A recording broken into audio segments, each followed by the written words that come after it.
Hello and welcome back to my channel. Make sure you like and subscribe to my channel. Let's begin. A summer job, missing in action. Silence. That was the word used to describe the combined captain and vice captain's meeting.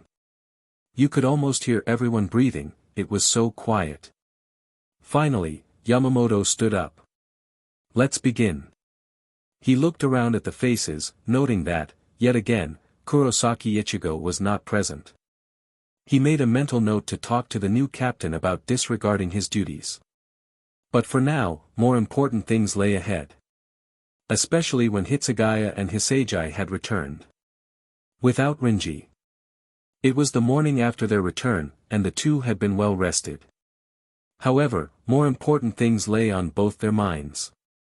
The usual bickering and squabbling that was usually heard was gone. Secretly the old captain was happy. This gave him a good chance to speak. Hitsugaya Taishu, please give your report. The young white-haired genius stepped forward, unusually serious. At around 9 p.m. human time, we arrived in the real world. He paused, looking around. All the captains and vice-captains were paying attention. For some reason, the errand cars had split up, so Renji went after the weaker one, and Hisagi went after the stronger one. I stayed with Hisagi to note down his abilities. Another pause. We felt the errand car fighting Renji die, then shortly after that, we didn't feel Renji's spirit force. Silence continued. Then, Kenpachi spoke up. I thought that they were vice-captain level. Hitsugaya smirked. Yes, we thought that too. Apparently, Aizen has now made it so that those errand car can mask their spirit force. A while ago this was a rumor, but Aizen has obviously perfected the ability into his errand car. Zaraki looked displeased, not because Renji hadn't come back, but because he wanted a good fight, and since these errand car turned out to be stronger than they actually were. So, what you're saying is? Yes, they were about as strong as captain level. Hitsugaya finished the sentence off for the big captain. The short captain looked around, before continuing. Even with the absence of Renji, we can now say that the world does not have any errand cars in it. He walked back to his position. For now. He added softly, but everyone heard it. Yamamoto stood up. Renji is now declared as MIA. He looked around at the faces. Some were shocked, but others remained calm. However, since his status isn't confirmed, I would like someone to go to the real world and investigate, until the matter is fully settled. Someone who knows the place very well. The captains smirked quietly amongst themselves. Like they didn't know who that was. Yamamoto looked at their expressions. They were all looking at the 6th Division captain expectantly, Kuchiki Byakuya. As it seems, you all know who I am referring to. He looked at the 6th Division captain expectantly. Kuchiki Byakuya was silent for a moment before answering. She may go, however, she isn't here at the moment. What do you mean she isn't here? The old man asked, hiding his surprise. I have not seen her for quite some time, came the cool response. And Kurosaki Taishu isn't here as well, mused the old man, oblivious to the embarrassment he was putting on the younger captain. The rest of the meeting had shut up, but they all nudged and winked like they were high school kids. The old man sighed. Would these people ever grow up? Well, since that rules out the person who knows the world the most, any ideas? He asked, searching the floor. A feminine voice spoke up, belonging to Matsumoto. How about Ichigo and Yumachika? There were murmurs of agreement, and the old captain nodded to himself. Those two had been in the world for about the same time as Renji. He supposed they could get around fairly well, but he was a bit uncertain that they wouldn't get sidetracked. Not that he had any choice. Out of the group that had gone to the real world, none of them really had any big commitments to Renji, other than those two. Good idea, Matsumoto. Anyone against this? No one said anything, so his crinkled eyes shifted to the large spiky-haired captain, who was still seething about how the errand cars were actually captain level. The old man raised an eyebrow. Ahem. Zaraki, I presume you will tell the members of your division of this decision. The man named Zaraki merely grunted, still lost in his own thoughts. The old man sighed. Okay, the morning meeting is over. The captains and vice-captains turned to leave. By the way, Hitsugaya. Congratulations on finishing the mission. The prodigy just grunted, and walked out, obviously disturbed by the fact that Renji was now MIA. He was, of course, the one responsible. He had, after all, made the choice that they were to split up. If Renji turned out to be dead, he shook his head, not wanting to think on what would happen if Renji was dead. He isn't dead, he told himself. But then how come even he couldn't find Renji's spirit force? He was yanked out of his thoughts by Hisagi, who stood directly in front of him. What? Hitsugaya looked up, annoyed. Don't worry yourself, Hitsugaya Taishu. He's alive. HN. The prodigy let out another non-committal grunt, before sliding back into his brooding state. Hisagi watched him go, worried. By the looks of it, he would be brooding all day about his supposed mistake. Hitsugaya walked off, lost in his thoughts. No doubt he wanted to go back to the real world if he could, but he knew that being a captain required responsibility, and his division needed him. Renji moved. Well, squirmed. After squirming for a bit, he cracked open an eyelid. White ceiling. Wow. He closed his eyes again. Hold on. White ceiling. Since when did he wake up to white ceilings? His vice-captain quarters had wooden ceilings, and they weren't white. And speaking of his vice-captain quarters, he didn't exactly have the most comfortable bed, but yet, the mattress underneath him felt so, unexplainably soft. Where was he? He opened his eyes again to meet the white ceiling. Resisting the impulse to jump up and survey his surroundings, he quietly twisted his head to the side. On the left side of him there were two paintings, of what he did not know. He twisted his head to look to his right, noting that he had trouble moving. On the right side of him was a long rectangular table, reddish-brown in color. It looked like something out of a painting, with the bowl of fruit in the middle. Behind the table was a small bookcase, bordered with small plants. Strange room. His eyes drifted down the length of his body. Past his feet he could see dark brown double doors. Letting his gaze travel up, he saw that he was covered in a light white sheet, but he could still see, and feel, the feelings of bandages wound around various parts of his body. He had bandages over his chest and he traced the white lines, frowning.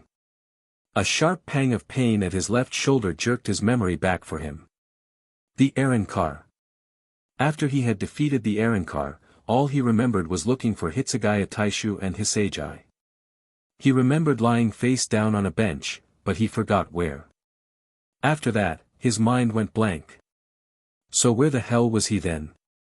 The enemy. The double doors past his feet opened dramatically. Still stuck in the thoughts of whether this residence was safe, he jerked himself upright. And immediately regretted it. A renewed burst of pain shot through his left shoulder as he leant on it. He clenched his teeth and lay back down slowly again, unaware of the figure that approached him. You idiot. A feminine voice entered into his burst of pain. Huh, was all that he could say at the moment. Remembering the reason why he had jerked up so suddenly, he looked to the side, and sure enough a young girl sat on a stool, next to the bed he had been lying on. Idiot. Don't try to move. Well, if you didn't freaking barge in like. He trailed off, realizing who he was talking to. Tatsuki. The girl sitting next to him smirked.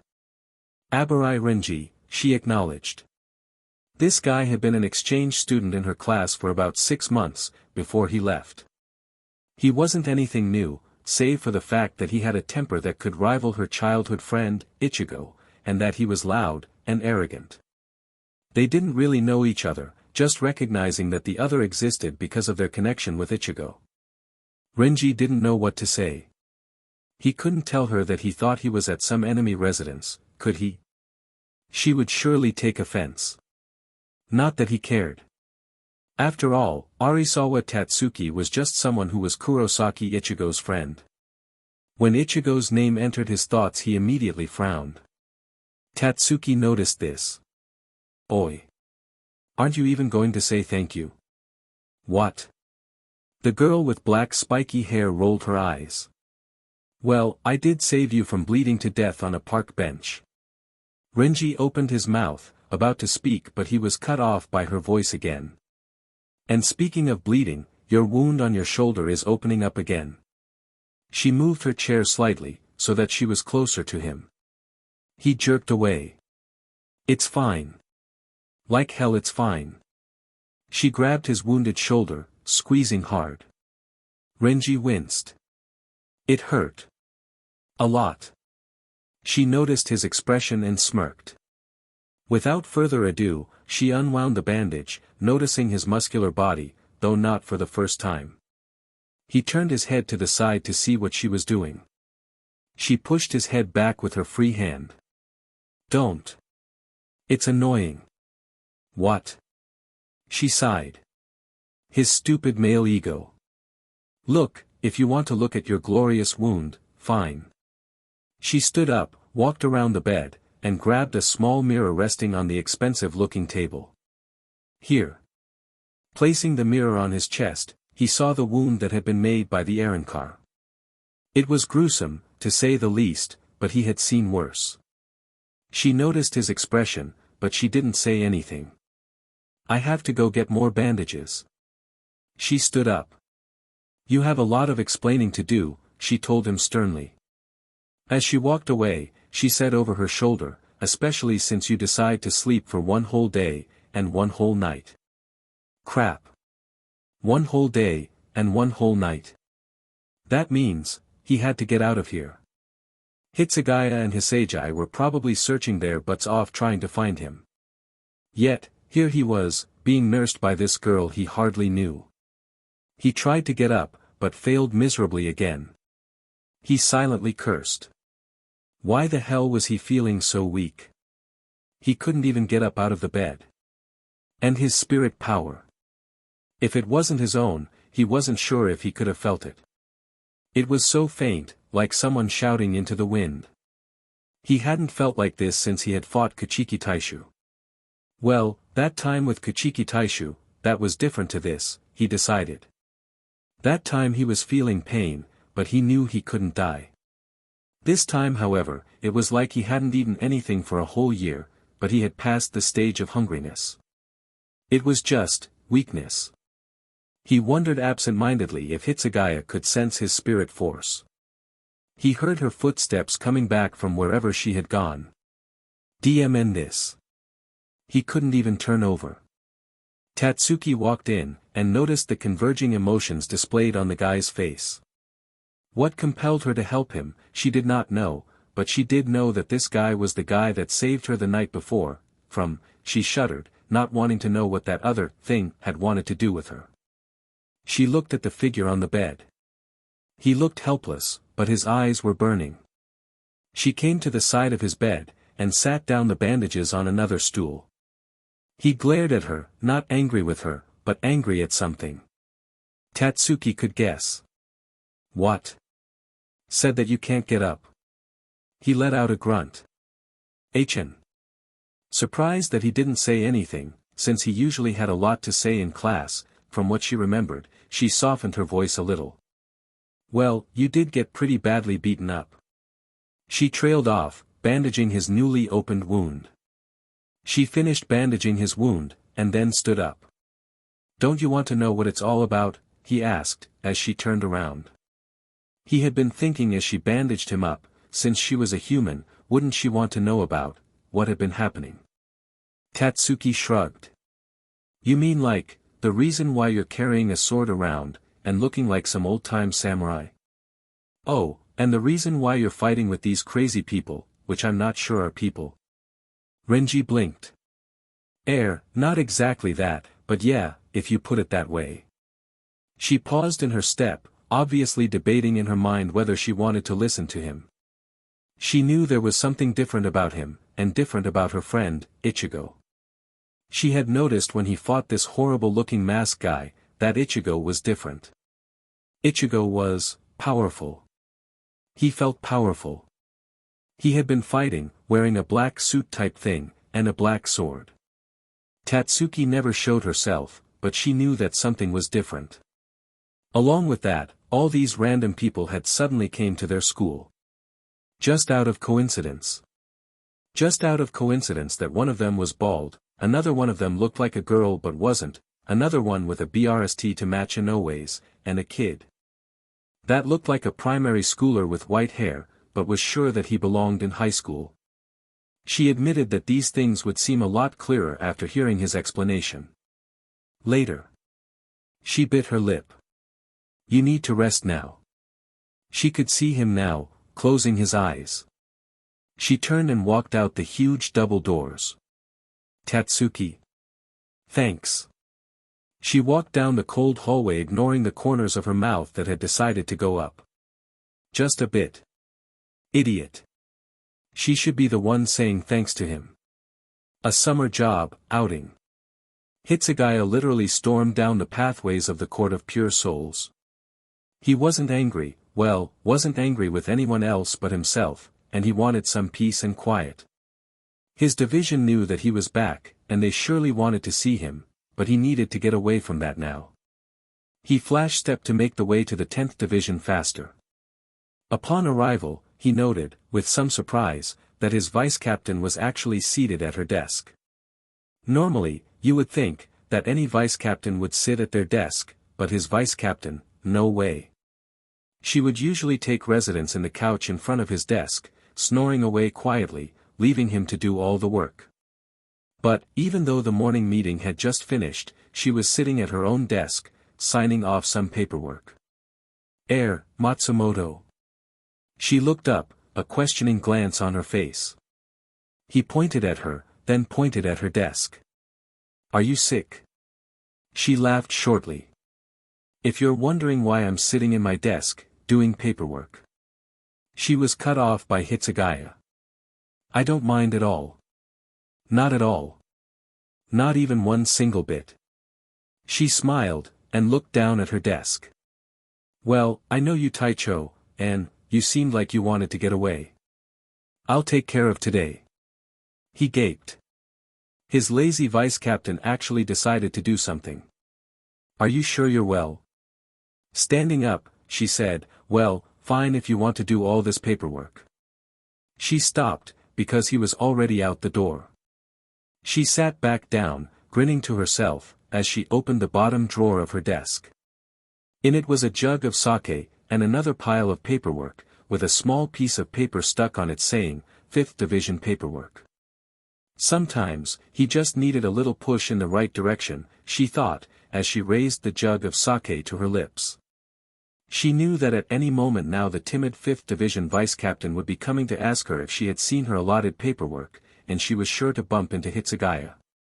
Matsumoto cackled to herself like a madwoman, raising the jug of sake to her lips again. Hitsugaya grinned to himself. Well, at least there was one good thing that had happened to him today. He wouldn't have to do his usual mountain of paperwork. He almost hopped in delight, but as you all know, captains do not hop. A visit to our old place would be nice, Hitsugaya thought to himself as he walked down the empty paths.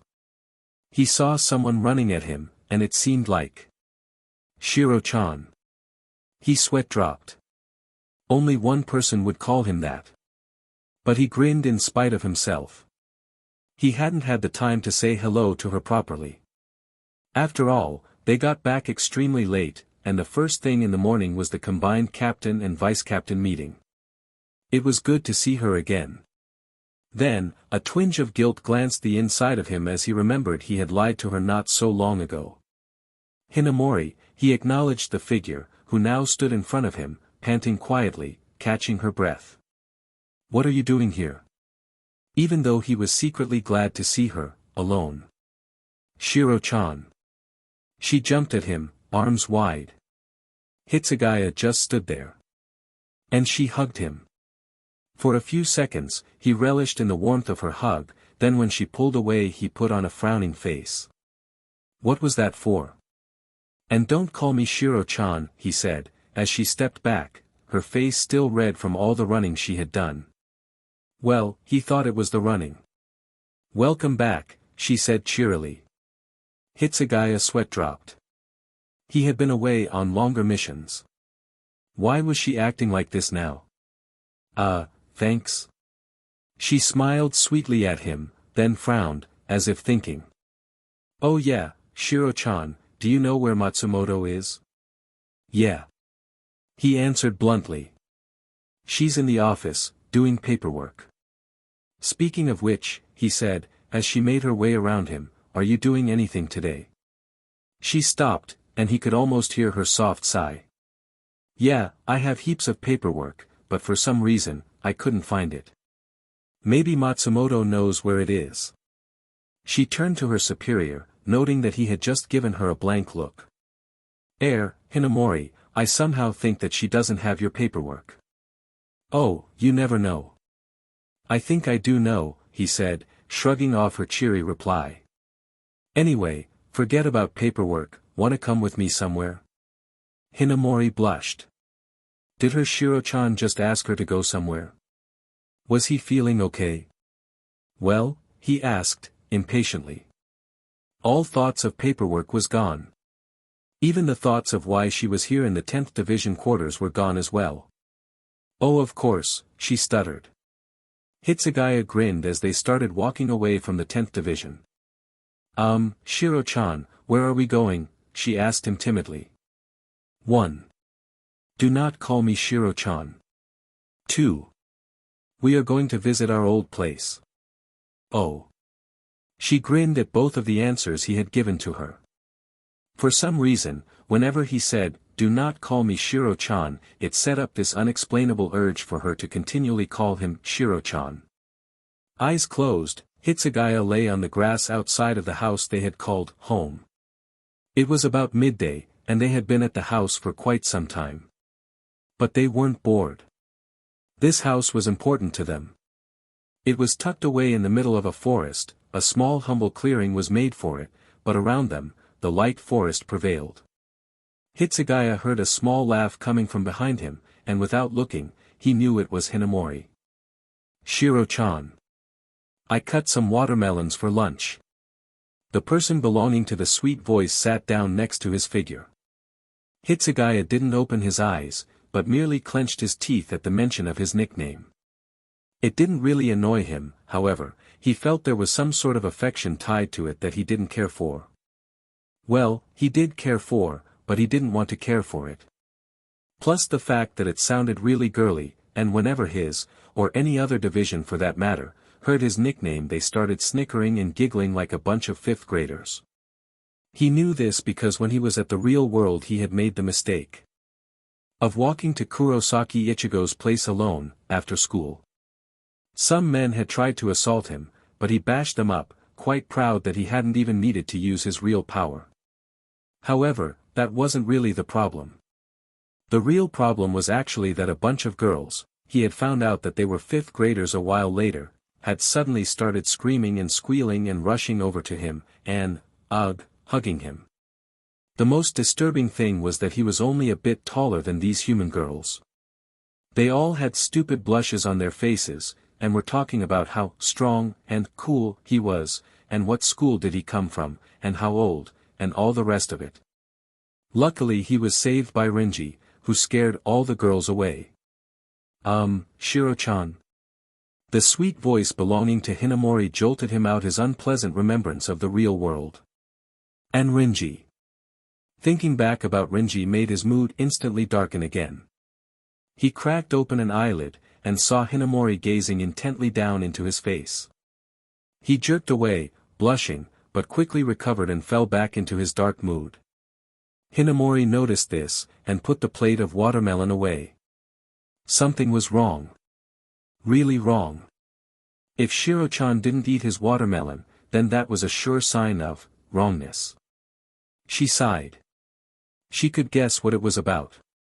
She looked at his small form. He was now sitting up and had his arms wrapped around his knees, scowling at nothing. Shiro-chan. She moved in front of him, trying to get in the way of whatever he was scowling at. It worked. His scowl didn't disappear, but it did diminish. "What's wrong?" she continued. He looked at her with an expression that said, "I'm a man, there is nothing wrong." She rolled her eyes. "I know something's wrong," she said. He gave her the same blank stare. She liked her lips. "There is something wrong." "Tell me," she said, dangerously accenting the "is" of her sentence. She looked at the captain before her. He held his defiant gaze, and for a moment she thought that he would actually end up not saying anything. But in the end, he closed his eyes for a moment, inhaled and exhaled loudly. It wasn't much, but it was closer than anything. She took his reaction as an entry point for her to start speaking. She knew him too well.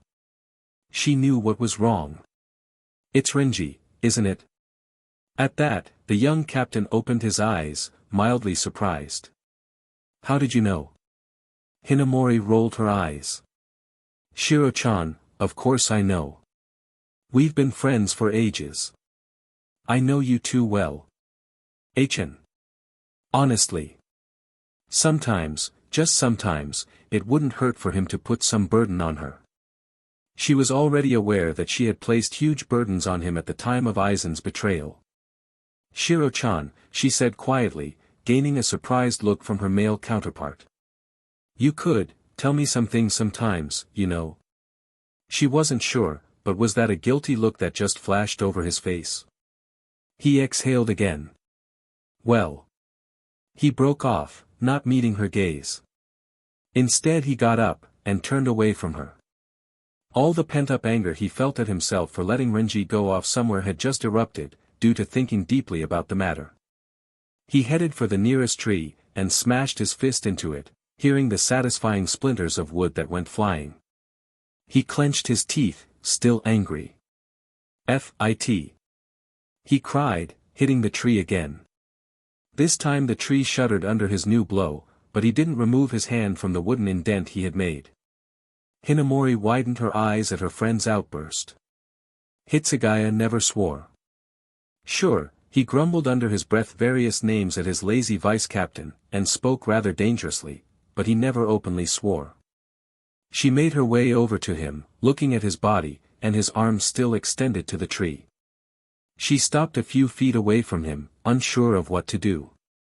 She watched as he pulled his fist back, ready to maul the tree to splinters. She reached in from behind him, and pulled his body into a hug from underneath his arms. He stopped his actions instantly. "Shiro-chan." For once, he didn't say anything about her choice of names. Instead, he dropped into her embrace, not saying anything. She soon dropped to her knees, under his weight. He lay on her lap, his hair hiding his face from her view, and legs sprawled out awkwardly from underneath him. She cradled him like she would to a child, even though she knew he was far from one. They had had their situations like this before. Though, usually it was her on the more emotional end, crying about her problems, her issues. He was always there to comfort her. Even with Aizen's betrayal, he was the one who comforted her the most. Now, all she was doing was being on the other end. The comforting end. She stroked the tips of his hair, waiting for him to speak, as she knew he would. "If Renji." He stopped, trying to gather the correct words. Hinamori didn't say anything, just held him there. "I won't forgive myself, if Renji is dead." A silence. "I won't forgive myself," he said again. "I was the one who split us up. I practically sent him to his deathbed." He fell back into his brooding silence again, his only comfort being Hinamori. "Hush," was the only thing she said, as she gently stroked his hair. She didn't try to offer any explanations as to the situation, but she felt that it was just enough, her being there for him, just like the many times he had been there for her. He had obviously outweighed his share of the deal, as he had comforted her a lot more times than she had him. "I could have dragged the two Aaron cars together, so that they could fight them together." He paused, barely acknowledging that she was ruffling his hair. "I could have." He was cut off by Hinamori. Shiro-chan. She didn't speak loudly to interrupt him, just spoke in her normal, sweet voice. What is done, is done. Don't regret it. He opened his mouth to argue, but she silenced him by placing a finger on his lips. I know Renji is alive. I know, because back at the academy, he was never the one to give up. Hitsugaya mumbled something incoherent. And besides, the full written report stated that the Arrancar lost its spirit power before Renji. That means that Renji killed it, which ups the chances of him living. Hn. Look, she told him flatly, no one blames it on you.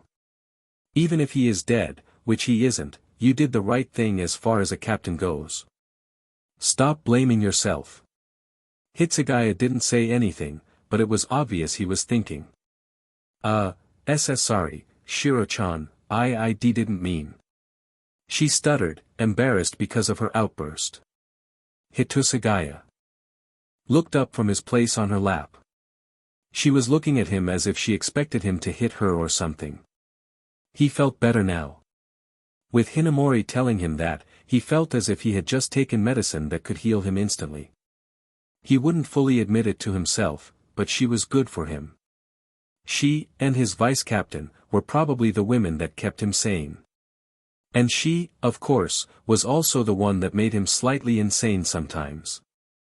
She was still looking at him with that stupid expression. Idiot, he growled, and lifted himself up from her lap. Don't look at me as if I'm angry at you. He shifted around, so that he was looking at her directly. Sorry, it just slipped out of my mouth. Don't be sorry, he growled and looked away, embarrassed by her words. After a short awkward pause, he finally said, thanks. Hinamori blushed, back to her usual self. It's okay, Shiro-chan. Do not call me Shiro-chan. Obviously she wasn't the only one back to her normal self again. Hitsugaya walked into his office after dropping the 5th Division vice-captain to her quarters. He had a slight spring in his step, and it was fortunate that not many Shinigamis were out that time of the night, and that it was dark, or else they would have rubbed their eyes. Here was the grumpy, spoiled brat of a captain, with a spring in his step, and a smile on his face. No, it couldn't be. His smile faltered a bit as he saw his vice-captain snoring quietly on his couch. He sighed. Somehow, in the back of his mind, he knew that this was going to happen. But he didn't really mind, now that Hinamori had cheered him up.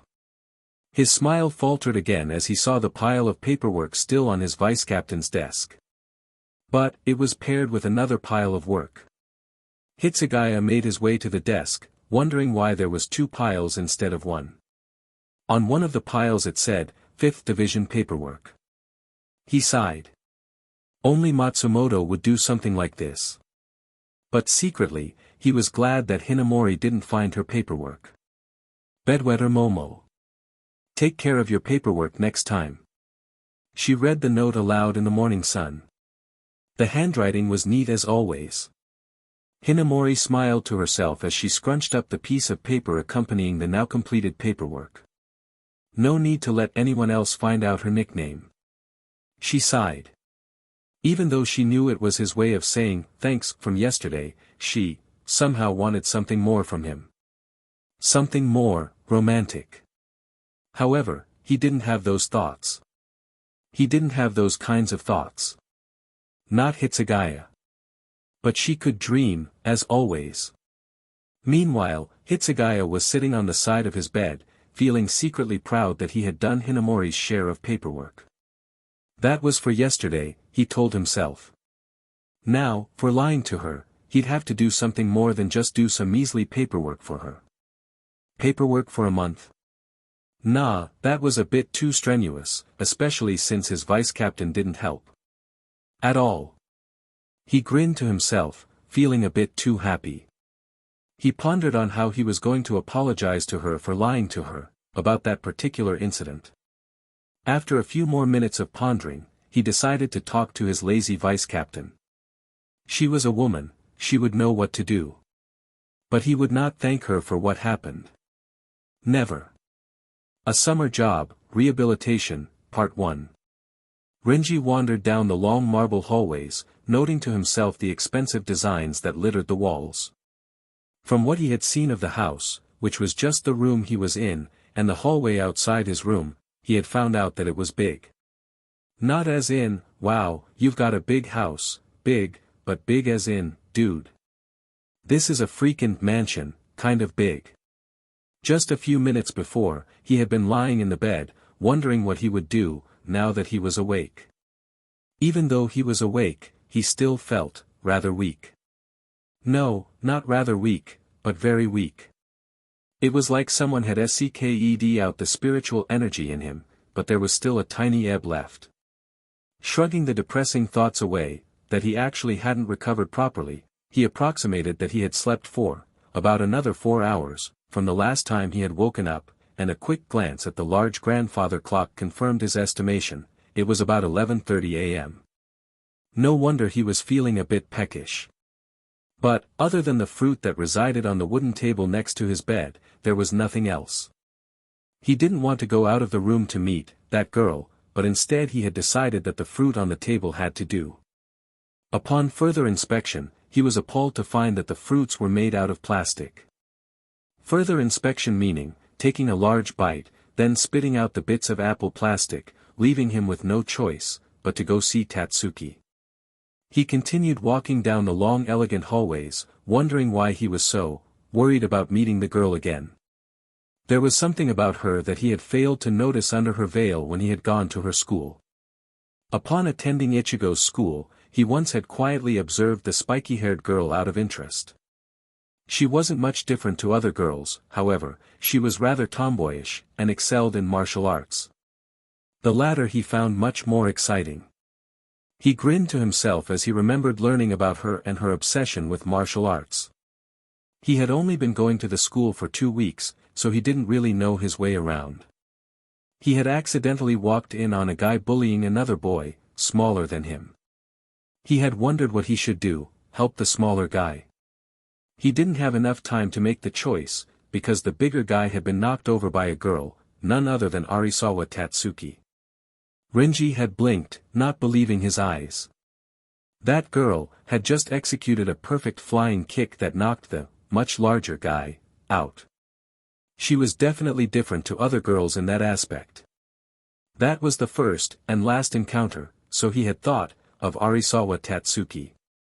They never talked, only acknowledged that the other lived, as most classmates did. Nothing really special, only Renji was a bit interested, though he wouldn't admit it to himself, that she was exceptionally good at martial arts, even for a human. That was all. That should have been all. Until he had met her now. Again. Nothing really special, basically all he had to do was recover, thank Tatsuki for her help, give her an explanation in exchange for her help, then zip on back to Soul Society. He wasn't that big-headed that he couldn't admit to himself that he was still in need of healing. Just thinking about it made the weakness in his body jolt, making him painfully aware that there was still something wrong with his body.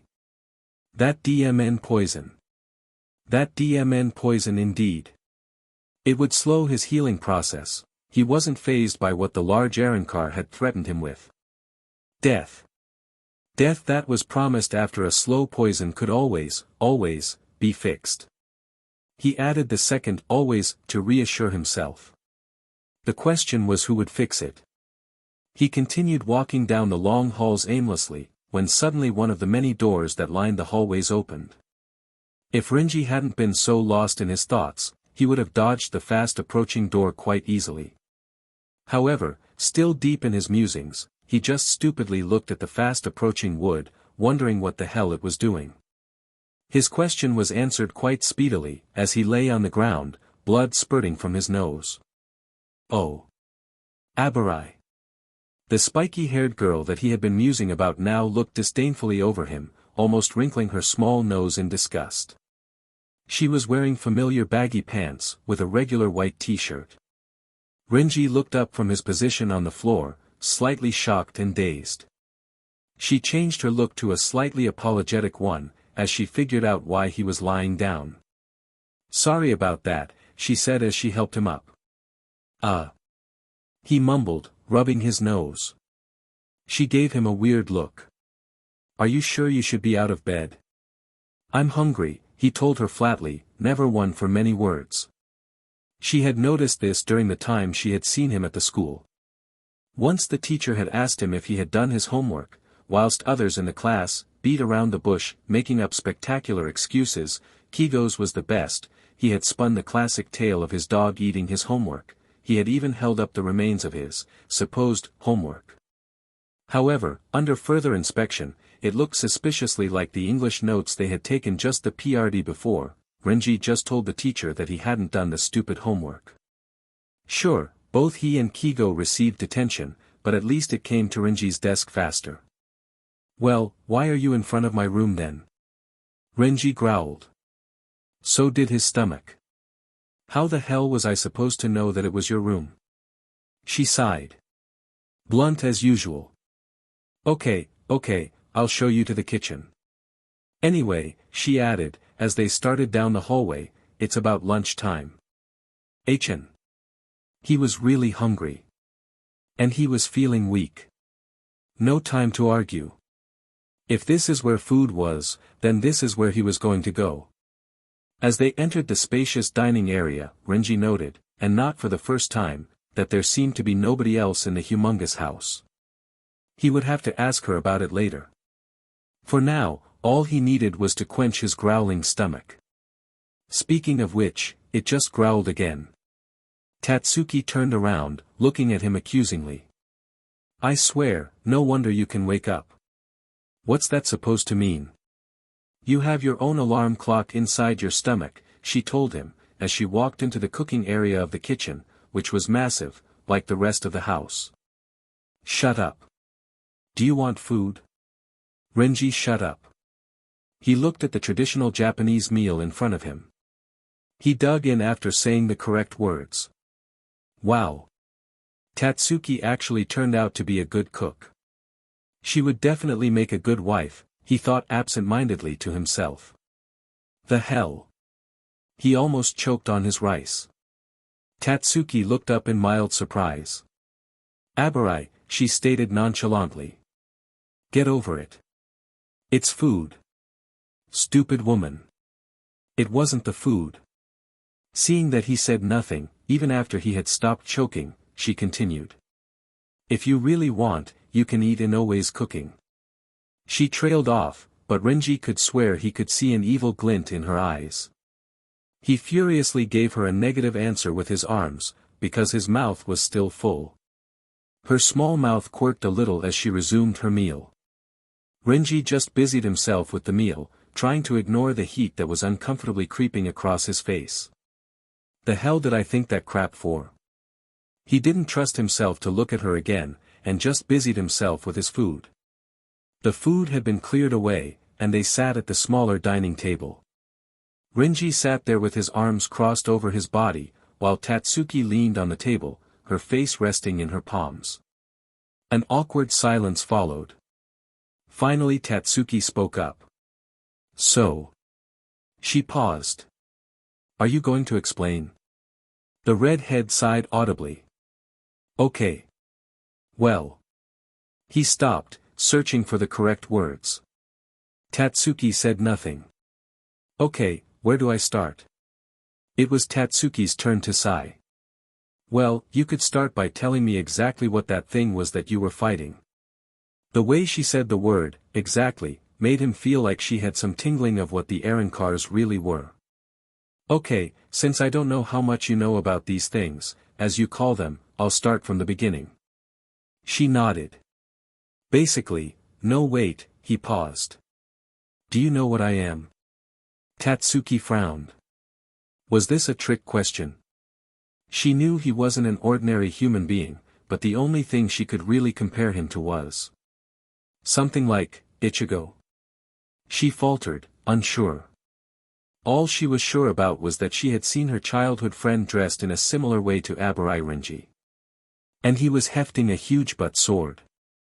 Renji nodded at the girl in front of him. Yeah, you could say that. We are. He paused for emphasis. We are Shinigami. He expected her to crack up laughing, or to look at him with big oogly eyes, or something that was different to what she just did. She just sat there, almost as if she expected that answer. She didn't say anything, just motioned for him to keep on going. Well, yeah, the idea may seem stupid to you, but we are Shinigami. Now, there are these bad souls, he said, skipping the part about how the good souls go to Soul Society. They are called hollows. Tatsuki nodded in her palms, slowly digesting the information. Renji studied her for a moment. A small face, framed by her hands, her hair that seemed to go off into numerous tangents, deep eyes, and a small nose. She wasn't the epitome of beauty, that was for sure, but she wasn't exactly ugly as well. She was, well, sort of cute, he decided, before his brain could make any drastic changes to his wayward thoughts. Luckily her voice snapped him out those exact same wayward thoughts. So the thing you were fighting last night, that was a hollow? No. Straight to the point as usual. Well, she said expectantly. That thing I was fighting last night, that was called an Arrancar. It is a hollow that has tried to take off its mask, to seek Shinigami powers. Again, the girl in front of him nodded, as if this was nothing new. He wondered this thought aloud. The girl in front of him grinned slightly and said, I've known that there were these other beings for quite some time now. Well, maybe only recently. She stopped, weighing the guy in front of her known as Shinigami. But I have seen an Arrancar, as you call it. There was this time, when this thing just sort of, sucked out some energy out of me, and I could hardly breathe. She stopped, breathing in deeply. Renji nodded to himself. That was right, the girl had survived an attack by the Arrancars before the actual fights. And, I had seen Ichigo in the same type of uniform as you. Renji nodded again to himself. That was plausible as well. Her spiritual energy, he could already feel it, was growing slowly, so that meant at some point in her life, she had been able to see Ichigo as his Shinigami form, but had probably not said anything about it. Did you wonder why you could see him, when nobody else could? Yeah. But me and Ichigo have grown apart these last few years, so I didn't really question him about it. Hn. An awkward silence followed, neither party saying much. Well, he had told her the basics of the situation, hadn't he? He guessed that was probably enough. Right now though, he felt like he would fall asleep, he felt so weak. Even though he had just eaten, he had realized that his spiritual energy was still low, and he needed some time to recover. He stood up, his chair raking back across the polished wooden floor. Well. He said, I hope I explained it all right. I'll just dash dot. He never finished his sentence, for he had tried to take a step during his talk, and had abruptly fainted on the wooden floor. An instant knockout. He cracked open an eyelid, waiting for his eye to get used to his surroundings. In the dark, he could hardly see the shapes of the room, but at least he knew where he was. Sheet. He sat up awkwardly, rubbing his head. How did it get so dark, so quickly? And why was he in bed? He was feeling fine, wasn't he? A sharp pain that thudded in his shoulder reminded him that he wasn't fine at all. He looked down past his shoulder, and saw Tatsuki, the front of her body lying on the bed, while her lower body was still attached to a chair. It looked as if she was looking after him, and had fallen asleep on the job. Judging by the look on her face, she was worried. For the first time in a while, Renji couldn't help but smile at the fact that someone was actually worried about him. A Summer Job, Rehabilitation, Part 2. Oi. Tatsuki. The girl lying on the side of the bed stirred, but didn't wake. Renji groaned. Right now he felt so weak. A lot weaker than what he had originally felt. Absent-mindedly he wondered about what the poison had to do with the new weakness that was overcoming his body. Probably everything, he thought. It was annoying though, having his spiritual power ebb so low. He turned his attention to the dark-haired girl who was lying on the side of the bed.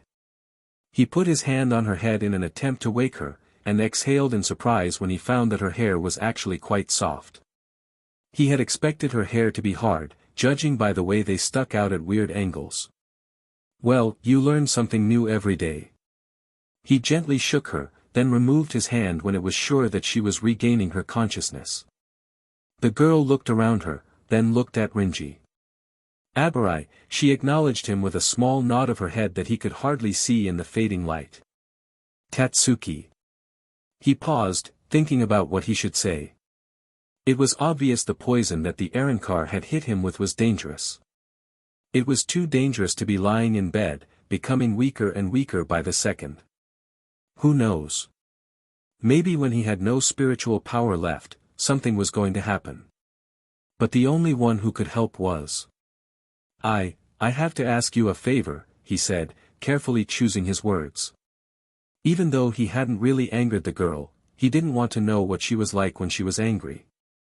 Her martial arts skills wasn't something he wanted to get closely acquainted with. Surprisingly enough, all she did was look at him closely. Depends what it is. I mean, I am housing you, and feeding you, and treating you. Pfft. Well, I am. This is. She trailed off as he touched her arm that was still resting on the bed. Thank you for that, he said softly. Tatsuki almost jerked her arm back towards herself at his soft-spoken response. Well, it seemed that he could speak softly. Probably not often, and anyway she sort of owed him the treatment because he did, after all, save her life. She should have been the one saying thanks. She sighed and then looked down at the figure on the bed. What is it? We need to go to a friend of mine. Why? She asked, crossing her arms. Renji looked at her. Obviously she wasn't a big fan of going outside at night. He wondered briefly why she would care. Well, that Arrancar that hit me, it poisoned me, and I need to get a cure. Blunt as usual. So. She said, weighing her options. When do we go? Now.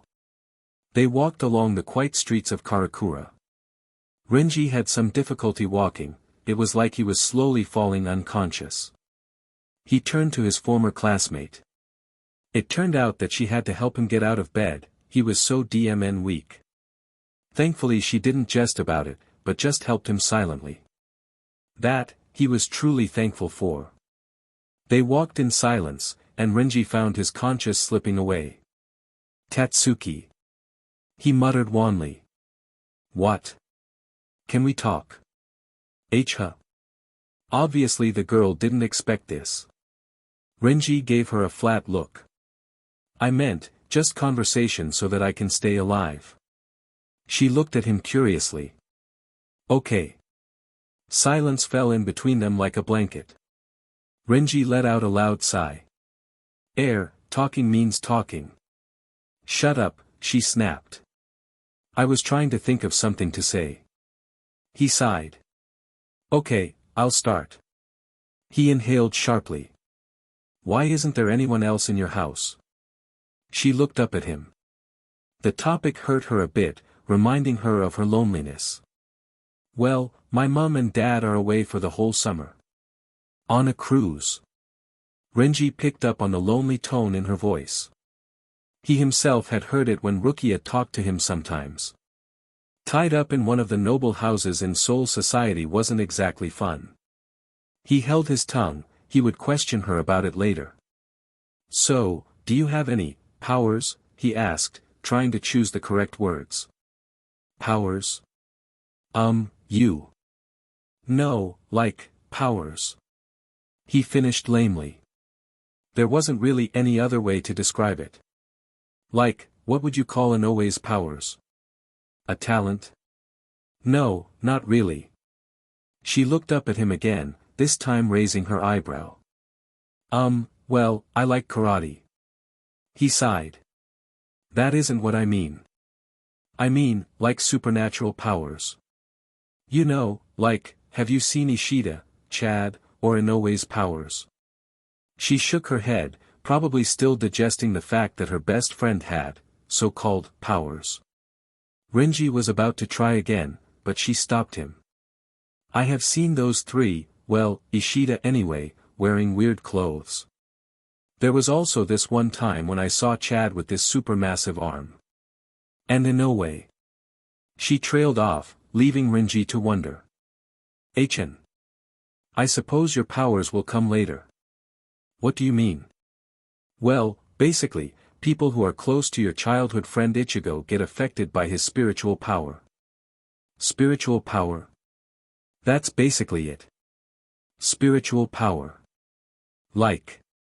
Renji scratched the back of his head, he wasn't good at explanations. Sort of like an energy source. I see. She nodded, but it would take time for her to fully digest this. So, Chad, Inoue, and Ishida all have this, spirit power. Renji nodded. He glanced at the street name, and noticed that they were coming closer to that place. He broke off the conversation as he stepped onto the doorway of the shop. In the night, the shop looked kind of freaky, all wooden and creaky. Renji hesitated, then knocked on the sliding door. Almost immediately the door slid open, and he was met by a sneering, red-haired little boy. We're closed. Go away. Renji looked down in disdain. That look would have made Byakuya proud. Hey, shorty, I want to see Urahara-san. Oh. It's you, the shorter boy said, as if finally realizing who it actually was. Come in, he said grudgingly, and your girlfriend too, he added, before getting his head smashed in by Renji and Tatsuki. Era. Why do you have to come to business this late at night? Renji groaned. He really didn't want to see Urahara, but there was really no other help on the earth since his spirit power was so weak. Well, He didn't finish his sentence. He simply toppled over, smashing into the wooden floor. Tatsuki watched as the man she presumed to be Urahara knelt down to examine Renji's face. He was dressed rather weirdly, a striped hat shadowing over his face, and a green coat, followed by traditional wooden clogs. The man lifted up Renji and pulled him into the adjacent room, but not before motioning for her to follow. The small red-haired boy finally recovered from his beating and closed the door, skipping ahead of her to the adjacent room. When she got there, Renji was already lying down on a futon, and the guy that wore the striped hat was there, sitting down on the floor. Next to him sat this huge guy in an apron, and next to him was a small, timid girl with large eyes. The red-haired boy darted to the side of the girl, and they all looked at her. She sighed. Way to single out the odd one out. The man known as Urahara spoke first. Welcome, Tatsuki-chan. We were wondering when you were going to turn up. Wow. That simple few sentences said a lot of stuff. First, how rude of that guy to call her by the suffix chan. Secondly, how the hell did he know her name in the first place? Thirdly, how come they were wondering when she was going to turn up, since they didn't even know each other? She decided it would be too troublesome to ask him all those things she had listed, so she gave a calculated response. How is he? Forgive me, Tatsuki-chan. He is doing quite fine, and will wake up shortly. What about the poison? Era. You seem to be quite attached to this man you just met. She fixed her gaze on him evenly, then sat down. Just curious. The man opposite her was giving off the impression that he was a loony, but she had studied him briefly, and it looked like he knew a lot of stuff. It was like he was pretending under that facade. She mustn't underestimate this guy. So, how much did Renji tell you? The abrupt change in subject nearly choked her. She waited a few seconds to regain her composure, then spoke. About? The man fixed her with a creepy gaze. Okay, he told me what hollows were. He told me what? She paused, trying to remember what Renji had said. He told me what Arankars are, and he also told me what he actually is. There, that should have been enough information. Urahara leant back, looking slightly amused. He looked to his sidekicks, and gave them a look that said, I can handle this. They stood up, and walked out of the room, while the red-haired boy scowled at her. Tatsuki scowled back. It wasn't her fault that the DMN brat had decided to call her Renji's girlfriend. As if that would ever happen. So, he didn't tell you anything about you? Huh? The question had caught her off guard. Well, he did ask me if I had any powers. Hey, aren't you supposed to be helping him? Urahara looked at the young girl, then laughed. It was obvious that they had a connection. The vice captain had probably done something stupid, like save her life. I will help him, but he has to be awake first. Oh. But, he let out a eerily happy smile, we can talk about you. Ugh. This man was sickening. And weird. What is it, about me? Urahara raised his eyebrow, of course Tatsuki didn't see it, since it was under his hat. Well, first off, you know my name. And then, you tell me that you were expecting me. Isn't that a bit weird? The man in front of her laughed hollowly. So he didn't tell you then? What? She was seriously starting to get frustrated now. A bit more, and she would have to kung fu his butt. So, what did he ask you again, about your powers, that is? All he said was, do you have any powers, to which I replied, I don't. Did he tell you anything about spiritual power? Yes.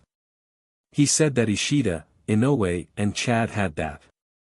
She didn't know what possessed her to say her classmates' names to this random guy who she just met, but she somehow felt that he actually knew them. Well, that's good then. What? How could this man just wrap up all these mysterious things with a simple, well, that's good then? Wait. Urahara looked at her questioningly. What didn't he tell me? Tisk, tisk, he said, before pulling out a fan and fanning his face.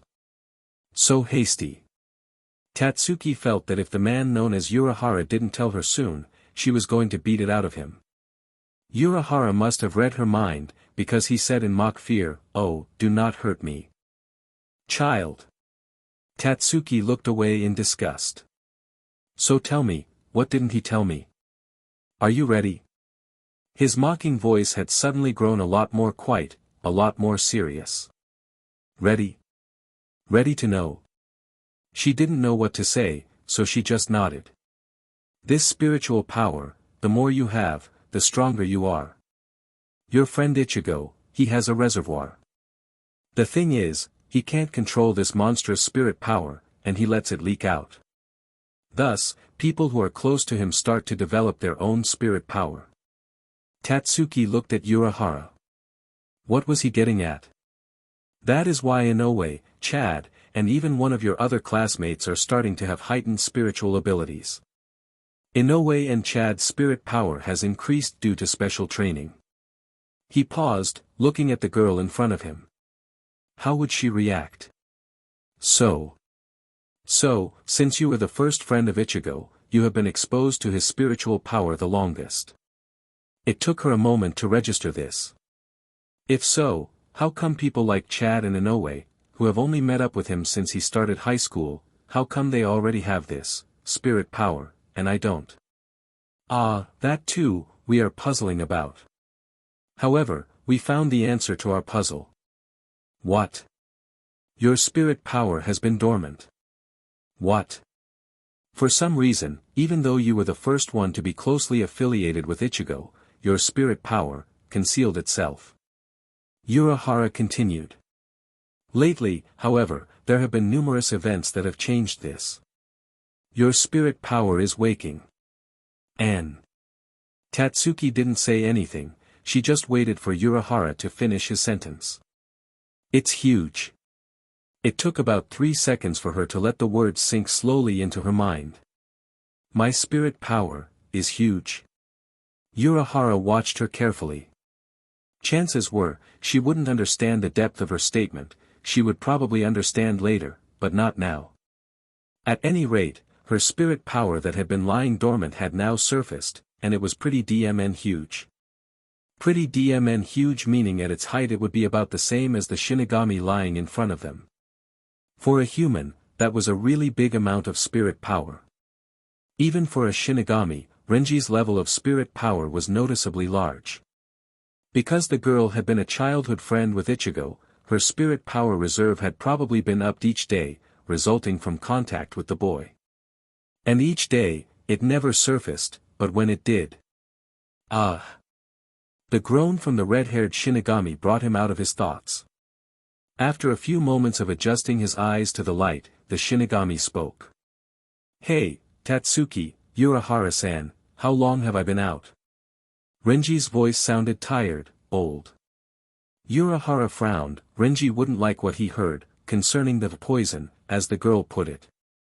About an hour," the girl answered. "Oh. Abarai Renji," said Urahara in an unusually serious tone. "Yo. Urahara-san. What's up?"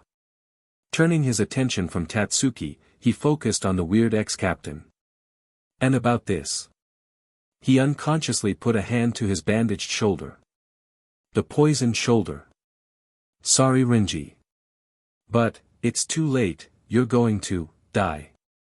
A summer job, Search and Assimilate, Part 1. Ichigo hesitated, even though he knew it wouldn't do any good. Beside him, his gender-confused teammate also looked flustered. "No choice. You know he is the communications expert, whether you like it or not." "DMN." Ichigo growled. "Fine. Oh, and please tell Mayuri that I must see him after he has finished giving you the equipment. That will be all for now." Will he know what you want him to speak to you about?" Yes, just tell him I need to see him about the setup. Right." They had been at Yamamoto's office, being called there for a quick debriefing of their mission. Frankly, they didn't give a DMN about debriefing and all that jazz, but it was just another code of conduct they had to do. Another thing they had to do was get their equipment for the mission. Usually, this wouldn't be the case, since all Shinigamis were given their own little personal transmitter that would communicate with Soul Society if the need arose. However, they had been told that they would be using slightly different equipment for this mission. That, in itself, wasn't the problem. There was nothing unusual about getting slightly different equipment for a specialized mission. The big problem, for everyone, was that to get your different equipment you had to go visit a certain captain. Mayuri. Ichigo shuddered. That freak. Ichigo wasn't afraid of him, it was just that, anyone in their right senses would immediately feel disgusted by the man. He wore a strange black mask, what was with that anyway? And a totally unfashionable hat that tilted strangely to the side. Yes, he was definitely one of the stranger captains. Putting that aside, however, they had been ordered to go retrieve their new equipment from the captain, and he and Yumachika were now on the path to his quarters. Even Yumachika, who was usually loud, had quietened down a fair bit. Though, he did pop in the expected comment that Mayuri could really do with a makeover. Ichigo just rolled his eyes. They stopped in front of Mayuri's office. They were about to enter when they heard voices coming from inside. Oi! Stupid woman! Sorry. What do you mean, sorry? I'm sorry, I said, sorry. Shut the hell up. And wipe the DMN bench. Well. DMN, you woman. Say something. I'm sorry, but you told me to shut the hell up. I am merely complying, Kuratsuchi Taishu. Arg. Ichigo and Yumachika looked at each other with large eyes. Poor Nimue, they both thought. Mayuri was really insane. Speaking of the devil, and it wasn't a far cry from the devil really, Mayuri came to his desk and sat down. He ignored them. Oi, Kuratsuchi, Ichigo said, deliberately ignoring the honorific. The masked captain turned to the speaker, ping his head. What do you want? Seeing that his friend was about to get into a rather heated verbal battle, if not worse, Yumachika stepped in. Actually, we were sent here by Yamamoto to retrieve some new equipment specified for our mission, Yumichika said as sweetly as he could, earning a well-deserved glare from his counterpart. The masked captain looked disgusted. HN. The two members from the 11th squad looked at each other, wondering what they were going to do next. Well, if you would just wait here a few minutes, I shall get the required equipment. Do not touch anything, he warned in his weaselly voice, as he walked out the back door. The two members waited till he had gone out, then breathed a sigh of relief. Even though they were pretty high-ranking members of the most feared squad, Mayuri was a tad insane. Ichigo couldn't help but glance on the captain's desk. Surprisingly, everything was pretty much in order, save for the odd pencil and paper here and there. His eyes wandered easily over one of the papers that lay upturned on the captain's desk. It read, "The Setup, Large Screen Communications Device." Underneath the title, it had a large picture of some sort of black scaly screen, similar to the one Hitsugaya Taishu had used in the real world when they had been there. Except, this one looked a lot bigger. Freakin' weirdo, Ichigo mumbled under his breath. Yumichika, on the other hand, didn't say anything, but it was obvious that he was mirroring his teammates' thoughts. Meanwhile, behind the doorframe, Mayuri's face twitched. "I heard that, you worm. You shall pay. I am not a weirdo." "What is a weirdo anyway?" A moment later, a smiling Mayuri emerged from who knows where. He handed them the equipment politely. Ichigo frowned. There was something wrong about this Mayuri. Before he could ponder about what exactly was wrong, the captain interrupted his thoughts. "Okay, this," he said, holding up a square-shaped device, "is a transmitter." Ichigo rolled his eyes. It looked exactly the same as every other transmitter. The captain glared at him. Yes, I know what you're thinking. But don't flaunt your ignorance, this device is a lot more powerful, and longer lasting than the ones you already have. But the captain glared at him again. "I said, do not flaunt your ignorance. Now, the rest of the things I gave you should be in order." Ichigo groaned, but closed his mouth. "Well, what are you waiting for?" Scat. Ichigo and Yumichika walked out of the doorway, but not before Yumichika had said, "Oh, Yamamoto told us to tell you that he wants to see you about the setup. The two Shinigamis stood outside the 11th Division quarters, obviously debating about something. "Look, it's midday. I have to do my hair again." "What the hell? Who gives a DMN about your hair?" "I do, and since we are going to be assimilating among the crowds I must look my best." Ichigo looked at his teammate, disgusted.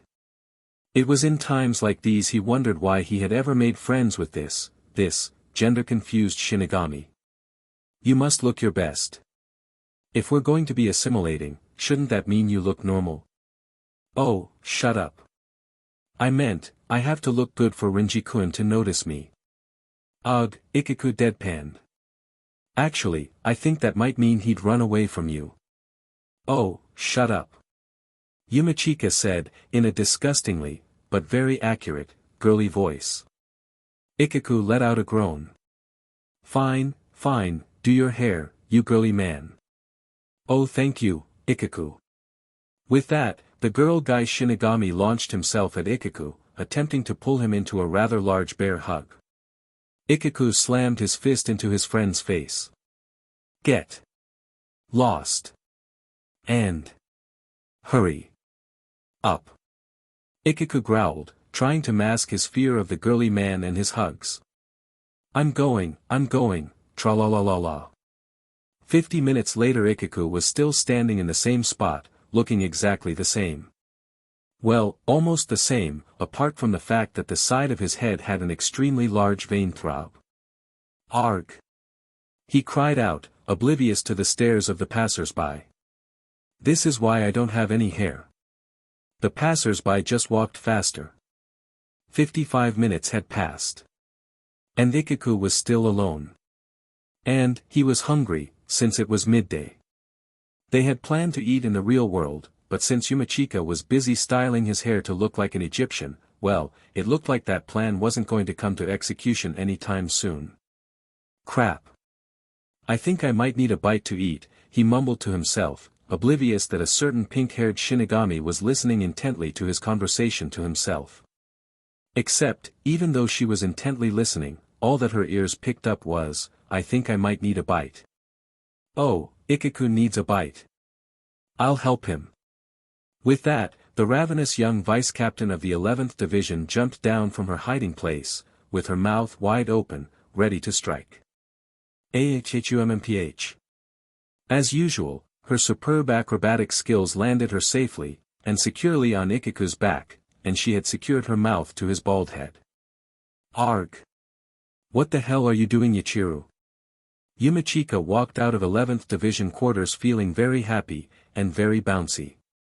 Rather disturbing to say the least. Anyway, he walked out, and was immediately met with yells of, "Get off me you freak," and, "But I want to chew on your head." Oh. Must be Ichigo at work again. He could practically hear the slobber falling down on the ground from her mouth. Oh, how not beautiful, he murmured demurely, casually surveying the scene in front of him. Shut up, girly man. Help me get her off. Yumichika sighed, a deep, mournful sigh. If I must, oh friend, if I must. With that cheesy line, he stepped up behind his screaming friend, and grabbed onto Ichigo. Big mistake. Ichigo whipped her head around and the slobber she was excreting beautifully flew through the air to meet Yumichika smack in the face. And that's exactly what it sounded like. Oh, sorry. I didn't see you. Yumichika just screamed, then turned and ran straight back to the bathroom, leaving droplets of spit along the hallways of the 11th Division. Ichigo just gave a little giggle, and then continued to chew on Ichigo's head. Geez, my head still hurts. Your head hurts. What about my beautiful face? The two Shinigami were now at the real world, and currently discussing their plan of action. All that had been ordered was that as soon as Renji was found they were to notify Soul Society immediately. Shut up about your face already. Anyway, Ichigo said, his voice turning more serious. We should find a good place to change into our jigais. And then we, just walk around, I guess, until we sense his spirit power. Yeah, any ideas where we should check around first? Well, from what I remember, teenage kids like to go to the mall about this time of night. The mall? Yumichika looked doubtful, as if trying to remember what exactly a mall was. Yes, the mall. Remember? That huge shop we went to. Oh, that one. Oh yes, I remember. Yumichika said, the one where they sell lipstick. Ichigo's sweat dropped. You freak, he mumbled underneath his breath. Anyway, he said more loudly, choosing to ignore the homosexual comment that had come out of his friend's mouth, we better change into our jigais. Keep a sharp lookout for Renji's spirit force. It could come back at any minute. The question is it going to come back? Yumichika looked at his friend, his expression suddenly serious. Don't worry, we'll find him. Yeah. Let's go. As they bounded off into the night, Yumichika remembered what relationship Ichigo had with the red-haired vice-captain. Renji had approached Ichigo, and simply asked him for training. At first, Ichigo had declined, too intent on honing his own powers. However, the boy was persistent, so finally Ichigo had asked why the hell was Renji asking to become more powerful. That, Yumichika thought, changed the relationship between the two. After Renji had confessed that all he wanted to do was become better than Byakuya, instead of laughing, Ichigo simply started to train him. It probably came down to the fact that, the two had similar goals. Ichigo, despite the fact that he wanted to stay under Kenpachi, still wanted to surpass his captain. And so, since the boy, at that time, had wanted to surpass his own captain, Ichigo willingly helped. That was why, even though Ichigo hated searching missions, since they were pretty boring, he still accepted. Wow, it's been a while since we've been here. Yes. Yes. I want to go get some of that lipstick, Yumachika said, oblivious to the stares of the people around him. Oi, Ichigo hissed, clearly annoyed, shut the hell up. But it was too late, people were already whispering stuff like, oh, a guy and his boyfriend, or, that's not something you see every day, and, don't look Tommy. But it was the last one that sent everyone scattering away. Some old granny had muttered, what a bald head. A few minutes later, the two Shinigami, now dressed in everyday clothes, walked through the shopping mall peacefully, not to mention the 10-meter radius everyone was leaving for them. They walked like that for a few minutes, and then Ichigo stumbled upon the food court. That smells good, he said, after picking up a waft from the food stores. Let's go eat. He had to drag Yumachika along, who was too busy looking at himself in the shop windows. Finally they ordered, and received their food. Luckily Yamamoto had provided them with some world money. Something he hadn't done last time he had sent them there. Luckily they had stumbled upon one of Ichigo's friends, Kigo. They had stayed over at the guy's place, well his sister's anyway, and ate their food. The two guys looked around, looking for a place to sit. Finally they spotted a 4-seater table, but when they neared, they found that it was already taken, well half of it was anyway. Ah, stuff it, we'll just sit opposite to whoever is sitting there, Ichigo said, now extremely ravenous. Yumachika agreed, trying to quell the grumbles that came from his stomach. He had been on a diet when he last came to the real world, and he hadn't tasted much of the food. Okay, remember, just act normally. Yep. Ichigo stared at his friend. Normal as in, not homosexual. Yep. Not girly either. Oh. That's better. Let's go. They strode up to the table, looking at the backs of the two occupants. They were hunched forward, seemingly engaged in some sort of watching. One of the occupants' hair was brown, while the smaller occupant's hair was black. Not really recognizing the familiar hairstyles due to their hunger, they walked around the table and faced the two occupants. Namely, Kigo and Mizuiro. And their bleeding noses. A Summer Job, Rehabilitation, Part 3. By now, Renji-kun. Shut up Urahara, Renji growled, still slightly annoyed at the ex-captain for tricking him into believing that he was going to die. Now, is the way to talk to someone who just saved your life. You nearly killed me back there. I was only joking, said Urahara, smiling his creepy smile. Pfft. Let's go, Tatsuki. Renji turned around, sick of talking with the ex-Shinigami that could be very, very annoying. Tatsuki didn't resist, she didn't particularly like the weird shop man, he was a tad weird. Probably harmless, but still, a tad weird. Oh, Renji. This time Renji stopped, as Urahara's voice had become deathly serious. Make sure I get the Jigai back in good condition. It's pretty important. Yeah, Renji said, back still facing Urahara. Okay, come on, let's go Tatsuki. Again, Tatsuki complied. They walked down the empty, darkened street in silence. This was because they were both thinking of the day's events. Actually, the actual day's events didn't hold any particular significance, but the events they had encountered at the Urahara shop did have a rather large impact on both of them. Renji, because he had been supposedly healed. Urahara, after telling him that he was going to die, told him the real nature of his poisoning. The poison was a totally different kind to the average poison. The poison would suck away at the host's spirit power until there was none left, and then, when there was no spirit power left, the poison would then start to inflict terrible damage from inside the body. With no spirit power to counter the spiritual poisoning, the host was in for a horrible death. Urahara had countered the poison by putting Renji in a special Jigai, similar to Rukia's old one, however, it was slightly modified so Renji would not become a human. The Jigai was made to eat any impurities in the host's spirit power, in other words, the poison. However, it still would take long for the poison to be fully eradicated. That, and it would also take a while for Renji's spiritual power to be completely restored. Tatsuki, on the other hand, even though she had been a bit worried over Urahara's comment, though she didn't admit it to herself, why would she care if the red-haired Shinigami died? Her thoughts had turned to what Urahara had been saying before Renji had woken up. Thoughts whirled through her head.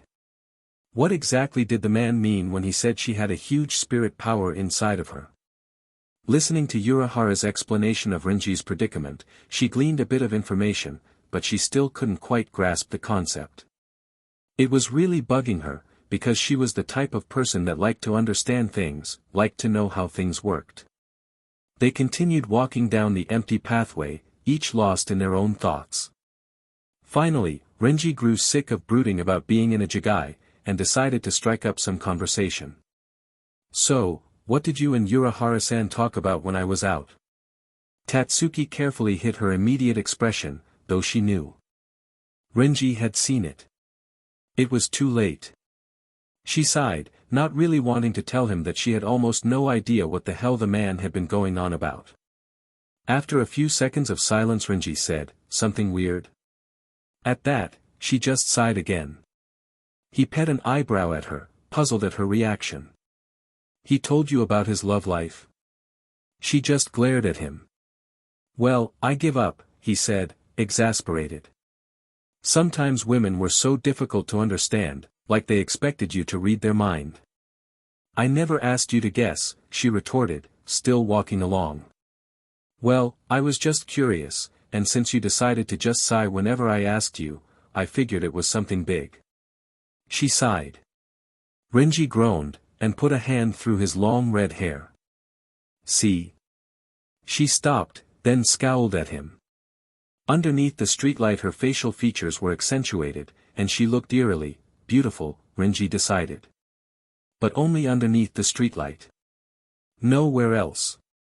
Nowhere. "Well, if you really want to know, he just told me that I have spirit power." Renji blanched. That wasn't that big a deal. I could have told you that." She gave him a blank look and mumbled something barely audible. Renji looked at her, raising an eyebrow. "What?" Tatsuki said nothing. "So? You didn't want to tell me, because you didn't understand it?" She looked away. "Shut up."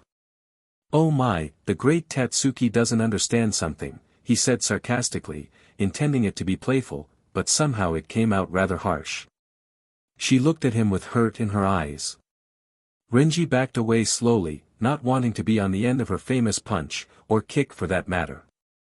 Instead of inflicting physical damage on him, however, she just walked away silently. DMN. Renji cursed his stupid mouth, and then ran up to the spiky-haired girl. "Hey, I'm sorry." If she heard him, she didn't let on. "Hey, I didn't mean to say that." She walked a bit faster. Sheet. Far out. Why couldn't he just act normal for once? No wonder Rukia didn't like him. It was because he was too brash, too harsh with his words. But she knew he meant well. Tatsuki didn't. Pulling a rough hand through his red hair, he ran to catch up to the dark-haired girl. He stood in front of her, arms out. "Hey, I'm really sorry. I'll explain to you all that spiritual power stuff when we get home." She raised an eyebrow, and a few minutes of silence passed between them. I'm apologizing here, say something, damn it," he said, clearly not understanding what was going through the girl's mind. Okay, she said, then pushed past him. "But only," she said, pausing to look up at him, "if you explain it." Renji nodded, then fell back into step beside her. He grinned to himself, amused at Tatsuki's need to understand spirit power. Well, it wouldn't hurt, he thought, she does have a rather large spirit power. Even though rather large was putting it mildly. He sighed. He would have to explain that to her as well. Surprisingly, they walked in comfortable silence. Tatsuki glanced to the tall guy walking next to her. Even though they had only been living together for a few days, she felt like she knew him well. He was probably one of those people who made others feel comfortable around them. Someone sort of like Ichigo. Thinking of Ichigo now, she thought she saw some similarities between the two. Not physically, but on a personality level, they were about the same. They both walked around with scowls, even though Renji also switched his scowl for an arrogant look sometimes, and they both were hot-headed, and easily angered. Actually, she thought, still looking at Renji, that's probably the reason why she felt so comfortable around him. Being friends with Ichigo taught her how to deal with people like that. Renji. Huh, he said, looking down at the spiky-haired girl. Ichigo, what was your relationship with him? He barked out a short, harsh, laugh. But beneath it, Tatsuki could tell she had hit a tender topic. Sorry. Something went wrong between you two? This time it was Renji's turn not to say anything. But, being a girl, Tatsuki could read his mind a lot better than he did her. And, by the obvious look of jealousy printed on his face, it wasn't too hard to read what was going on. But jealous of what, she thought, pondering the issue for a moment. What did Ichigo have, that Renji didn't? She didn't say anything else, and Renji was relieved. He didn't really want to explain the whole IchigoRukia Renji love triangle. Though, he thought bitterly, it isn't a triangle anymore. Renji woke the normal way, that is, slowly coming to consciousness, slowly becoming aware of the things that were happening. Cracking open an eyelid, he saw that it was day, that fact given by the sunlight streaming through his window. When they had got home last night they were both exhausted, both mentally and physically. They had headed off to their respective bedrooms with a nod, and Renji had found out that Tatsuki's room was just down the hallway. Stretching in his bed, he slowly sat up, thinking about what he was going that day. There wasn't really much he could do, he thought, laying out his options. He couldn't return to Soul Society because 1, he couldn't get enough spiritual energy up to even open a gate, and 2, even if he could open a gate, he needed his Jigai to function properly, and it wouldn't function properly in Soul Society. Being in a Jigai brought some advantages, and disadvantages. One of the disadvantages was that he had to clean the DMN thing, and that meant showers, shampoo, soap and all that annoying stuff. He groggily stepped out of his borrowed bedroom, and opened the 2 doors, unaware that he hadn't put on his shirt. He walked down the hallway, towards the bathroom, Tatsuki had shown him earlier, to relieve himself, and probably take a shower. As he reached the bathroom door, he promptly walked into a towel-clad girl who was obviously going the other way. This was because she walked straight into him. For a while, they stood there, pressed against each other's bodies. Renji was shocked that there was another girl in the house, and she was in a towel. And she had a great body, he thought, feeling the slightly damp towel against his bare torso. Her short hair was dripping wet, hanging loosely down the sides of her head. She has nice hair too, Renji thought, still unable to pull away due to shock. What the hell are you doing, you pervert? It was on the receiving end of that punch that he finally realized who it was. Tatsuki, he said in disbelief as the towel-clad girl left him, doubled over. That was Tatsuki. He almost couldn't believe it. Hundreds of thoughts whirled through his mind. There was no way that was Tatsuki. But who else could punch like that? And the girl did go to Tatsuki's room, he thought. But what happened to her hair? Tatsuki didn't have hair like that, she had spikes. His mind raged on. Tatsuki didn't have a body like that, or did she? He had never really paid special attention to Tatsuki at their school, and the guys didn't really talk about her in terms of her sexuality. Well, that was probably because she wouldn't hesitate to kill them all if she knew they were talking about her. But still, no one really held a romantic interest in Tatsuki, so he never found out what she was like. Even though the school skirt was rather short, no one really looked at her legs either. But looking at them a while ago, after she punched him, he conceded that they were really good-looking legs. He mentally slapped himself from thinking any further. Well, if that really was Tatsuki, he thought after he had calmed down a bit, what had happened to her spikes? The shower, he heard a tired voice in his head say. Renji placed a hand to his head. That was right, he thought to himself, her hair would have gone down after being in the shower. Who would have thought that it actually looked good? And for that matter, who would have thought that she actually looked more like a girl than a boy when her hair was down? Meanwhile, Tatsuki sat on her bed, placing a hand over her fast-beating heart. Being pressed against Renji's bare chest wasn't really the best way to end her shower. Well, it wasn't the best way, but it was somehow enjoyable. No. It wasn't enjoyable at all, she scolded herself. But being pressed against his chest, she stood up, and looked herself in her full-length mirror. Wearing a tight towel accentuated her curves, but she had never really thought seriously about the shape of her body. Actually, she had once. But that was back when she was 14 years old, hitting PBRTY. It was back then, when she had decided to give up trying to make her body look secretary. Her best friend, Inoue, overshadowed her in every physical aspect of the woman's body.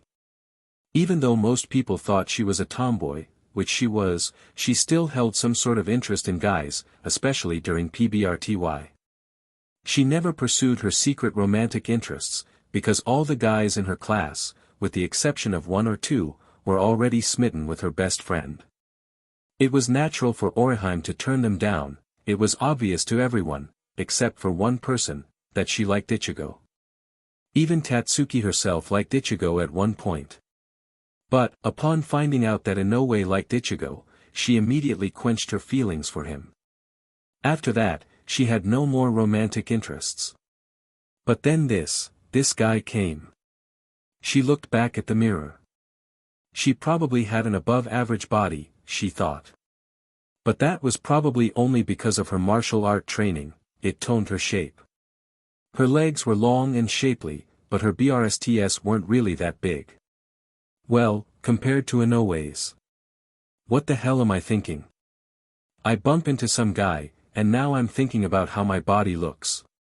Still, she couldn't stop replaying the scene in her head over and over again. Finally, she changed into clothes she didn't really expect herself to be wearing and then stomped out of her room, barefoot. She had to clear her mind. Half an hour later, Renji had finished showering, had tried to forget about the morning's incident, had already convinced himself that it was Tatsuki he had accidentally run into, and had already tied his hair up in its usual ponytail. Now there was nothing to do, and his thoughts kept wandering back to the bathroom incident. Even though he was about 150 years old, he hadn't really had much experience with girls. The closest girl to him was Rukia, and they hadn't done anything together. Oh sure, he knew about all the parts of the girl's body, how they reproduced, etc., but he had never had any real experience with women. Which was probably why he was thinking like a 15-year-old PBRTY-stricken boy. Failing miserably to keep the bad thoughts out of his head, he stood up, intent to go outside to get some fresh air. That, and he was hungry again. But there was no way, in the world that he was going to ask Tatsuki for food. It would be too embarrassing. As he wandered down the hallways, trying to find the exit, he heard some noises coming from behind a double door. Still thinking that Tatsuki was in her room, he didn't hesitate to open them. A Summer Job, Business Trip, Part 6. Rukia. She ignored him, walking ahead of him steadily, as if nothing had happened. Damn it, Rukia, Ichigo growled, clearly annoyed with the raven-haired Shinigami. Rukia, I'm serious, he said between clenched teeth. If this isn't the last hill, I'll have to take away all your chappy toys. That made her turn around. What? There is no way that I'll let you take them, she said knowingly. Ichigo just grunted. We'll see. They walked on in silence after that. Ichigo kept to his own thoughts, and Rukia to hers. They had been walking for the whole day, only stopping for a bite to eat at some random shop in the middle of nowhere. It had actually taken them longer than 2 days to get to where they were. Thanks to Rukia's expert navigational skills, heck, they could even rival that of Yuichiru's. Then, she had the nerve to tell him, 10 hills back, that the hill they were climbing then was the last hill. And then proceeded to tell him the same thing for every hill they had climbed. And every time, they had gotten the same result. No lake. Ichigo didn't even know why he wanted to see the lake in the first place. It had been Rukia's idea at first, but after traveling for 3 days for some lake, he wasn't going to keep up his don't care attitude. He didn't want to have traveled 3 whole days for nothing. As they neared the crest of the hill, Ichigo growled out his threat again. And, yet again, Rukia ignored him beautifully. Her hair softly moved in the late afternoon wind. Sometimes, it would almost reflect the sunlight perfectly, he thought, absent-mindedly. Yes. I was right. He looked up to see the smaller Shinigami raise her fist in the air. And then start to dance around. Ha! Ichigo, you were wrong. Wrong. So, how does it feel like to be wrong? He gritted his teeth in an attempt to stop himself from bursting out that she had been wrong for the past 9 hills. But somehow, something inside him told him not to burst her little happy mood. It made him sort of happy. Whatever. He reached the spot where she had been standing a moment ago. And stopped breathing. The view was magnificent. The sun was dipping low under a small forest that bordered part of the lake, and the water was reflecting the orange sunlight perfectly. Even from his vantage point, he could almost hear the lapping of the small waves that the lake produced, could hear the wind whistling comfortably through the trees. Gaining his breath back, he inhaled sharply, only to smell the smell of lush mountain grass, the air scented with something similar to pine. Maybe the 3 days really was worth it. He looked down below him, where he saw the hill slope down gently, then level off for a few meters, then to the shore of the lake. A smile tugged at his face as he saw Rukia start to run down the slope, faster and faster. She looked so carefree, he thought. And indeed, she did look carefree, her hands outstretched as she ran down the hill. Suddenly, her constant running motion was halted, and she fell sharply forward. Instinctively, he flash-stepped towards her, ignoring the dangers of using such a skill down a slope filled with long grass. He could have landed on something that would have injured his legs, but fortunately, he landed on hard ground, right next to where Rukia was falling. He could see her as if in slow motion, falling gracefully. His sensation was over in an instant, when he positioned himself under her, so that he felt the brunt of the blow. His back hit the ground, and he winced as a sharp rock bit deeply into his spine. They rolled down the slope, until they came to a rest when it leveled out. The long grass, which was about at waist height when standing, hid them completely from view when they were lying on the ground. It created a sort of wall, some sort of private haven that cushioned their fall.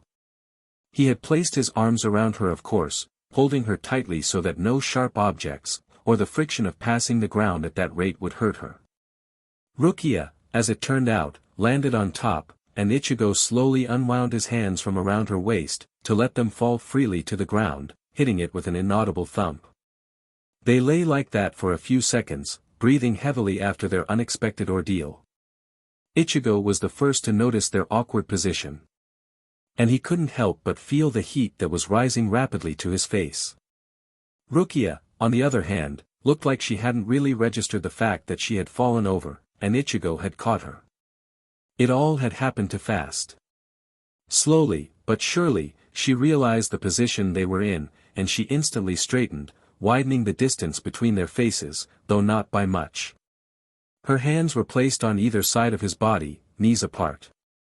His GI had opened slightly during the fall, and it exposed some of his chest. Places where she, a respectable Shinigami from the Kuchiki clan, should not even be thinking about. Unconsciously, she leaned in a bit further. Ichigo had expected her to jump off, to scurry back in fright at their proximity. He certainly hadn't expected her face to mirror his. Now that she was so close, he could study her face, blushing. Looking pretty, though he would have never thought about her that way. Never. The rogue strand of hair that had always sliced some of the visibility from her face had fallen straight down, and its tips were tickling his forehead. He wanted to move, but he couldn't. She leaned in closer, and he almost leapt up, if it wasn't for his quick-thinking brain, which told him something would happen if he leapt up. Finally, the space between their faces could be measured comfortably in millimeters. Rukia could hear herself breathing in, breathing out, could hear her heart beat. Just a little closer, and Ichigo didn't move. He was too afraid that if he moved, something would happen. He wasn't dumb, of course, he knew that they were almost in perfect position for a kiss. Her lips were slightly apart, just a little bit closer, and he felt lightheaded. The night he had kissed her, the night back at the inn came back to him. He had kissed her at that time because his hazed brain had told him that was the only way to stop her from crying, becoming an emotional wreck. For some reason, his heart always skipped a beat whenever he saw her sad, or cry. He felt such vehemence against her hurting, that he had tried to stop her in any way possible from feeling that way. But was that really why? The question in her mind was simple, even though she hadn't really deciphered it fully. Their proximity was slowing down her brain. She hesitated at first, but finally, breaking the lack of movement, and breaking their eye contact, she closed the gap between them. She was almost surprised when she kissed him. He kissed her back, but gently. She tilted her head slightly to deepen the kiss, and he kissed her with such passion that it almost frightened her. Like it held all of his deepest secrets, held his whole feelings for her. She didn't want to believe it at first, the feelings that the kiss they were sharing told her. It scared her to know that he cared so much about her. Finally, they broke the kiss for the sake of oxygen, and they panted a while, as she looked deep into his hazy brown eyes. He propped himself up by his elbow and gently pushed her back, so that at first she thought he was pushing her away.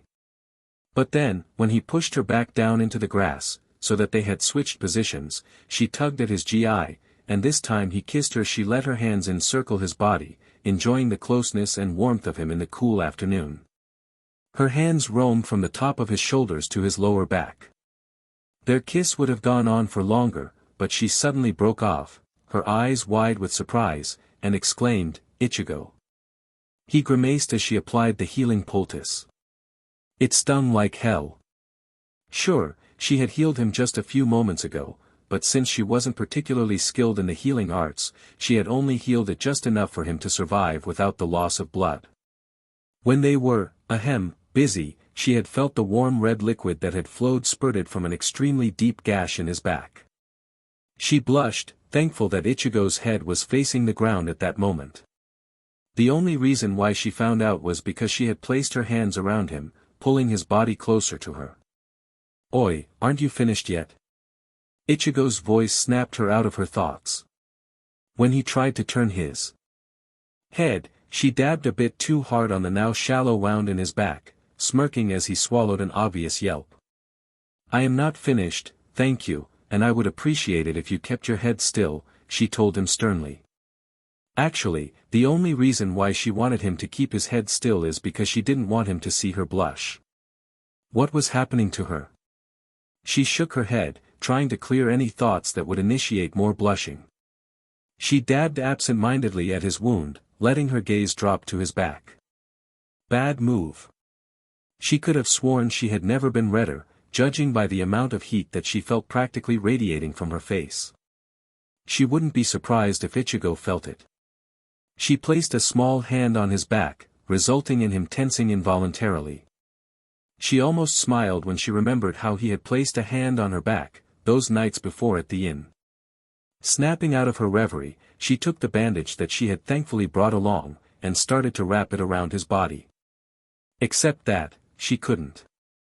Because he was lying on the ground, it was a bit hard to bandage him up. DMN. Looked like she would have to look at him, properly look at him. Something she had been dreading to do ever since she broke off the kiss. "Ichigo," she said, her voice unusually soft. He let out a small grunt of surprise. "What?" he said, his tone muffled slightly by the flattened grass. I need you to stand up." An awkward pause followed. Why, she did not know. "So I can wrap this bandage around you, idiot." she said, trying to sound harsh, but failing miserably. Oh. He obeyed her, getting up slowly, avoiding eye contact. He looked straight ahead when he stood straight up, and Rukia was grateful. It meant she wouldn't have to cope with him looking at her when she was tying on his bandage. Trying again to put the bandage on his back, she soon encountered another problem. "Ichigo, put your hands on your head." "What?" he asked, unbelieving. It sounded like an elementary school command. "Why?" "Just do it, you idiot," she said, regaining some of her commanding tone. He grunted, and obeyed her, but he looked at her now, eyeing her warily. Great. Just what she needed while she was wrapping his frickin' bandage. She could hardly hold the bandage before, when he wasn't looking at her. Now that he was, she didn't know what she'd do. Probably drop it, she thought as she positioned herself behind him. She carefully placed the first bit of the bandage on the wound, and then, taking a deep breath, held it in place with her right hand, and started walking around him. This would be the hard part. She had to hold the bandage in place while she wrapped the first roll around him, meaning she would be extremely close to the front of his body. Shutting her eyes, she crossed over to in front of his body, and quickly wrapped it around his front with her left hand. Now came the hardest part. Coming in close to him, she breathed in his fragrance. He smelt faintly of freshly crushed grass. Funnily enough, the smell was pleasant. She dimly remembered that she was supposed to wrap the bandage around him and quickly reached around with the roll. However, she let go too quickly of the other end in her haste to get away. She dropped the whole bandage. "DMN," she mumbled to herself as she bent down to pick it up. What the hell was happening to her? This was no different from anything else, she told herself. Just bandaging the wounded, just bandaging the wounded. As she straightened up, she felt him grab her wrist. She froze, not looking him in the eye. "Rukia." She didn't respond, hoping somehow that he would forget it. No such luck. "Rukia, look at me," he said, his voice different to what she usually heard. She continued looking down, until she felt his index finger under her chin. Her eyes slightly widened as he tipped her face gently upwards. He saw it. He saw something in her eyes. Like she didn't want to be close to him, didn't want to touch him. He completely ignored the feeling he got when she kissed him, and he kissed her. Something was wrong with her, he decided. She must have been affected by me. Well, if she didn't like the kiss, he thought, then I won't pursue it. It's stupid anyway. "I'll do it," he said, his voice gruff, even though when he took the bandage from her, it was gentle, almost caressing her hands as they came in contact. He held the bandage awkwardly to his back, and attempted to wrap it around his torso. It failed. The wound was in such an awkward place that it couldn't be self-bandaged. But, he didn't give up. There was no way he was asking Rukia to do it, when she was clearly uncomfortable with it. That's why he was so surprised when Rukia said, "USCK." He looked up, a questioning glance on his features. "USCK at bandaging," she said, as if that was supposed to be an explanation. Then to expand his surprise even more, she took the bandage from him. He was too astonished to stop her, and proceeded to do what she couldn't do just a few minutes ago. He furrowed his brow in concentration. Girls were weird. She finished bandaging him, then plopped down on the indent they had made on the tall grass, letting out a small sigh or relief. Not knowing what to do, he sat down next to her, and promptly asked, "Rukia, how come, back then now?" The question didn't make sense to anyone, but somehow Rukia understood him. She smiled a small smile at him, not unkindly. "I couldn't do it before." She trailed off, not wanting to finish. He didn't press her. "But then I saw you trying to bandage yourself up, and saw how crap you were," she said, laughing softly. "So I had to help you," she finished before he could get a word in. His facial expression slowly changed from angry to uncaring. But deep inside, she knew he had a different expression to what he was really feeling. The problem was, what was he really feeling? "HN," was all he said. The sun had just gone down, as if it had waited kindly for them to finish their little session together. Rukia sighed, resting her back against the soft grass. Ichigo pet an eyebrow towards her. I wanted to watch the sunset at the lake. They say it's the most beautiful sunset ever, she explained. But since we're only planning to stay one day, I guess we can't, she said, a question obvious in her voice. Ichigo tried to pretend that he didn't hear. He had told her repetitive times that they absolutely could not spend more than a day at the stupid lake. That meant, on the night they get there, they leave the next morning. Please, Ichigo. Just one day, she said, curling the end of her statement to make it an adorable question. He frowned down on her, not because he didn't want to stay the extra day, but because he felt so powerless when she spoke to him like that. And Ichigo did not want to feel powerless. He had had enough of that when he first fought the Arancars. He turned to Rukia, looking at her pleading, deep, dark blue eyes. Fine, he said grudgingly, though he heard a little voice say to him, you were going to suggest it, anyway. A summer job, business trip, part 7. So, where do we sleep? Rukia turned to look at him, looking slightly irritated that he had broken the comfortable silence that had nested its way between them as they were looking at the sky. Yet, his question was a valid one. Well, we could make our way down to that side of the lake there, she said, pointing out a place on the edge of the forest. Ichigo turned around to see where she was pointing. Rukia must have had sharp eyesight to see that, he thought. He examined the place she was pointing at. At the edge of the forest, the trees seemed to have kindly parted out in a small semicircle to reveal a small half-clearing. It would have to do, he thought, but they would have to trample down the grass a bit before it would be sleep-worthy. Well. It seems okay. Want to go now? She huffed at him as she stood up. Of course it's okay. I found it after all, she said with an air of superiority in her voice. He ignored her as he stood up along with her. Whatever. Let's go. She didn't say anything, but fell in step with him as they walked to the water's edge. Walking along the water's edge would be the fastest way to get to the place Rukia was talking about. They didn't want to wade through hip-high grass. Ichigo stopped at the water's edge. It wasn't like the lakes around their place, they always had some sort of machinery, or something that polluted the scene. Also, the water back in the real world had cans, bottles, and general rubbish around and in the lakes. He wasn't really an obsessed greenie, but he appreciated the cleanliness that the water of the lake showed him. It was crystal clear, even in the moonlight. Rukia, as if reading his thoughts, said, "It's nice, isn't it?" He nodded, not saying anything.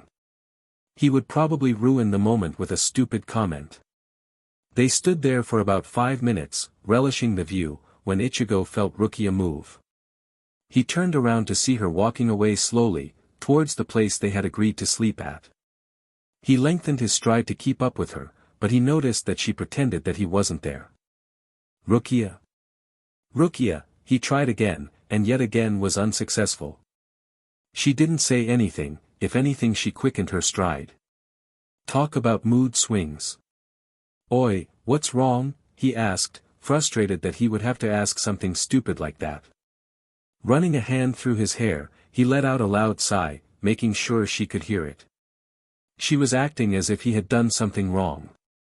In actual fact, Rukia was a bit annoyed at the whole day. Well, of course, she had kissed Ichigo, but did that mean anything?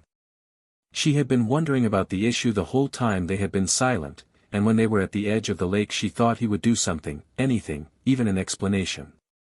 But he just stood there. Rukia, stop, she heard him say, and she looked straight ahead. He was standing there, his arms outstretched. What the hell is wrong? He asked rather angrily, though his words betrayed his voice. She turned her head away to the side. Nothing. Bullshit. She didn't deny the fact that it was, and they both knew it. I've been around you long enough to know what you're feeling. Do you? She asked lowly, not knowing why she was feeling the way she was. Yes, he replied after some obvious deliberation. What's wrong? She let out a calculated sigh. Nothing. Nothing's wrong. Let's just keep going, she said as she started to walk past him. A few minutes ago, Ichigo wouldn't have done what he did, because he still thought she was feeling, almost scared to be with him. After they had kissed, Ichigo could swear he felt something go strange about her. He grabbed her wrist as she was walking by, and pulled her into a strong hug. She tried to resist at first, but he was too strong. She then sunk into his embrace, but it was over too soon. He released her, but he took her hand in his as they walked towards their destination. After a few minutes of awkward silence, even though they were holding hands, Rukia said, "Ichigo." The orange-haired captain looked down on her. She pulled away from his hand to stand in front of him. In the dark moonlight, she looked nice, even if she was wearing the same clothes from 3 days back. Somehow, she had kept her clothes from becoming too dirty, and if he had just met her today, he would have thought that she had been wearing her clothes for just 1 day. He shook his head to stop himself from looking at her clothes, or more precisely, at how well the clothes fitted her. "Tell me something, Ichigo." Her voice snapped him further out of his thoughts. "What?" "You know." She said tentatively, knowing it was a rather tender topic, at the inn, "how you." Ichigo had to mentally tell himself not to change his facial expression. He knew exactly what she was talking about. They had made it a taboo topic when they were walking, but now. "Did you?" She said, continuing, "Did you really mean it?" There was an extended period of silence. Ichigo really didn't know what to say. He had expected her to reprimand him, telling him never to do it again, but, judging by her earlier actions, she clearly was uncomfortable around him, something that hurt him without him understanding why. If he said that he really meant it, it would be something that would impact their whole relationship, perhaps they wouldn't even be friends anymore. That was not something Ichigo wanted to give up, believe it or not. He didn't really know his feelings for the petite Shinigami, but he knew that she didn't like him. Or at least, didn't like him in that way. Of course, he had fights with her, but he had come to appreciate her as his close friend. There was no way he was about to break that. IchigoRukia began, but Ichigo cut her off. Taking a deep breath, he said quietly, "I didn't mean anything by it.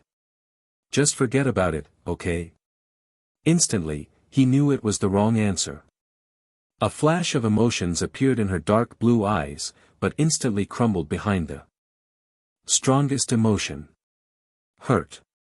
Then, she disappeared.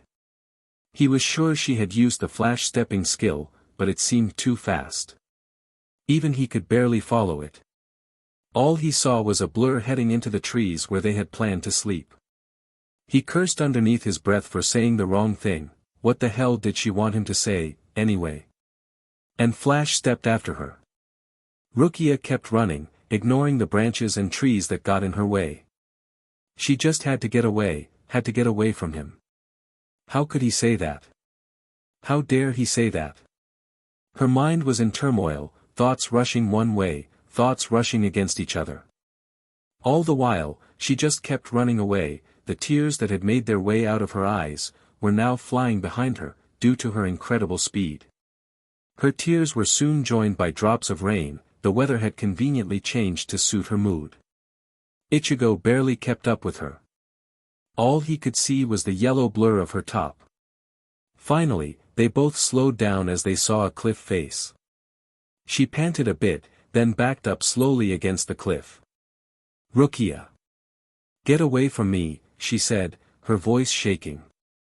Her eyes widened as he appeared in front of her, placing his hands on either side of her face, barring any way of escape. "Get away from me," she yelled, her voice coming back to her. The slight drizzle had turned to a heavy downpour, soaking her hair to the skin. She didn't notice the flash of hurt that appeared in his brown eyes. "I will. Just let me say this," he said, his voice cool and controlled, orange hair dripping with water. He didn't want her to hear the hurt that was trying to force its way into his head. She refused to look at him, angrily wiping out the hair that had fallen in front of her eyes. That night, I did what I did, because I didn't want to see you sad. Sorry if you didn't like it. But I'm not sorry for what I did. At his explanation, Rukia turned and looked at him, her deep blue eyes locking in with his brown orbs. And for the third time that week, Ichigo felt his impulses take over, and he leant down and kissed her. Rukia was shocked, his mouth was still warm even though the temperature around them had cooled considerably. She had just started kissing him back, but just as quick as it had started, it finished. She looked at him now, but she couldn't say anything. Ichigo. Her voice trailed away, she couldn't really voice her feelings into words. She felt her knees go weak from under her, and she buckled down. She looked up at him helplessly, and tried to say something, anything. He placed a finger to her lips, and then picked her up gently, bridal style, and Flash stepped away into the rain. That night, she woke up, soaked. Ichigo hadn't done much, he had just brought her back to the place where they were supposed to sleep. They felt asleep as soon as they got there, unaware of the wet ground. But, the only thing that was different was that he slept away from her. He had made sure he placed her on the other side of the clearing, while he took the opposite.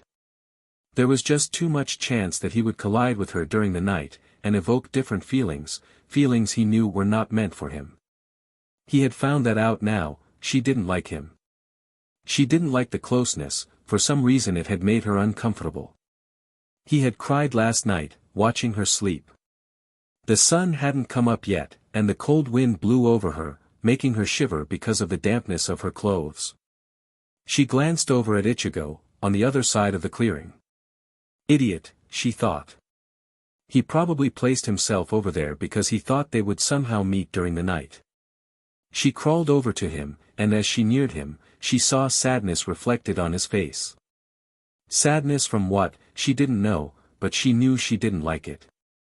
It wasn't the regular scowl, or glare, but it was pure sadness, like someone close to him had died. She frowned, then curled up close to him, pulling his hand over her to keep in an attempt to get warm. He didn't wake up, even when she had pressed her back against his stomach. She closed her eyes, but didn't sleep, and absent-mindedly laced her fingers around his hands. What did she feel about this guy? Was she, no. Am I falling, in love? No way. There was no way that she was falling in love. She admitted that she had been surprised when she kissed him, but that didn't mean she was falling in love, did it? She let out a small sigh, careful not to wake her friend. Her friend. She had almost made him not her friend last night, by running away. She had let her feelings take over herself. As soon as he said he didn't mean the kiss he gave her, she felt a whole new range of emotions she didn't know existed take over her. She felt like she was being used. Opening her eyes again, she stared off into the distance. Light was coming and she could see the outlines of grass that stood close by. More wind blew, and she shivered unconsciously. She felt his hand tighten against her waist, and she grinned a bit at that.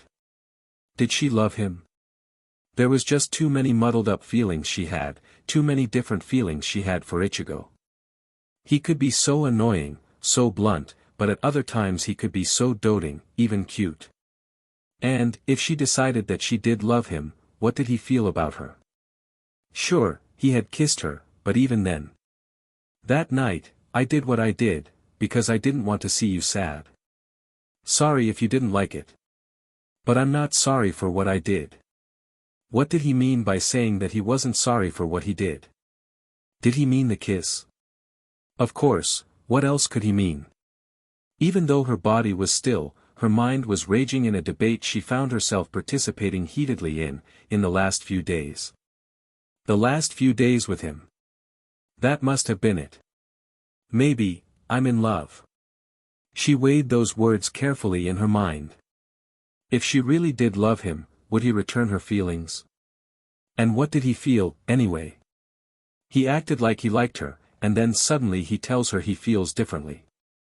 And guys thought girls were confusing, she thought, shaking her head silently.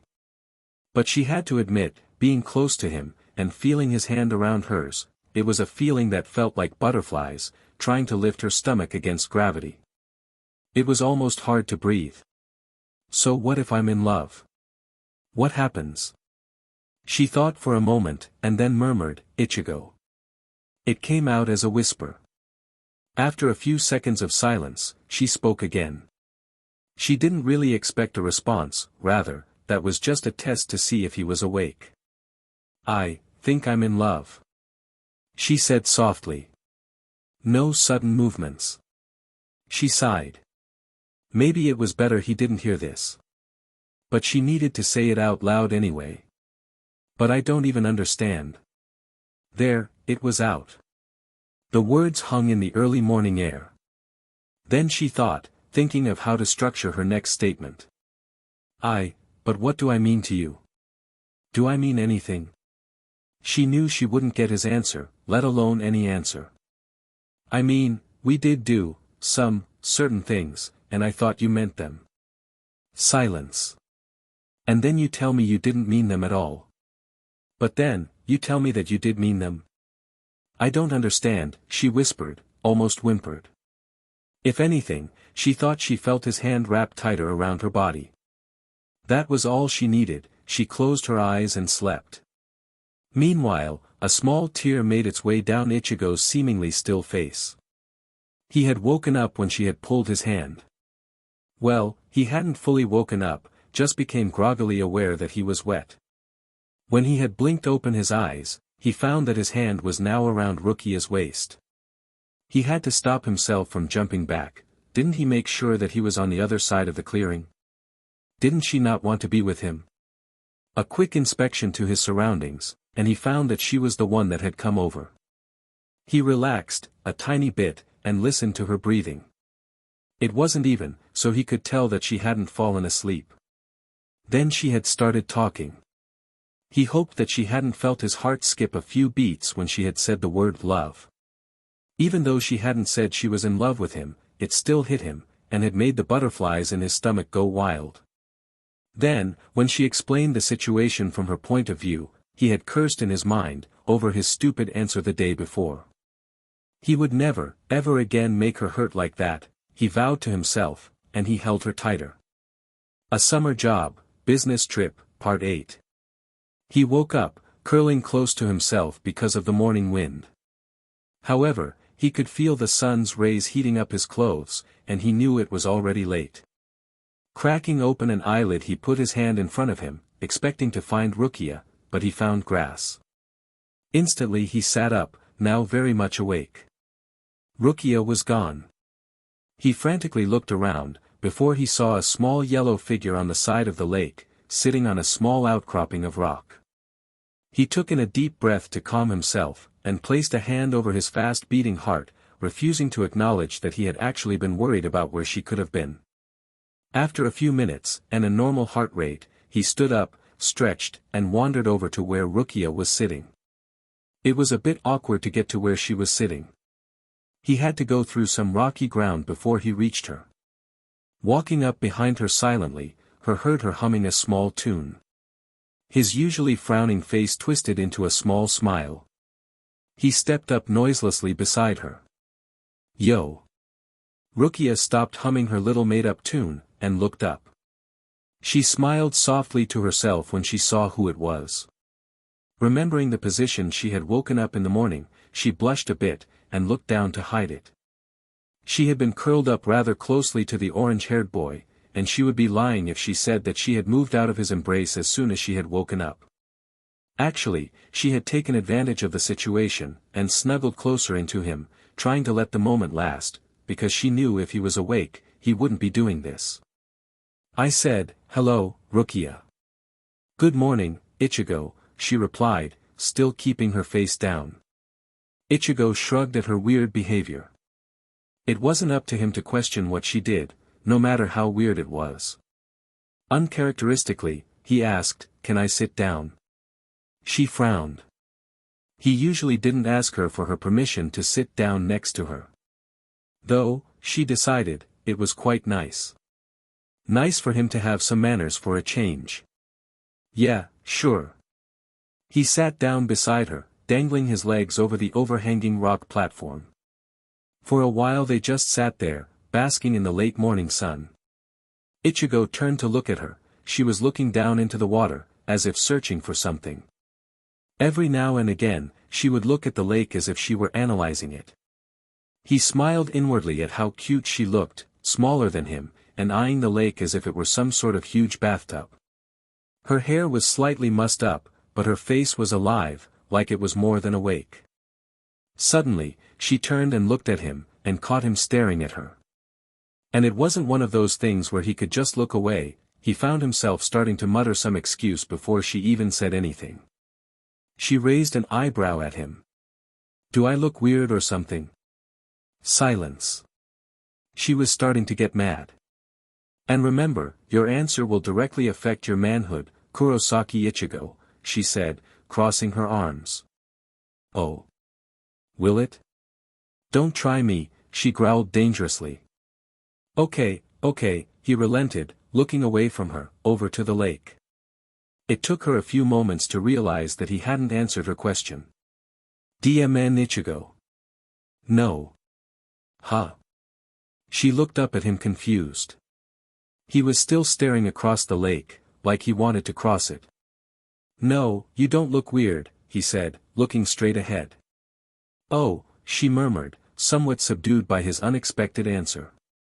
She leant over to him, and in the process placed her hand down on his accidentally. She was about to remove it, but felt his fingers tighten over her own. She looked at him quizzically, but he kept staring straight ahead, as if trying to burn down the forest on the other side. She looked at their hands, and blushed, though after he had tightened his grip, she didn't try to move her fingers. "Ichigo," she said wanly, turning towards him, but not looking at him. He said shortly, shifting his face to look at her. She took in a deep breath. Ichigo felt her grip tighten on his hand, and he instinctively moved forward. Their gaze locked, and they continued to move their faces closer, each aware that their hands were tightening on each other's. Rukia saw his face coming closer. She couldn't help but wonder, what did she really mean to this boy? Heck, she didn't even know if she loved him, but the way he made her feel, a freaking 152-year-old Shinigami, the way he made her feel was unexplainable. It was like her heart decided to play a beat that skipped a few, and her stomach had decided to take a journey to visit the throat. She swallowed. They were coming closer, and she focused on his lips. This would be the third time they kissed. Grumble. They both jumped back, suddenly self-conscious of their proximity, but both of them did not let go of the other's hand. They did, however, look away to hide their blushes. Finally, Ichigo turned around. "What was that?" he asked, sounding annoyingly amused. "Nothing." "It was nothing," Rukia said shortly. There was no way that she was going to explain to him that her freaking stomach had just grumbled. It wasn't her bloody fault anyway, she thought, feeling irritated and cranky. It was because they hadn't eaten in so long. "Are you sure?" "Yes," she snapped, annoyed at the smirk that played over the younger Shinigami's face. And, she added, before the other Shinigami could get a chance to say some smart but comment, "I think it's time we get some food." Ichigo sat there glumly. No, it wasn't glumness, it was more like, he was sitting there sulking. His counterpart was next to him, looking indifferent to his expression. Far out, he mumbled under his breath, for the nth time. "We've been waiting for ages." "Shut up." "They'll bite soon," was her reply, and she turned back to looking at the water. Ichigo snorted. "That's what you said an hour ago." "Shut up," she said dangerously. "We did this back when I was living in the city. Just deal with it, okay?" "Geez," he grumbled. "It's like we're poor." Rukia shot him a scary look, before settling down again, holding her makeshift rod. This had been her idea, fishing. It would be a bit annoying to have to go all the way back to the nearest place, and they probably wouldn't have had any food anyway. So she opted for fishing. The lake was clean, and she was sure that there were heaps of fish in it. Though, the amount of bites they had gotten didn't say much. She looked over to her orange-haired friend, who was sitting next to her looking bored. The truth was, she was getting hungry, not to mention bored as well. She peeked at Ichigo again. He had sat back a bit, leaning on his hands on his side. She looked at his hands, wondering what would he do if she held his hand. This time, intentionally. She thought about him getting angry, but there wasn't really a chance of that, was there?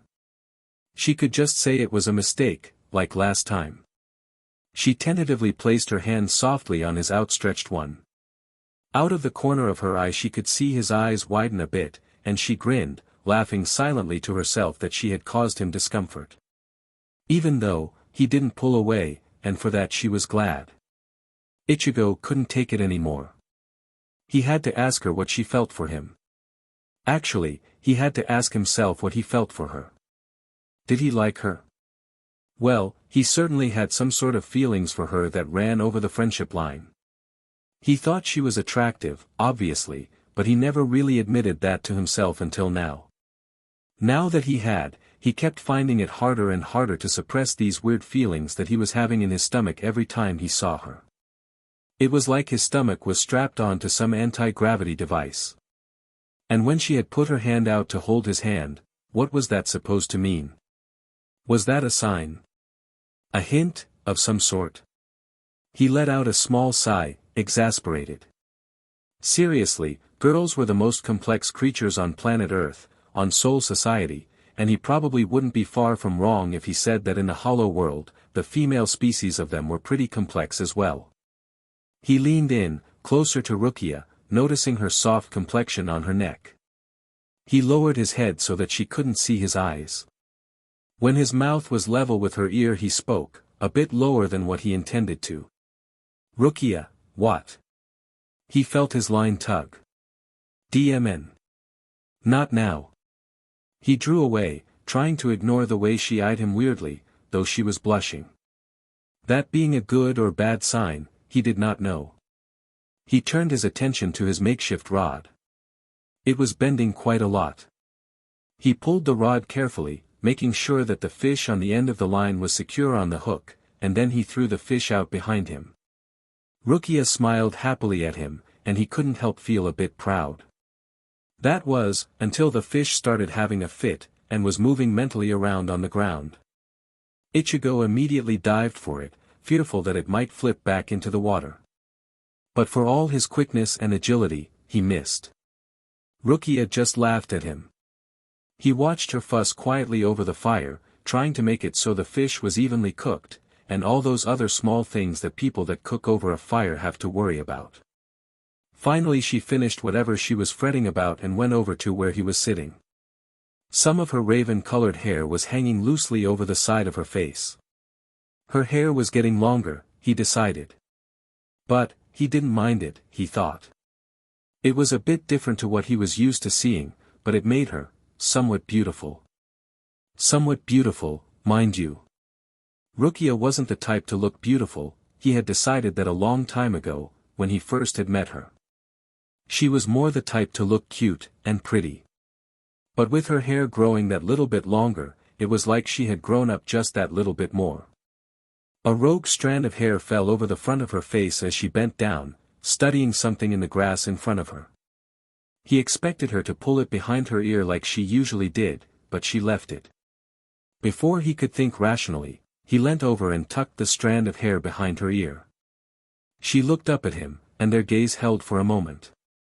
As if realizing what he had did, he lowered his gaze, and he shrunk back, expecting her to get mad, or something, but after a while she just looked amusedly at him. He didn't meet her gaze. Thanks. She didn't sound mad, Ichigo thought. Silence. Was it annoying you? She asked him, curious to understand his sudden outburst of physical contact. No, he said bluntly. She raised an eyebrow at him, as if waiting for an explanation. Just, something I wanted to do, he shrugged, as if it was an everyday thing. Which, it wasn't, and both of them knew that. But, she didn't say anything else, nor did he venture to explain further. It would probably embarrass him further. His action pulled them into awkward silence, until the fish was cooked. "Come on, Rukia, how long are you going to take?" "Just wait," she told him, offhandedly, as if he didn't matter. He grumbled something incomprehensible under his breath. Rukia had been on the hill that overlooked the lake for about 5 minutes, trying to take in the view. Even Ichigo had to admit, it was pretty nice. Though he didn't say it out loud. It was about mid-afternoon when they had decided to start heading off. After they had eaten their breakfast, they had taken a short walk along the edge of the lake. Rukia had taken off her shoes, and skipped daintily along on the water's edge, while Ichigo strolled a bit further off. His usual scowl wasn't in place as he watched Rukia dance through the shallow water. He thought that, if Rukia was always like this, not having a care in the world, he could probably live with her. For sure, he had lived with her before, but that was when she was always annoying him about what hollows to kill, how to kill them, what was happening to her spiritual power, etc. She always had something to worry about. Now, in her home, she felt so carefree, that Ichigo almost thought she was a different person, somewhat more attractive, someone he wouldn't mind spending time with. "Ichigo." He snapped out of his thinking immediately, to find Rukia staring curiously up at him. "Huh," he said, sounding a bit out to it. "You said, let's go, but you've been standing there for the past 10 minutes, staring out into space." "Oh." Rukia studied him carefully. He was acting a tad weird today. First he tucked some hair behind her ear for her, not that she minded, it was just that it was so unexpected, and now he was gazing off into the distance like something massive was occupying his mind. "Anyway, let's go," he said, trying to shrug off his earlier actions. However, Rukia wouldn't let him go that easily. She half jogged, half ran to fall in step beside him. They walked in silence for the first few minutes, and every time Rukia looked up at him, she could see him looking off into the distance, still thinking about something. But it didn't look like he was thinking like he usually did, with his trademark scowl. This look seemed like a more analytical in nature, as if trying to find out the universe's secrets. Her mind rushed back to all the mangas that she used to read at his place, thinking of where she had seen that expression before. That was it. "Ichigo," she said, though she wasn't expecting any response from the orange-haired captain. "Ichigo," she said, this time a bit louder. He was still lost in his own little thinking zone. She stood in front of him, and he didn't notice her till he was right on top of her. He stumbled backwards, trying to ignore the heat that was seeping into his face again. "Rukia, what the?" "I called your name like 50 times, she said, sounding exasperated. "Oh. Sorry." She glared at him as he started walking again, sidestepping her. "So, Ichigo, what are you thinking about?" she asked, before he could fall back into his weird new thinking mode again. Thinking, she pointed to his head, "What are you thinking?" "Oh. Nothing." The way he said it, it was obvious it was a lie. She rolled her eyes at him as they walked. "I think you're thinking of a girl," she said casually, as if she had just told him he had orange hair. She kept walking with a secret smile on her face, knowing that he had stopped a little bit behind her. Which he had, he was standing in the same spot he had been when she had said her little statement. She murmured, looking over her shoulder, as he jogged to catch up to her. He gave her a glare, and continued walking. "So, I was right, right?" she said again, causing him to splutter. "Wah, no. Why would I be thinking of some girl?" he said, making the word girl sound like it was some infectious disease. "Oh, I don't know," Rukia said flippantly, though she was smiling inside. "Maybe it was the way you were looking off into the distance and all." She trailed off, leaving him to think about what he was actually doing. "Well. No." "Oh," she said, trying to hide her disappointment. "Then what were you thinking about?" she asked. He didn't say anything for the next few minutes as they walked. She sighed, she was never going to get anything out of him. It was possible that he was lying, and he really was thinking of some girl, well at least that's what her mangas would tell her. She was sure the expression he was wearing was the same one as that guy who was lovesick, thinking about this one girl all the time. She sighed again, quietly so that he wouldn't hear her. A Summer Job, Business Trip, Part 9. The door of the inn swung open silently.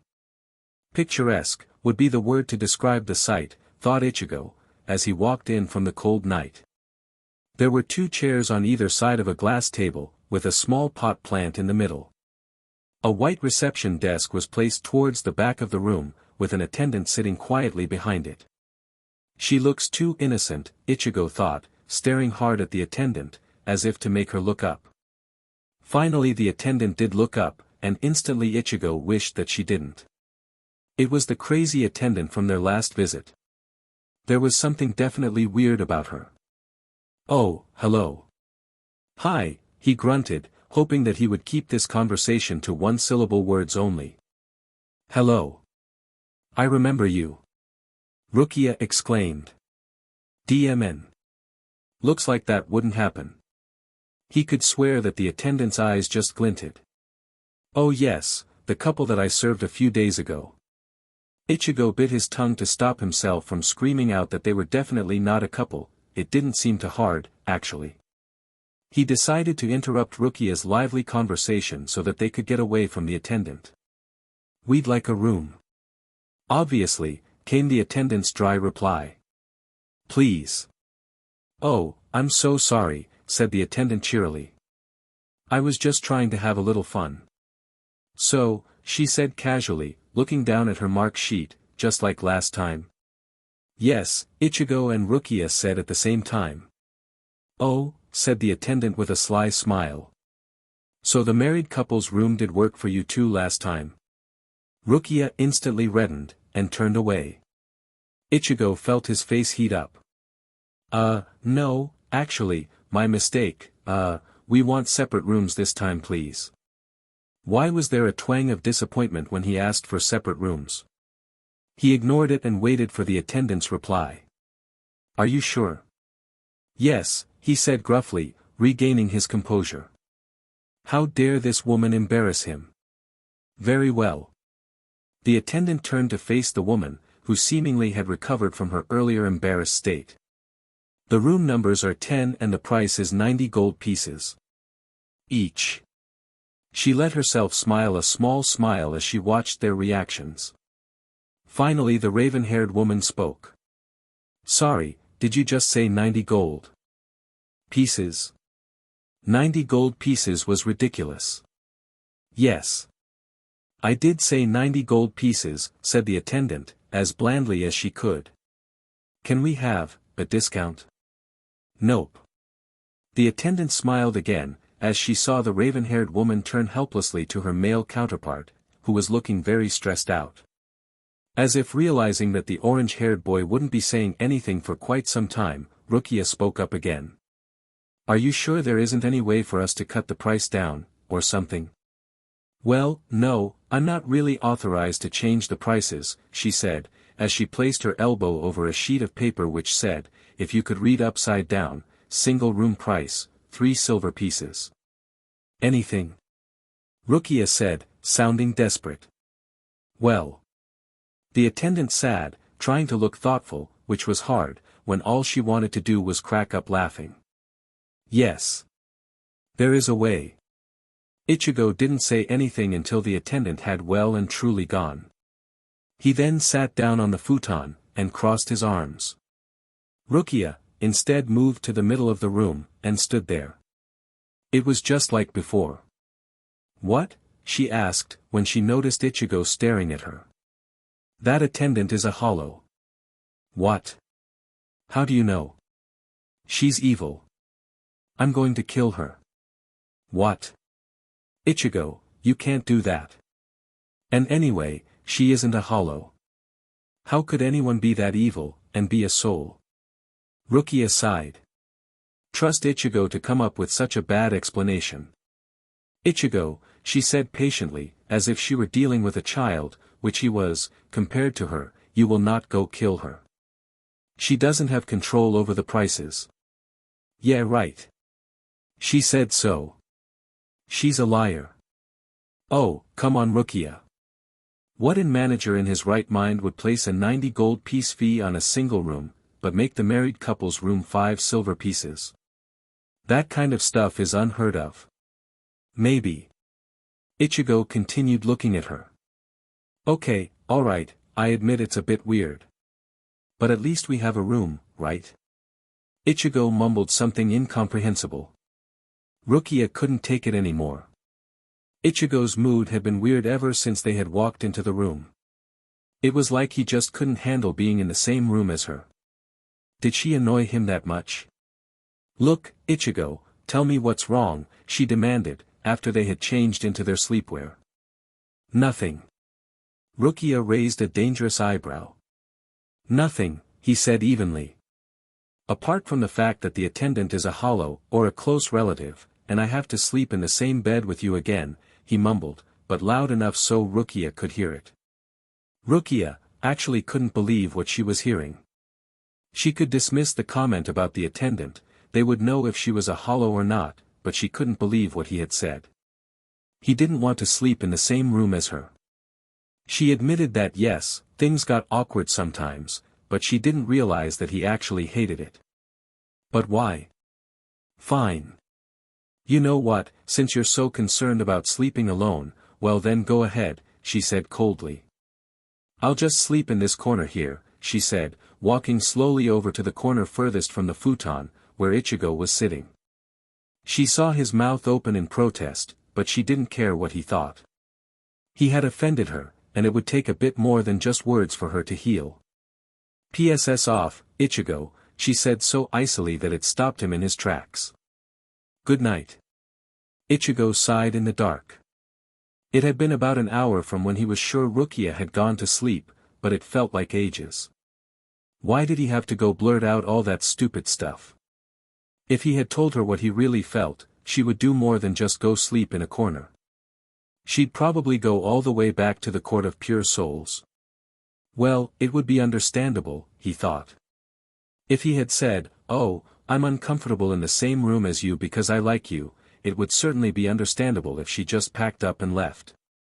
The thought had just occurred to him, what would happen when they were in the same bed? He was, after all, a hormonal teenager, and Rukia and him had done some stuff that was certainly not friend-like at all. He didn't know if he could trust himself in the same bed with her, really. But hearing her ice-cold voice was not good at all. Ichigo shook his head to clear his thoughts. He had to do something. He would hate for a rift to grow between him and Rukia.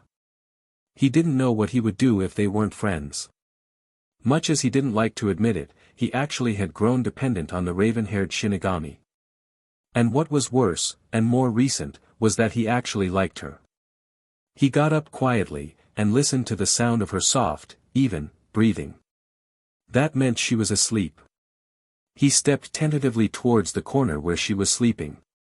For a while, he just stood there, wondering what he was going to do.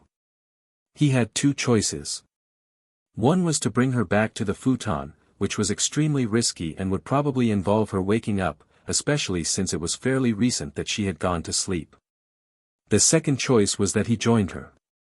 After debating silently in his mind, he chose the latter. Quietly he slid down the wall beside her, and prepared himself for sleep. He almost leapt away when Rukia's head fell slowly on his shoulder. He closed his eyes, and breathed in deeply, waiting for the moment where she would wake. Nothing happened. Good, she was still sleeping. But now, he wouldn't be able to sleep, worrying over what would happen if he moved and she woke up. A few more minutes passed, and Ichigo decided he had had enough. He needed sleep, as the journey had knocked quite a bit out of him. Reaching around her, he grabbed both her shoulders, and as gently as possible slid her forward. Thank goodness the floor was wooden, he thought, as he eased himself behind her. He parted his legs slightly, so that she fell between them. His initial reasoning for this move was that she wouldn't wake up if he moved, whereas if her head was on his shoulder if he moved, it would probably result in her head hitting the ground, which wouldn't be good for his health. Now when he had got settled, he cursed himself for being so stupid. Great, he could move his shoulders, but what about the rest of his body? He tried to ignore the soft body in front of him, and concentrated on falling asleep. It did not happen. After 10 minutes of trying to fall asleep he gave up, and placed his forehead gently on Rukia's raven-black hair. This woman had come to mean so much to him. He wouldn't admit it, and probably never would, but he would die for her. He was glad that she saved his life once, so that he could have an excuse to go save her. Even though, deep down he knew that that wasn't the only reason. But, the feeling never really arose until now, he thought. Oh, sure, he had liked girls before, and he knew how that felt like, but this feeling with Rukia was something totally different. Almost like it was lying dormant till now. He could be honest with himself, and say that when Rukia had lived at his house he didn't have any feelings for her, well those types of feelings anyway. Sure he had recognized that she was a grown woman, with all the body parts of a grown woman, but that was it. However, when she was at Soul Society, and he on Earth, it was like the bond between them got stronger and stronger, instead of growing weaker and weaker. That was something he couldn't explain, but thinking back to one of his dad's stupid sayings, distance makes the heart grow fonder, or something silly like that, that saying could probably describe what happened pretty good. He found himself missing her more and more every day, glancing expectantly at the wardrobe, thinking that she was there. Actually, just knowing that she was there made him feel somewhat secure. When she left, he felt her stir, and instinctively he placed his arms around her. A few moments of silence passed. Ichigo, he heard her say wanly. He didn't answer, but tightened his grip ever so slightly. He hoped she wouldn't fully wake. He was way too tired for that.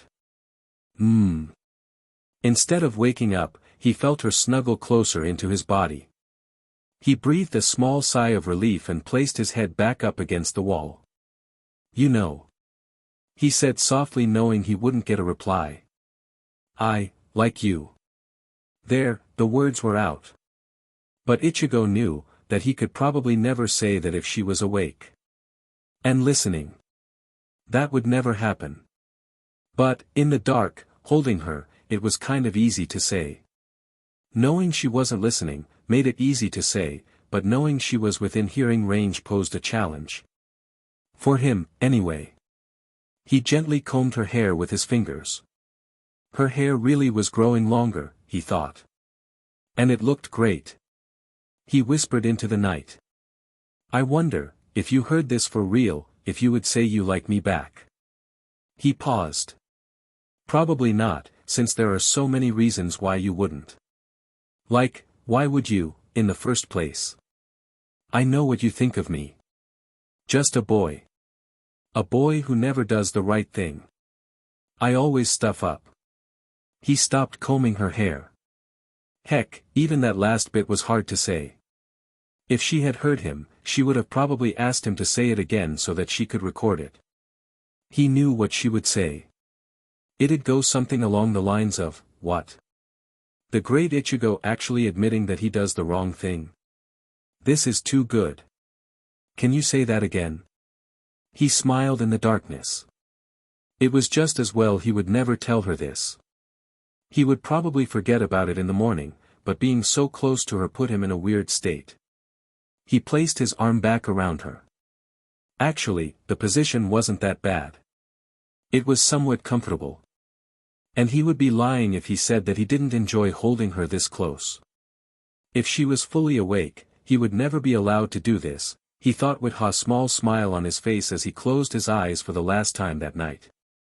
However, a few minutes later, Rukia opened her dark blue eyes. Ichigo. She trailed off, listening to his even breathing. But he was already asleep. A Summer Job, The Office Romance, Part 1. What? The old man's eyes did not widen at all with the outburst the young Shinigami captain had just thrown at him. Sorry, but even if you are new, and even if you didn't know the rules well enough, you must still be punished accordingly. But. The young man trailed. Kurosaki Ichigo. You have told me the same excuses, over and over again. IchigoRukia can be somewhat excused from her actions because of her lower rank and her nobility. They will take care of her. You, however, are my direct responsibility, and I cannot, and will not, have you floundering your responsibility of the whole 5th Division. My punishment still stands. And she doesn't get anything but a lecture. Yamamoto raised an eyebrow. And me? I get an extreme punishment of being locked up in my office for 1 whole week? Doing paperwork? Well, I see that punishment fitting, since as a captain you are supposed to fulfill those duties, and your absence did clog up the paperwork somewhat. But, why can't you just do a normal punishment, like sending you out in the wilderness to train? Yes. That's normal. You'd like it too much. Now, stop your arguing and get on with your job. Your sentence starts tomorrow morning. Ichigo mumbled something incoherent and then turned around, only to be met by the tip of an extremely sharp, and cold, sword. Where the hell have you been, you bstrd? Ichigo looked down to see the white-blue spikes of the boy genius, Hitsugaya Toshiro. What do you want, brat? Ichigo replied, annoyed. You made Hinamori worry over the whole affairs of the 5th Division, came the chilling reply. PFT. Ichigo said, as he released a breath. Ask Rukia about that, he said, looking to the side, not paying any attention to the sword pointing towards his midriff. Ask me about what? Came a dainty voice from the doorway. The raven-haired Shinigami was standing there prettily, smiling as if they weren't in trouble at all. Which was partly true, since she probably got told not to do it again, or something stupid like that, Ichigo thought. About why I was gone for the past few days. Rukia still kept her smile on as the Hitsugaya turned to her questioningly.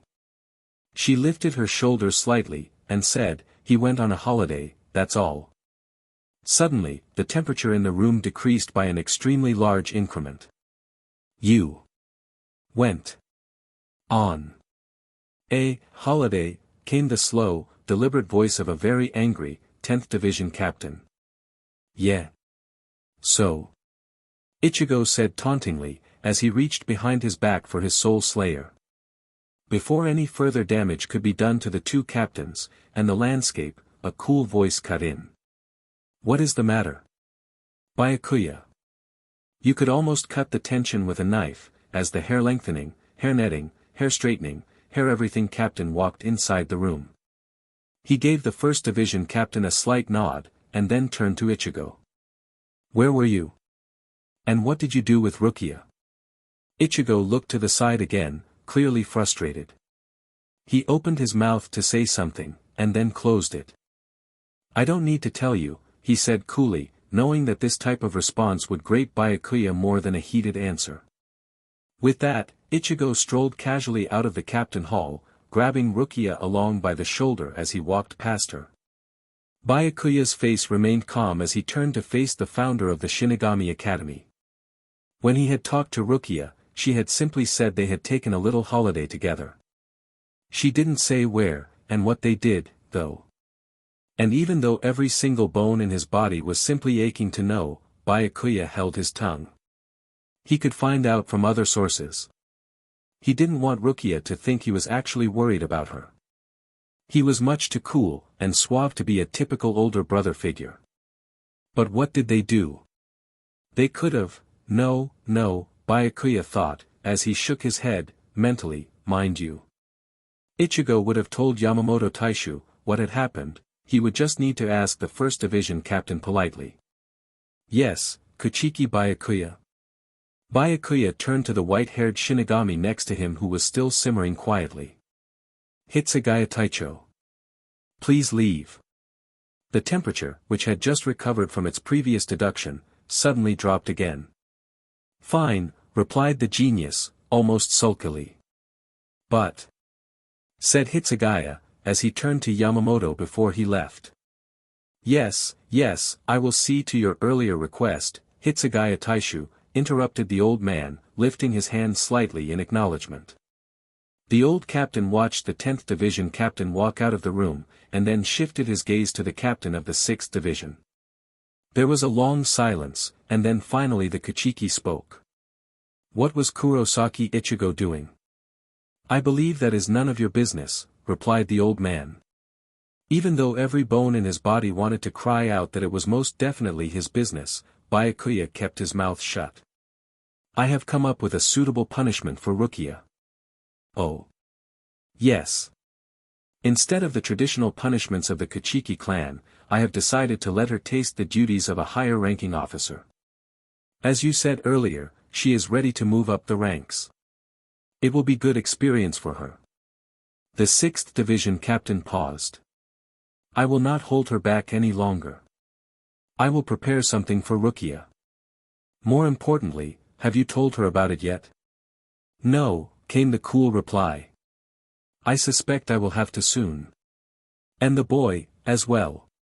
They will start wondering, and the Shinigamis here cannot keep their mouths shut forever. Yamamoto rubbed his temples in thought. There were too many Shinigami to please. First there was Toshiro, who had demanded that Hinamori be set free from her vice-captaincy duties the week that Ichigo was locked up to complete the immense loads of paperwork that had grown during his absence. Well, that wasn't too hard to solve, Yamamoto thought, since he wasn't planning on letting anyone help the orange-haired captain in the first place. But then, Kuchiki Byakuya had come to him and told him that he wanted Rukia to experience some higher-ranking office duties. He could let Rukia join in on Ichigo's work. He actually didn't think that the orange-haired captain would be capable of finishing off the required paperwork anyway. He wouldn't usually let anyone help Ichigo, but since the new captain was so uptight about Rukia being let off so easily, it might be good if he got to see that Rukia would have a bit more punishment than what he actually thought. Now, there was one last issue he would have to resolve with the two Shinigami. Renji. Rukia would certainly start looking for him soon. It would be best if they were put to their punishments as soon as possible, so that the question would not cross their mind. After all, he did not know if the boy, or the girl, for that matter, would do anything reckless if they found out that Renji was actually missing in action. Well, actually, it was inevitable that the question would cross their mind, but since they would be imprisoned, then they couldn't actually do anything about it. The reason why the 1st Division captain was so reluctant to tell them anything, was because what Ichigo and Yumachika had reported was not good at all. They had detected Renji's spirit force, that was good, even though it was said to be extremely faint. However, they had not found Renji at all. That meant that Renji was dying, and if Ichigo and Yumachika did find him, he would probably be dead already. Yamamoto did not want to give the orange-haired captain and his Shinigami friend a false hope. Yamamoto closed his eyes. There was a stage when he felt like those two, where he could do anything he wanted, but that was a long, long time ago. Right. Is everything clear? The old captain examined the two Shinigami in front of him. He had just told them the details of their punishment. Rukia had taken it like a normal Shinigami would have, however, the boy was still spouting excuses, though not as much as yesterday, since the girl was with him. But why is it outside the court of pure souls? The old man sighed. The real reason why was that he did not want them to find out that Renji was gone. Knowing Rukia, she would probably find out the real reason somehow. Outside of the court of pure souls, and where we will be sending you, it will be extremely complementary to what you will be doing. A pause. You will concentrate a lot easier. Any more questions? He asked, but his eyes disagreed. Rukia did not say anything. Ichigo, on the other hand, seemed to want to ask thousands more, but seemed content with that one answer. Besides, the old captain's eyes looked fairly dangerous. Right. Well, you can start off straight away. Oh, Rukia, this is a personal request. Please allocate some times in the evening in which you can teach Kurosaki Taishu the basics of his captain job. This was supposed to be done by Hinamori Fukateku, however. I understand, said the girl. The actual place allocated for them did not just include a building. In fact, it was a medium-sized house, accompanied by a small garden that included a little pond. Ichigo had raised his eyebrow when he first saw it. Wasn't this supposed to be punishment? Rukia on the other hand had not said a word. They now sat in the living room of the house, not saying anything. They had looked at amount of paperwork they had to do, and had let out a big long sigh. This is all your fault, you know. Ichigo expected her to jump up, yell, defend herself and attack him as she usually did, but this time she just gave him a sideways glance. Well, that didn't get him anywhere. Don't you think it's weird, he continued, that even though this was supposed to be punishment, they give us this nice house, and even a garden? Oi, Rukia, are you awake? Huh? I said, don't you think it's weird that? Yes. I've never heard of it before, she muttered wanly, though Ichigo could tell she wasn't paying any real attention to him. Oi. This time, Rukia looked up, because Ichigo was standing right in front of her. She felt her face reddening, and she looked away angrily, for he had disturbed her train of thought. What? She said crossly. What's wrong? He asked her, sounding genuinely concerned. Nothing. I was just thinking, she said, but a lot softer. Ichigo could tell she was lying, but girls were girls, and he felt content to leave it at that, for the moment. The truth was, Rukia didn't want to tell him she was thinking of Rinji. The first thing she had noticed when they had arrived at the Court of Pure Souls was that the Shinigami population seemed strangely subdued. Another thing that disturbed her, but she hadn't exactly pursued, was the fact that both Hitsugaya and Hisagi were back from their mission. However, she had not seen Rinji. Oh, it was probable that he was out at the time of their arrival, but it just seemed that the old captain was hiding something from them. It couldn't be possible that he was. No. What? Answered Ichigo, who was now at the other side of the room. Nothing. She replied, and even though Ichigo turned his back to her again, she knew that he would ask about later. Oh well, she would probably have to tell him. Hopefully he would say that it was just her thinking too much. Hopefully. After a few moments of silence, she decided she should probably speak up. She had just realized that Ichigo had been starting most of the conversations between them, and she had basically brushed him off. She didn't want to admit it to herself, but she was scared that Ichigo would suddenly bring up the topic of what he had said that night in the inn. It wasn't that she was scared of it, it was just that it scared her that Ichigo actually liked her. For sure, she liked him, but was it more than just liking him? He was an idiot at times, but she knew that almost every time he had good intentions. So, you want to start working now? Huh? The tone of his voice told her that he was slightly surprised. She smiled to herself. I said, let's start working now. She paused, to measure his reaction. He just looked at her evenly. I mean, if we finish a big amount today we could probably have tonight off. Hn. She took his grunt as a yes, and moved toward the large room where they were supposed to work. They had examined the room earlier, and had been greeted with mountains upon mountains of sheets. The only thing good Ichigo could see was that the sheets were placed in neat piles, so he wouldn't have to sort them. He sat at one of the desks and picked up a pile to begin. Out of the corner of his eye he saw Rukia do the same. Rukia. Ever since they had come back from their trip together, there was just a little something different about her. At times she completely ignored him, which he had thought that he didn't mind at all, but he found that it was irritating him constantly. For some reason he just wanted to know what she was thinking, who she was thinking of. At other times, she seemed to give him her attention, almost too much attention, and Ichigo found that was also disturbing him greatly. But he didn't think it was that bad. The other night, when they had finished talking about something, he couldn't remember, she had just given him a casual, bye, and a knowing smile, before entering Byakuya's mansion. That smile drove him crazy, and he wasn't able to sleep until the early hours of the morning. He couldn't stop thinking of it. He looked down at his pile, which lay untouched. He sneaked a glance to where Rukia was sitting, and noticed that her pile was of similar size to his. So he liked her. But now what? Did she even feel the same way for him, or did those kisses they had mean nothing? God, the woman had taken his first kiss away from him, and now they didn't even talk about it. Though, Ichigo did admit he hadn't actually thought of kissing any other girl besides Rukia. He sneaked another glance at Rukia.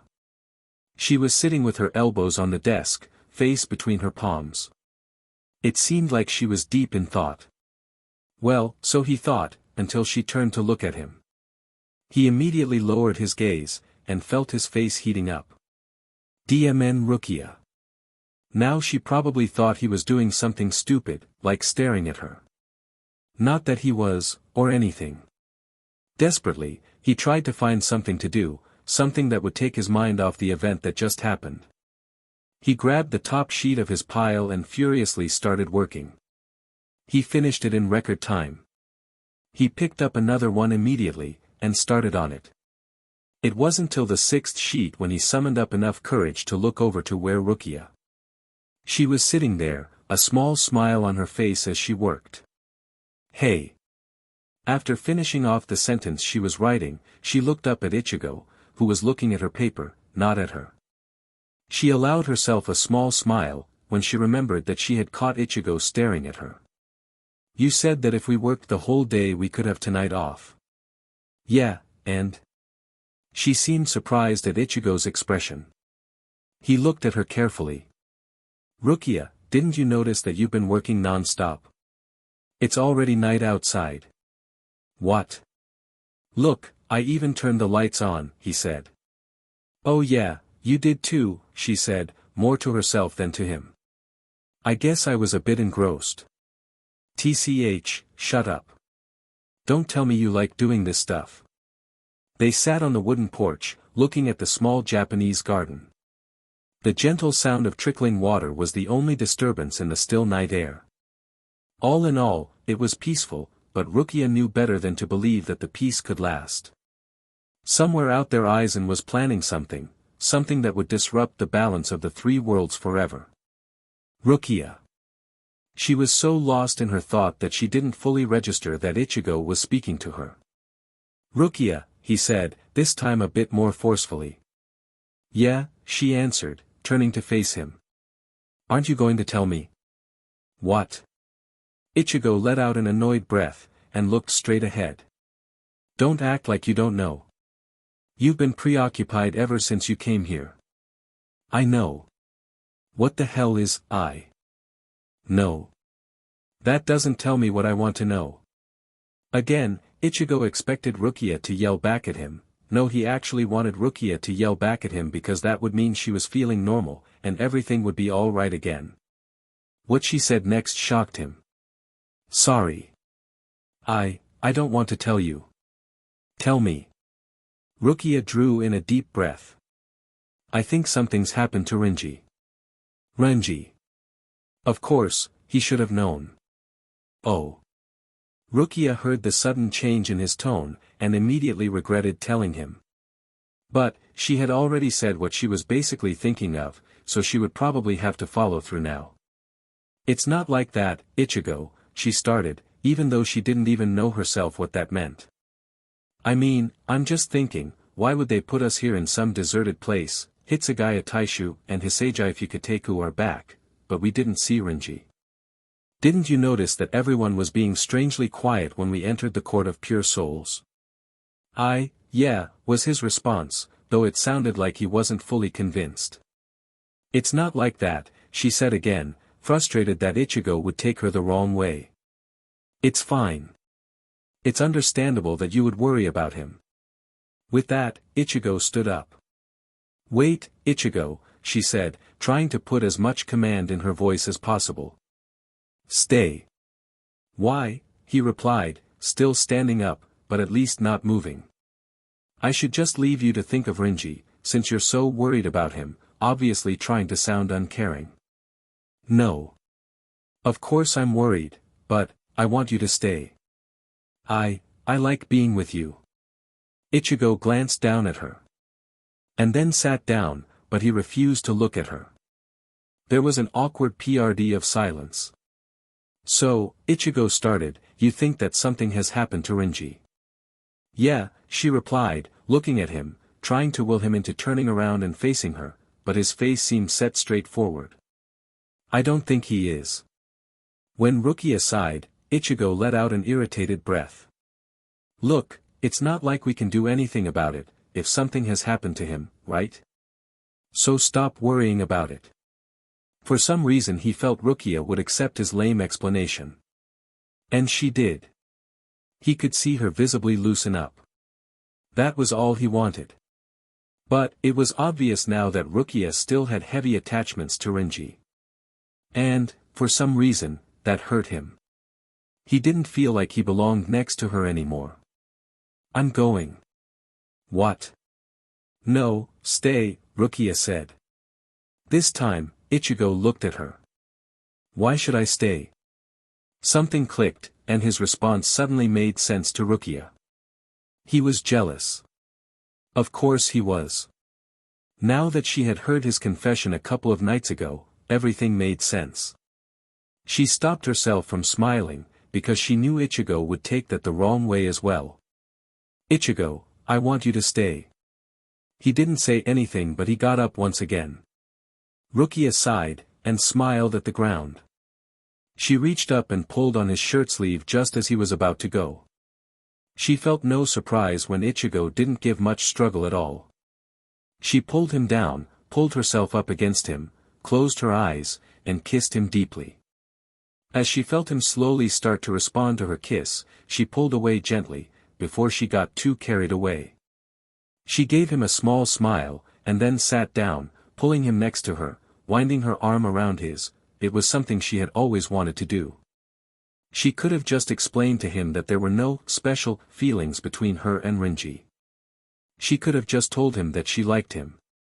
But, Rukia thought, as she pulled herself closer to him, it was easier the way she had done it. And, much more interesting, she thought, as she felt her face redden. Thank goodness it was dark. A Summer Job, Rehabilitation, Part 4. Failing miserably to keep the bad thoughts out of his head, he stood up, intent to go outside to get some fresh air. That, and he was hungry again. But there was no way, in the world that he was going to ask Tatsuki for food. It would be too embarrassing. As he wandered down the hallways, trying to find the exit, he heard some noises coming from behind a double door. Still thinking that Tatsuki was in her room, he didn't hesitate to open them. Unfortunately for him, Tatsuki was not in her room, of course, she was in the room he had just opened, and she had just finished executing a perfect roundhouse kick, just in front of the doorway. This was also unfortunate, for Renji, because the perfect kick hit him squarely in the chest. He didn't actually know what hit him. It was just like he had been looking at her face, confused, for a few seconds, then her leg, then her face again. Her face turned from an angry expression, to an expression of surprise. He opened his mouth to speak, but as he was about to say something, he felt a tremendous force of some kind on his chest where her foot was. Before he knew what was happening, he was thrown back, making an audible smack as his broad back smashed into the wall behind him. Rather than an expression of pain on his face, it was an expression of astonishment. What the hell was that, he thought, before the world before him, including a worried-looking Tatsuki, faded into darkness. When he next opened his eyes, he was on a rather soft surface, the couch perhaps, and his head was on the most comfortable pillow. When the world came back into focus, he saw Tatsuki's face above him, looking worried. "Renji," she said softly, biting her lower lip. Then the pain hit. He started coughing, and he clutched his chest. Sheet. It was a similar pain to when Ichigo had unleashed that thing he had called his resolve. That move, he recalled, was Ichigo concentrating a massive amount of spirit power on the tip of his soul slayer, and then releasing it in a killer blast.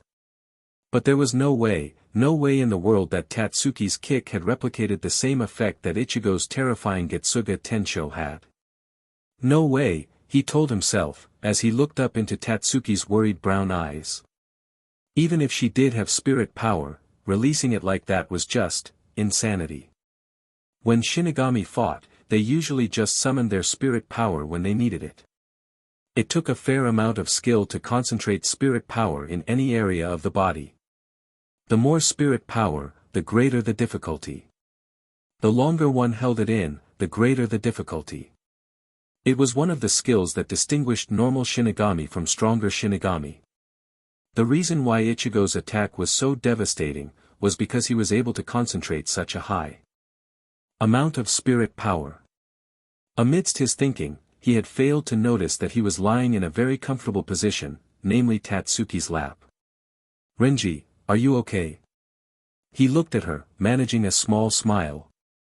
"Yeah. You're okay," she said softly. Suddenly her voice rose. "How can you be okay?" she said angrily. "You made a DMN crack in my wall." "Geez, I didn't know you Shinigami could be so weak," she added as an afterthought.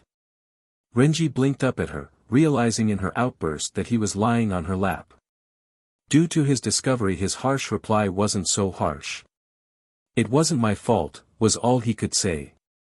"Your DMN kick was saturated with Ryatsu," he mumbled, finally coming to terms with the powerful force that had knocked him back at such a high velocity. "Ariatsu?" "Yeah. What the hell were you doing?" he asked, looking away, though not moving from his position on her lap. It took her a few seconds to respond. I don't actually know," she confessed. "It was your fault, anyway," she said, her voice becoming slightly angry again. "What?" he spluttered, making his chest ache again. "I just walked into the bloody room."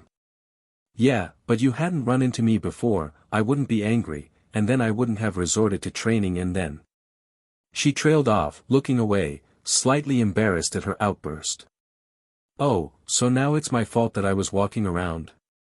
"Yes," she said stubbornly, even though she realized the stupidity in her logic.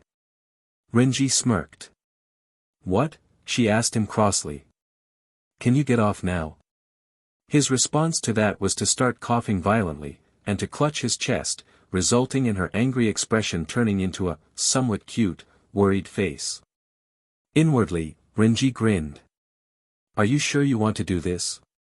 Tatsuki asked the red-haired Shinigami opposite her. "That man at the shop said that your recovery would take a while." "I'm sure," Renji replied, a bit too self-confident. "I'll kick your butt, you know," she said, assuming a fighting stance. "We'll see," he replied with a smirk. "Well, I beat Ichigo," was the last thing she said, before she rushed at him. She beat. He was barely able to duck 2 successive punches. He shook his head, and then jumped back. "You beat Ichigo?" he asked, as he threw a straight punch towards her face.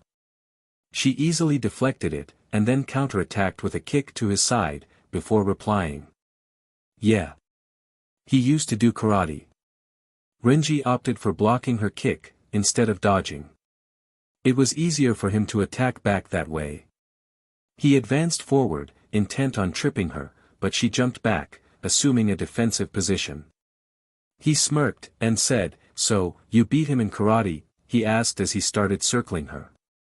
She started to do the same, but not before replying, "What's it to you anyway?" "I bet you lost to Ichigo," she said, grinning, as he jumped forward. His blows seemed to have a bit more ferocity to them this time, but she was easily able to block all of them. "I take that as a yes," she said, while ducking under a kick. He threw another punch, before answering. "We weren't playing games." This time it was her turn to attack. "What are you saying about karate?" she said, successfully executing a leg sweep which connected with Renji's legs. She grinned as she saw his body start to fall. Her grin turned to a frown, as when she spun around she saw him plant his hands on the ground behind his back, and flipping backwards. As he straightened, he smirked, and said haughtily, "Karate, as you humans call it, is like a kid's game to Shinigami. That arrogant bstrd." "So," she said, her anger dissipating as she breathed in and out. It wouldn't do to get angry in a fight. As she was taught in karate, fighting with anger was not a good thing at all. They rushed towards each other again.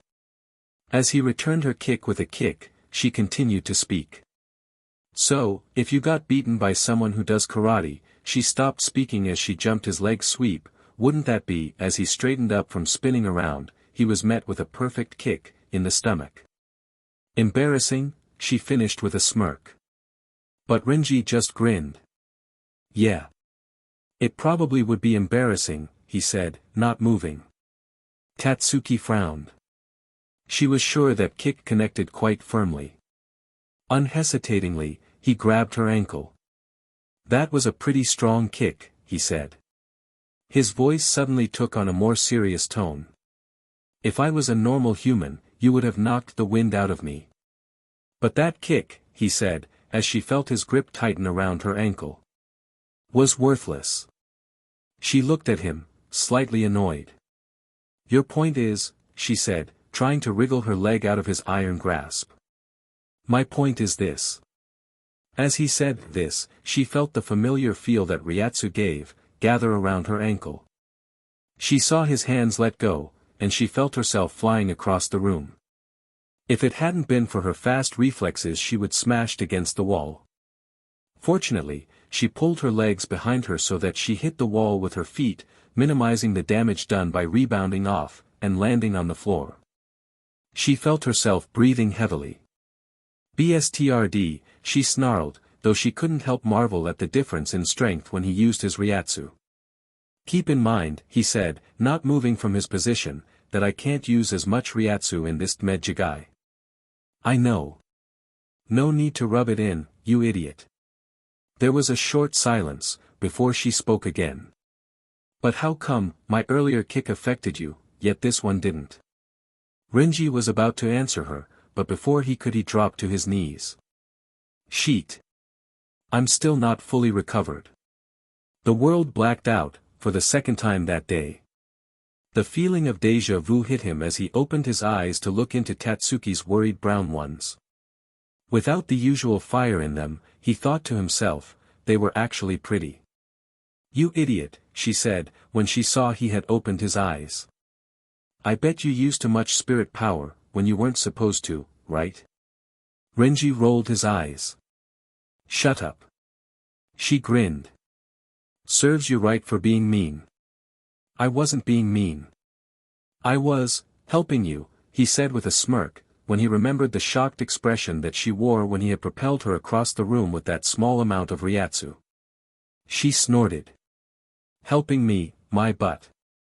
When Renji didn't reply, there was a short silence between the two. Anyway, Tatsuki said, shifting her legs slightly, answer my question. He raised an eyebrow, trying to hide a smile. It really was comfortable on her lap. What was that again? How come? Your other kick hurt me, but this one didn't. Renji finished for her. She nodded. You didn't use any spiritual force at all on that kick. It SCKED, he said bluntly, though he knew that if he was a normal human being, that kick would have hurt. A lot. The other one. He trailed off, thinking. How come she used Ryatsu in that earlier kick, while this one contained nothing at all? He knew she couldn't summon it at her own will, at the current time, at least, but he had thought there would have been at least some Ryatsu when they fought. But, it was almost as if something was blocking it. He glanced up at Tatsuki, about to say something. She was looking straight ahead, as if it was quite normal for Renji to be lying on her lap. Well, he had been lying there earlier on. He stopped a grin from forming on his face. He had only been with the human girl for a short while, but yet, he already felt as if he had known her for a long time. What were you feeling, this morning, when you kicked me? Angry, she immediately replied. Because you saw me in a towel, she said without thinking. Renji reddened, and looked away. He coughed, trying to hide his embarrassment. Yeah, he said, suddenly feeling uncomfortable about where he was. And what were you thinking just then? When we fought? It took her a bit longer to reply to this question. Nothing, really, she replied. It's best not to think about anything when fighting, she confessed. Renji closed his eyes. Even though he wasn't the expert on release of spiritual power, it would be safe to say that when she was angry, or feeling strongly emotional, she would just instinctively summon spiritual power. But, when she was feeling calm, or suppressing those feelings, it would inevitably lead to her blocking her release of spiritual power. Sure, suppressing emotions while fighting was helped one's skill level greatly, however, if suppressing emotions blocked her spiritual power as well. You want me to what? Renji rolled his eyes. It was like the 5th time she had asked. Listen, all you have to do, is forget all that stuff you got taught in your karate thing. I can't just forget it, she snapped back. It isn't something you can just unlearn. Just do it, he said coolly. Whenever you feel angry, or emotional, don't clear your mind like you usually do. She assumed a fighting stance. It's not that easy, she growled. Just think of the most annoying thing in the world, he said. Not me, he said, putting his hands in front of him. Tatsuki grinned. You come pretty close, she said. You arrogant bstrd. Renji didn't say anything, but prepared himself. If this exercise worked out well, he would probably end up being knocked out again. Though, as he thought of lying on Tatsuki's lap again, wasn't so bad. He didn't even know why he was helping the DMN girl anyway. Sure, she was nice, but she could be as annoying as hell sometimes. Another thing he liked about the girl was that she didn't wear the annoying stuff that human girls her age usually wore. Come to think of it, Rukia wasn't into wearing things like that. His chest started aching when his mind started thinking about Rukia. And it wasn't because of the blow he had received that morning. He dodged the first few hits, which he noted, with some approval, that they seemed faster, and angrier. That was a good sign, for her anyway. If he got caught on the end of one of those fists, and she released some Ryatsu, it would not be good for his Jigai. This time around, he noticed, that she wasn't saying much, just concentrating on fighting. Perhaps that was a good sign as well. Tatsuki narrowed her eyes. Need to be angry. She found that wanting to be angry had the exact opposite effect. But, she found that she was fighting a lot faster and her hits were more accurate, even though he was dodging all of them. It couldn't be that hard to release some measly Ryatsu when she hit him, she thought. He was probably wrong about all that crap he had been going on about suppressing emotions. Everyone knew, that to fight well, people needed to clear their minds. And, she was obviously right, now that her fighting speed had increased considerably. She grinned as she feinted left, then as he moved his head to the right, she hit him squarely in the side of the face. Her expression of elation changed after a few seconds of looking at Renji. He was clearly disappointed. She stepped back. That punch felt so powerful. Renji looked away, the punch hadn't affected him at all. There was no trace of spiritual force behind it. It's a start, he lied. Tatsuki bit her bottom lip. She would have preferred him to get angry. She didn't know why, but the Shinigami being disappointed in her affected her in some weird way that she hadn't felt before. It was like she wanted to live up to his expectations. But why the hell did she want to? It wasn't as if she owed him something. Well, he did save her, but he had been freeloading in her house ever since. She heard him sigh, and he ran a hand through his hair. Let's try again. She gritted her teeth, and assumed the fighting position again. She she would do this, even if it took her years. A Summer Job, Search and Assimilate, Part 2, Rehabilitation, Part 5. Any luck? Yumichika looked at himself in the mirror, as he tried to fix an eyelash that was out of place. No. No signal from Soul Society, Ichigo growled. The two Shinigami had been searching for Renji for weeks now, but his spiritual power was so weak that they couldn't track him down. It was more of a dim aura that they felt, faint, but permeating. It's probably broken. It's an ugly thing anyway. Shut up. Though it probably only is the stupid device. Longer lasting my butt.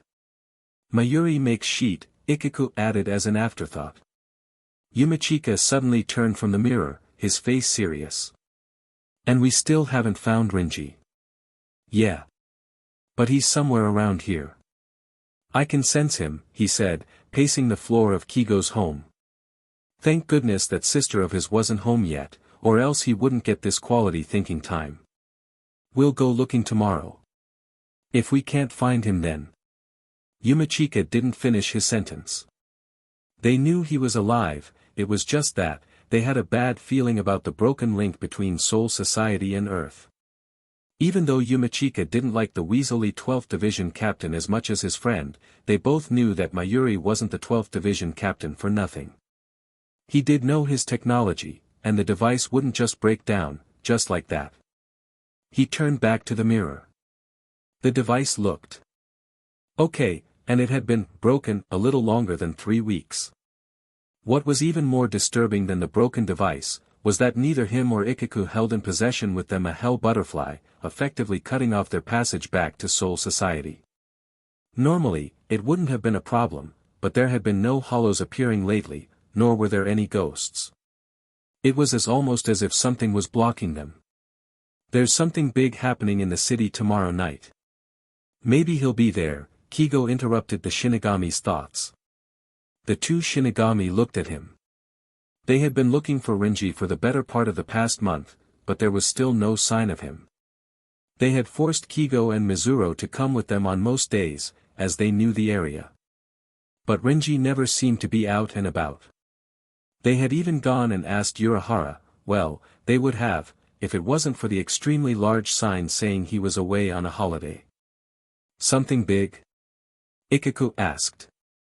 He caught Yumichika's eye in the mirror. For once his friend wasn't looking at himself. But that was because the matter's at hand. Yeah. It's Karakura's annual festival. Everyone goes, Kigo replied, placing special emphasis on everyone. Yes, there are a lot of older women in the crowds, added Mizuru. Ichigo ignored the two for a moment. The way things seemed to be falling into place, no hollows appearing, no Arankar appearing, no Soul Society, a big gathering in Karakura, it was disturbing, to say the least. We're going. Tatsuki's house was actually quite nice, Renji decided. He had been staying at her house for the better part of 4 weeks, and he had come to that conclusion. Nice. A normal person would have probably labeled it something like, extravagant, or massive, but Renji was already used to mansions such as these. He had to be, when he was working under one of the richest people in Soul Society. He stopped walking along the long hallways, and glanced at the 2 pathways that presented itself in a T-section. One would take him to Tatsuki's room, and the other would take him to his favorite part of the house, aside from the kitchen, the balcony. Over the past few weeks, he had taken to sitting on her balcony late at night and just looking at the stars. He had always wondered where Soul Society actually was. Was he looking at the right place, when he looked up into the sky? He liked to sit there, toy with his Soul Society transmitter that had got broken during the fight with the Arankar. Urahara had gone on one of his holidays, and Renji couldn't get the DMN thing fixed. He couldn't help but wonder as to what Soul Society was doing. It was standard protocol to send someone to check out a Shinigami missing in action. Unless they thought he was already dead, or something. But that would be stupid, he mused. His spirit power was getting slightly better, good enough so that they could at least sense it, they being whoever was sent to come to the real world and find him. Another reason why he liked to sit there, was because the solitude reminded him of Rukia. And that day, when he confessed to her. He had known, of course, that she had feelings towards the orange-haired teenager, but his mind refused to accept it. What the hell did she see in him anyway? His thoughts usually started off happily, just like his days in Soul Society did, but then they ended up gloomy, and dark. Like when he had let her go into the Kuchiki clan. That had been the worst mistake of his life. Many a night he spent on the balcony, telling himself that he would never let someone so close to him slip away again. The last reason why he liked to sit on the balcony was because it was a taste of the outside. He had hardly stepped outside of the house in the past few weeks, and he was getting antsy. Sure, he had made some necessary trips here and there, but nothing exciting. There wasn't even any normal hollows around. Something about that just felt so wrong, he thought. But it wasn't so bad staying indoors either, as the accommodation was acceptable, not to mention free, and Tatsuki proved a reasonable fighter. Even if, he thought to himself, even if she still couldn't control her spirit power. Sure, it was a start that she could actually see Shinigamis and hollows, but it wasn't enough. She needed to combat them, but even with her above-average karate skills, she would go down at one blow of a normal-sized hollow. He had been training her for the past few weeks, and she had gotten stronger and faster. In a way, she was like him, she had a hunger for training. But there was just one barrier she couldn't seem to overcome. She, or more correctly, her mind, refused to become emotional when she fought. The laws of martial arts were ingrained into her, and it seemed as though it was impossible for her to unlearn them. Sure, it was an excellent skill to be able to mask emotions during battle, but in her case, she needed to let some sort of emotion loose, just to release her spirit power. It was like a thin layer of calm had grown over her skin, and was preventing the escape of any emotions, and more importantly, Ryatsu. He was at his wit's end, concerning Tatsuki. He hadn't told her yet, but he suspected she knew, that was why she kept trying harder, and harder. But if she couldn't break this barrier? His thoughts were interrupted, as the sliding door behind him opened. He looked up from his cross-legged seating position on the floor, to see Tatsuki holding 2 glasses of iced tea. She sat down a ways from him, and set the glass in front of him. The two said nothing, but basked in comfortable silence. Finally, Tatsuki spoke. "Do you miss your family?" Renji looked up. That was a rather personal question. The two had avoided becoming personal with each other, they were more like sparring partners, but both knew it was inevitable that they soon start learning about each other's personal life. They just hadn't known how soon. Oh, they had gotten to know each other quite a bit, after their first spar, it was almost as if the fighting brought them closer together, something they both had in common. Tatsuki now knew exactly what mixture of shampoo and conditioner Renji liked to use on his hair, and what he liked to brush his hair with. She also knew that he spent more time in the bathroom than she did in hers. Renji, on the other hand, now knew what toothpaste Tatsuki used, what was her favorite color, and when her birthday was etc. So, it wasn't really a surprise when Tatsuki had brought up the topic of family. After all, they had spent way too many nights fighting about the aspects of, well, fighting. I didn't have any family. Oh. It was more like, well, I grew up with a group of friends, and we used to help each other, with living, basically. Tatsuki pet her eyebrow. What was it like? Renji scratched the back of his head. Oh, it was fun. He said, his voice uncharacteristically soft. There was a pause, before Tatsuki asked her next question. Where are they now? Dead. He hesitated. Rukia did count as one of his friends he grew up with, but what did that mean? She might as well have been dead, the way things were going now. Well, one of them is still alive, he said. When Tatsuki didn't say anything, he continued. It's Rukia. Oh, Tatsuki replied, untucking her legs from beneath her, and hugging her knees. You must be close. Renji barked out a sharp laugh. Ironic, he thought. We were. You know, he continued, not letting her question his use of past tense, you're kind of like her. Tatsuki put her drink down carefully, so that it wouldn't spill. I'm not like her. She's pretty, petite, cute, and polite, she said. I'm none of those. That's just Rukia at school, Renji retorted. If you got to know her, he trailed off, letting Tatsuki observe the stab of pain that shot through his eyes. He was about to say, if you got to know her, just like Ichigo did. But stopped, because of the pain he felt when he brought up that subject. Anyway, what about your family, he said quickly, trying to change the subject. My family.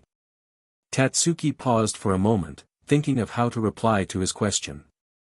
My mum and dad go on lots of business trips, so I'm left alone most of the time.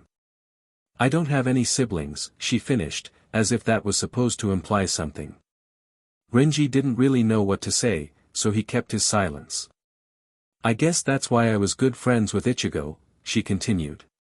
Because I didn't really have anyone around my age to play with, and he was the only one, even if he was a mummy's boy, she said with a sad smile.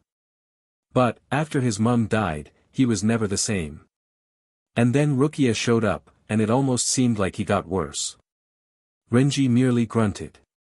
Tatsuki couldn't possibly comprehend what exactly Ichigo had taken away from him. It wasn't that he hated Ichigo, it was only natural for him to feel some sort of feeling against the guy, because after all, it was obvious to Renji that he would eventually reciprocate Rukia's feelings towards him. Another few moments of silence passed. Do you want to go somewhere tomorrow night? Tatsuki said, after draining her glass. Somewhere. There's a carnival on in the middle of the city.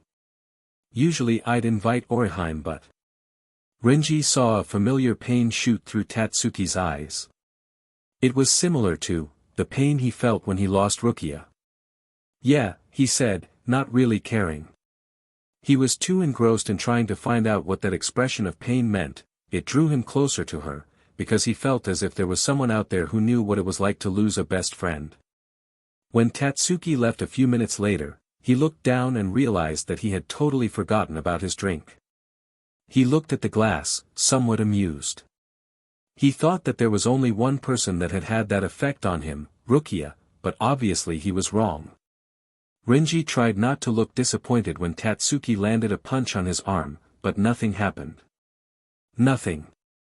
The girl was fast, strong, and flexible, but she just couldn't do it. He obviously failed at looking disappointed because he saw Tatsuki's face mirror his. I don't think you can do it, he stated bluntly. Tatsuki looked down. She hated giving up, but it was as if he was asking her the impossible. What do I need this DMN skill for anyway, she said, in an unexpected outburst. If a hollow comes. Renji had already explained to her about hollows. But for some reason, no hollows had turned up in the past month. When is it going to come? She interrupted him. I can't just unlearn what I've been learning all my life, Renji. Then you really should give up, Renji replied in a cold tone. Tatsuki looked up, her eyes burning. She threw a vicious punch at him, which he blocked, and held her fist. After a few seconds there was a slight tingling in his palm, but that was it. He hadn't got her angry enough. She wouldn't be able to do it after all, he thought. They arrived at the carnival by the time the sun was setting. Renji didn't actually like crowds, but tonight, he was feeling quite good. But that was probably because he hadn't actually gotten out of the house for the better part of 4 weeks, so he was quite happy to quash his dislike for large crowds in exchange for just getting out. Tatsuki, on the other hand, didn't actually mind large crowds, as Inoue and her always used to go out to this type of thing. At first, Tatsuki had gone to these carnivals just to please Orihime, but in the end, she found that she didn't mind the change of entertainment. But then again, that was with Orihime. Which was why, they both suddenly felt awkward standing at the entrance of the carnival, not knowing what to do. Renji just didn't know what to do, because he was too busy gaping at all the lights and rides that beckoned him to come. Tatsuki just didn't know where to take him. Was this a date, of sorts? She hadn't really thought about it. When she asked him, it was just that she too had a desire to just get out of the house, but when she had asked Orihime, the other girl had profusely apologized, saying that Ishida-kun had invited her to go somewhere with him that night. Now they were standing there, like dumbstruck idiots. Tatsuki decided to take matters in her own hands, and off by getting some food. That would probably appeal to the red-haired Shinigami. Over the past month she had realized that he could really put it away. Thank goodness her parents had decided to stock the fridge and pantry with provisions.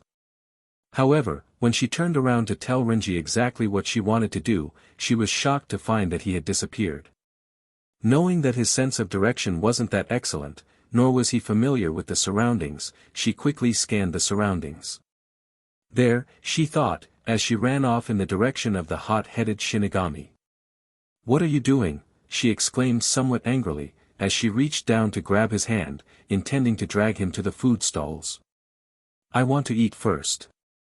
To her surprise, he didn't let go of her hand. Instead, he pointed upwards at the Ferris wheel, which was, by coincidence, right in front of them. "People are riding that," he shakily exclaimed. Tatsuki rolled her eyes. She had forgotten that wherever he came from, they probably didn't have Ferris wheels, as she listened to him excitedly, like a little boy, ask her if they could go on it. But, it wasn't like it was that great anyway, she thought, as she paid for the tickets. Thankfully the line was short, and she ignored the fact that he hadn't let go of her hand, even though it seemed that he wasn't aware of it as well. Instead he was just looking up at the massive wheel turn around. She didn't actually mind him holding her hand, but if he continued gaping upwards like that, people would start to think things. That was why, she was rather glad when they got on the Ferris wheel, because people couldn't see him stupidly looking around. Once he got over the initial shock of the wheel actually turning, after his second time, the ride itself was quite boring. Didn't they have any thrilling kind of things at this carnival? Tatsuki had told him there wasn't much better, and that he would have to visit something called a theme park, if he wanted to be thrilled. "Who did you say usually comes with you here?" Renji asked, looking out over the carnival.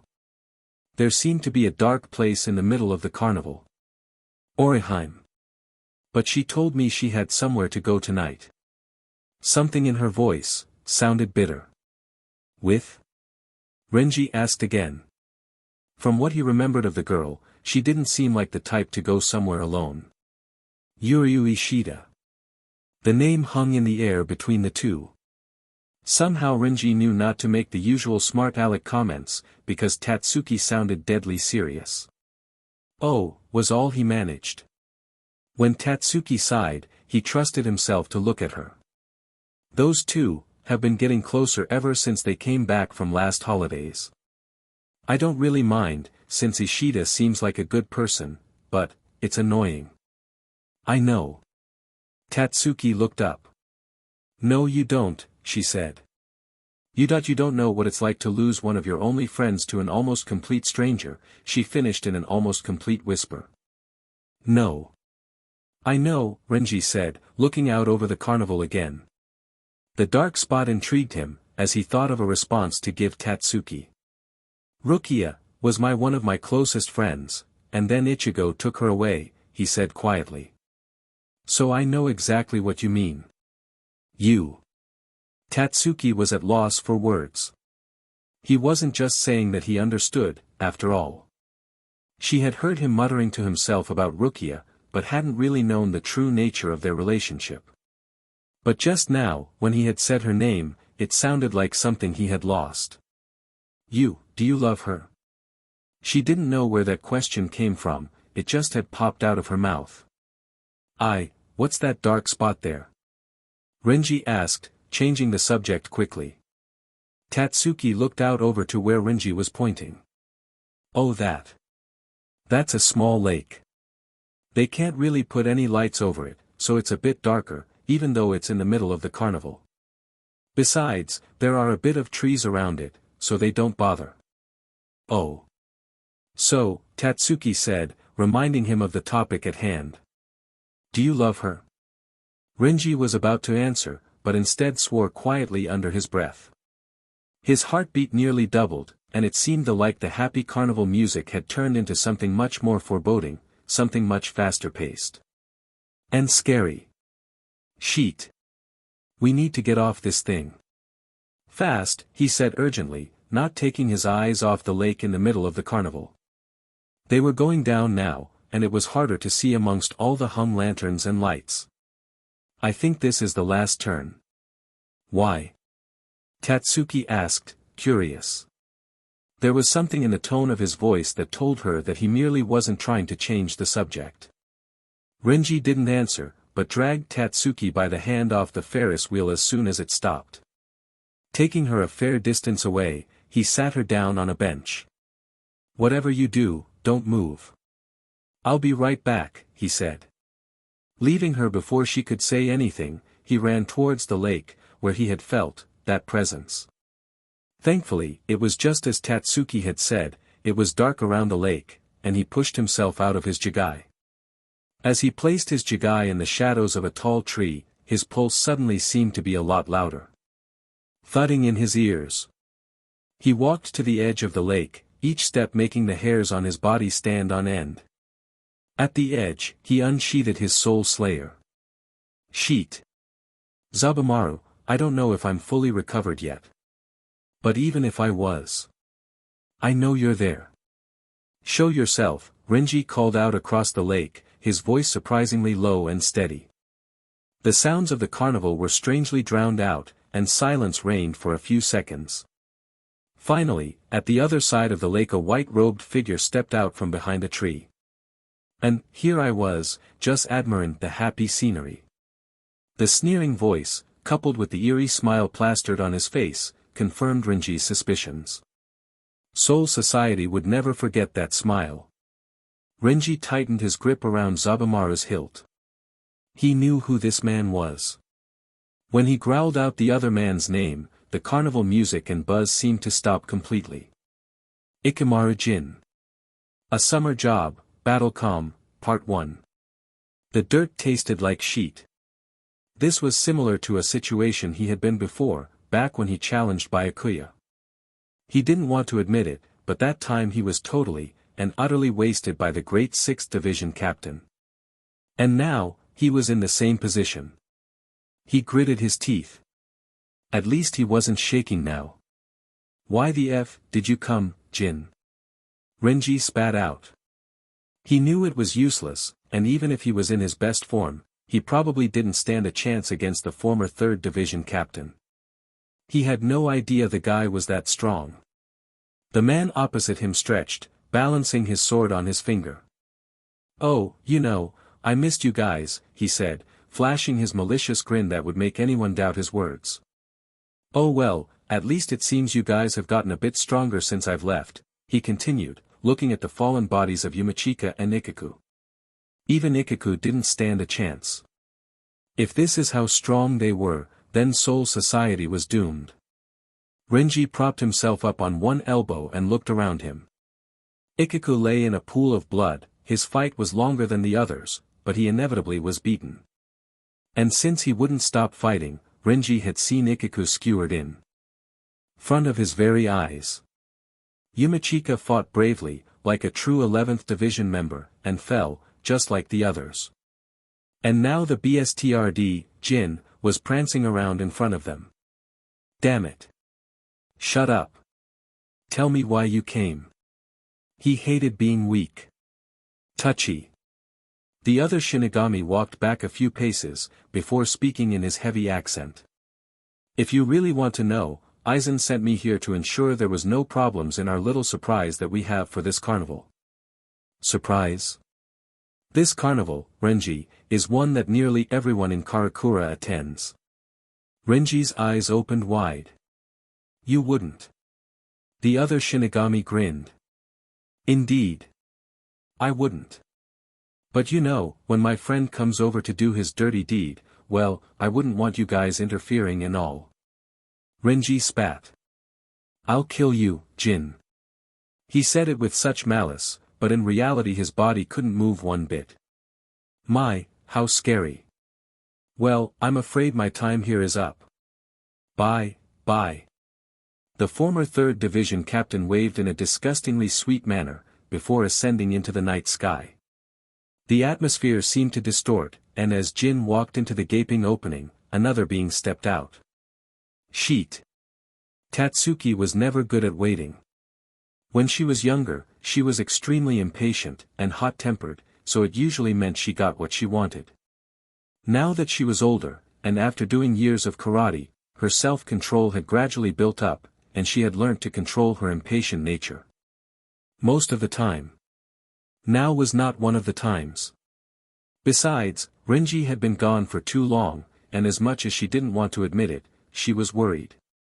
Worried because, well, he was her friend. The past month he had been with her, she had set up a relationship with him that was similar to her relationship with Ichigo. Both were the same, had the same hot-headed personality, and maybe it was her fate to have friends that were like that. Except for Inoue anyway. She was as opposite to hot-headed as one could be. Besides, after Renji had gone she felt alone, and she kept, well, noticing certain things in the back of her mind. Like invisible hands were compressing her together, and then leaving.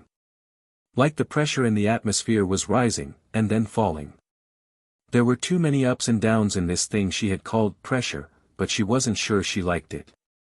When the pressure got too high, it had a nasty feeling, like an opponent she had faced in karate at one stage. Killing intent. Or something close to that. Excuse me miss, are you here alone? And directly after, want to hang out with us? She looked up, taken out of her thoughts.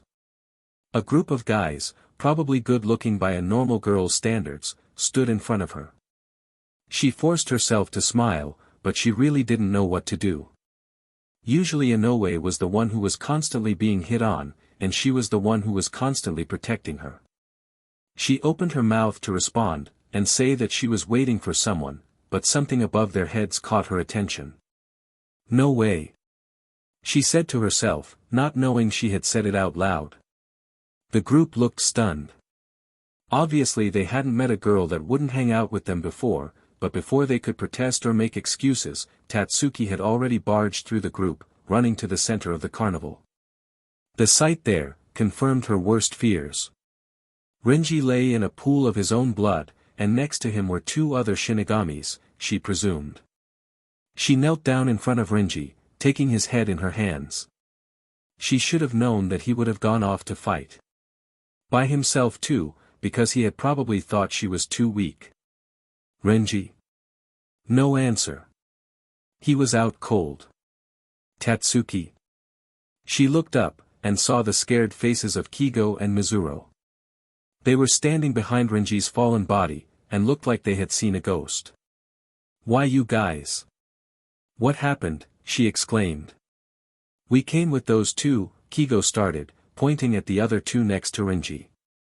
Before he could continue, he was suddenly thrown violently to the ground, a few feet back. Seconds later, Mizuro's body followed. These souls aren't even enough to fill me up. All of you are trash. Tatsuki didn't turn around, but closed her eyes, thinking back to where she had heard that voice. There were two of them, she remembered, in that strange day in the park. One was huge, and the other one was a stick. The huge one had done something to her, and the rest of the people around her that had made them lose all energy. But this time, she could feel that there was only one of them, and the pressure she had felt earlier had come back. Looking across at the bodies of her friends, she felt something inside of her move. If they were, she couldn't bring herself to say it. She felt that familiar frustration when she couldn't do anything. Something else distracted her from her thoughts, a whooshing sound, like a giant block was being thrown through the air. It was coming towards her extremely fast, and thanks to years of training, she whirled around, instinctively holding up one hand to block the giant fist that had just been sent her way. It was just like before, that time she had kicked Renji. She felt like a sudden electric charge had just built up inside of her and had worked its way violently outside of her hands. With that fist that had been sure to crush her was just like a normal punch. It was as if she had cancelled out the effect. She looked up slowly, into the mildly surprised face of that guy. The guy who had said a few words and all people around him died. The guy who had drained her of her energy. His smaller friend had called him by the name, Yami. He was big, and brute-looking, not someone that you would like to meet in a dark alleyway, but Tatsuki could care less about looks now. Her friends were smashed up, Renji was nearly dead, and she felt that she owed this guy something. The paper had explained that a violent windstorm had hit the park in Karakura, hence accounting for all the deaths that day. They had explained that it was an extremely localized, concentrated, new type of storm, in other words, complete bullshit, and Tatsuki knew it. Because she was the only survivor. She stood up slowly, not letting her eyes leave the other's face. This was just going to be another fight, but it was like all barriers inside her had broken. Oh. What's this? There is someone here that could actually block my punch. Who are you? Tatsuki responded slowly but dangerously. I should be the one asking that, the thing called Yami replied. I was just sent here to clear up all these pieces of trash, since they all came together in one small area for me. As soon as the words, clear up all these pieces of trash, came out of his mouth, Tatsuki's eyes widened. It was going to be a repeat of that time in the park. Except this time, on a much larger scale. More than half of Karakura would be wiped out. She closed her fists, and assumed a fighting stance without bothering to clear her mind like she did before every fight.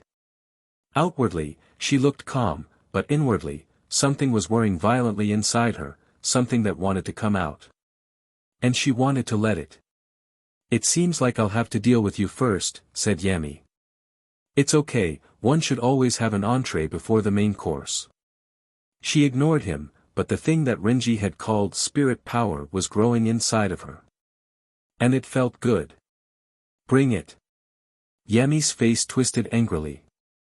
This mere human spirit power was rising, and she was talking as if she could actually beat him, the 10th Espada.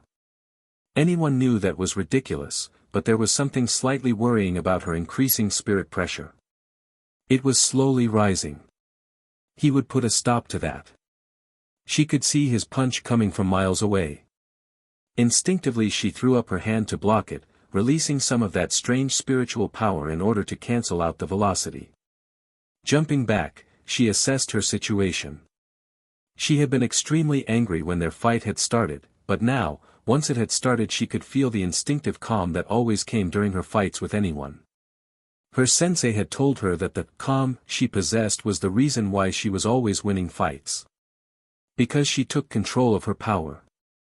Oh, sure, everyone did, to some extent, but her old karate teacher had said that she possessed a fighting calm that was at a much higher level than anyone else. Deep down, Tatsuki knew why. It was because she desired to control her temper, her hot-headedness, so she took great mental strains in order to stop herself from giving into these outbursts. So, she had constructed a calm that surrounded her inner self, and controlled her violence. In karate, she controlled her anger in order to gain greater control and maneuverability. Thus, she had named this skill she had, her calm. But this wasn't the same calm as before, like when she was fighting with Renji.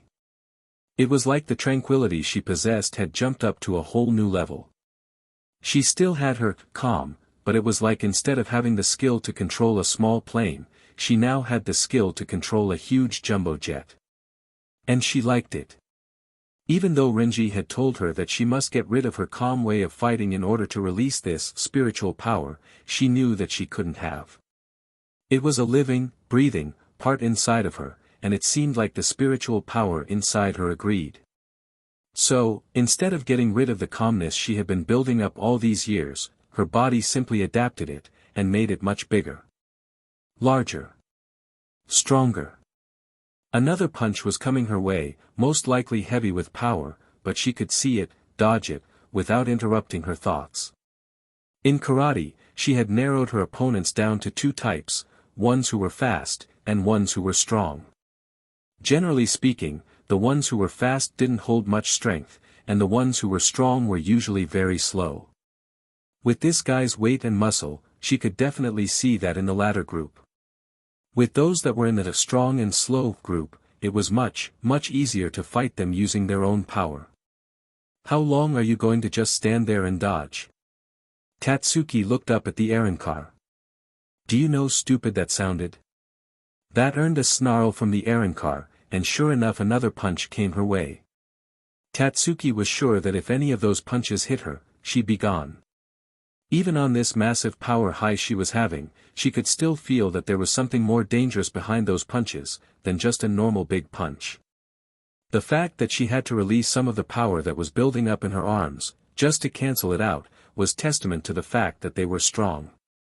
But that was okay, since the technique in fighting strong guys was just to use their own power against them. It was a general rule, and as the punch came to her, she clamped her hands around his larger arm, and pulled as hard as she could, feeling her muscles strain, and involuntarily releasing some of the built-up power inside of her, just to cope with the extra weight. However, the Arrancar's momentum helped her carry him over her shoulder and into the ground. She jumped back, still grasping onto the power inside of her. Tatsuki, 1. Yami, 0. A Summer Job, Battlecom, Part 2. Yami lay on the ground, breathing heavily. It was a wonder a mere human girl could actually do that, but this would be the only glory she had. Tatsuki looked on, unfazed at the sight of the big Arrancar standing up, and brushing himself off. She hadn't expected that blow to knock him out, and she would be very surprised if it had. For some reason, she knew he was a strong opponent. She wasn't aware of it a moment ago, but now she could feel the force that Renji called spirit power, radiating around him. Instead of it lowering when she had thrown him, it had simply risen, and she could feel it continuing to rise. Almost as if he had been playing with her. Judging by the grin on his ugly face, he probably was. What's the matter? You look like something is pushing you down. Tatsuki bit the inside of her cheek to stop herself from replying. Now that she could feel her own spirit power in her body, and could call it up without needing the trigger of anger, it really wouldn't be helpful to be agitated. She breathed in deeply, although that was getting harder by the second. Concentrating, she slowly built up the calm she was so used to doing, during her fights in karate. It helped her focus, and it also took her mind of the increasing pressure on her shoulders. Oh. Still standing up after this amount of spirit power? Tatsuki looked up, and assumed her fighting stance. I'm impressed that trash like you can do that. But soon that is, here Yami pulled back his massive arm, all you'll be able to do. Tatsuki saw it coming from miles away. Lithely, she jumped to the side, looking on as the giant fist plowed into the ground, causing a small explosion. Your punches are slow. Shut up, trash. Another explosion, with Tatsuki jumping out of the way again. She would have to start counterattacking soon, she thought, and as the next punch came, she simply stood there, blocking the punch with an open fist. The momentum of his punch drove her back a little, as well as draining some of the spirit power in her arm, but she looked up triumphant. She could beat this guy. I already told you, your punches are slow. With that, she drew her other arm back, about to deliver a strong uppercut to the bottom of his forearm, when he disappeared. Her calm lowered dangerously, and she felt her resolve waver a little. Where did he, sheet? Turning around, she was barely able to throw one arm up before Yami's powerful fist smashed into her small frame. She was thrown back meters, stopping with a sickening thud at a stout tree trunk. If I can move faster than you, then it doesn't matter if my punches are slow. You won't see them coming anyway. Yami approached the female figure leaning back on the tree trunk. You fought well, for a piece of trash. But for that, I'll have to kill you, before I SK up all these other souls here. He punched, the wind making a gentle whooshing sound as it came towards the fallen fighter. But there was no explosion, nor blood or guts. Tatsuki had blocked his punch, by merely raising her left hand. She stood up, still holding on to his gigantic fist. Sorry, I don't think I said that properly. Your punches are slow. And weak. Why you? Tatsuki shoved him back with power that she didn't know she had. Her calm had nearly dissolved when he had mentioned all the souls that he was about to SK up. That could never happen again. The Arrancar disappeared, but this time, his movements were too predictable. If he wanted to punch her without her knowing, the only place he could go without being in her field of vision, he would have to be behind her. She felt her calm rise again, and taking a deep breath, she turned around and kicked with all her might, smirking inwardly as she felt it make contact with his body. Good. I got his left leg. To her surprise, Yami started to burst out in laughter. You know, we Arrancar aren't like you humans. A pause. Our bodies have a special outside coating which is as hard as steel. If you thought that you could take me down with just a normal kick, then that is almost like saying that you can break down a steel wall. Such weak hits from trash can't hurt me. Tatsuki said nothing, but kept her leg in the kicking position. Thinking back to the time where she had kicked Renji, she remembered the sensation of it. It was like a jolt of electricity had streamed through her leg, and had pounded into his body. At first, nothing had happened, but then a couple of seconds later he was thrown back violently, almost as if there was some sort of internal explosion. Concentrating to make her calm rise, she blocked out whatever the errand car was saying, and focused on bringing her spiritual power down towards her leg. There.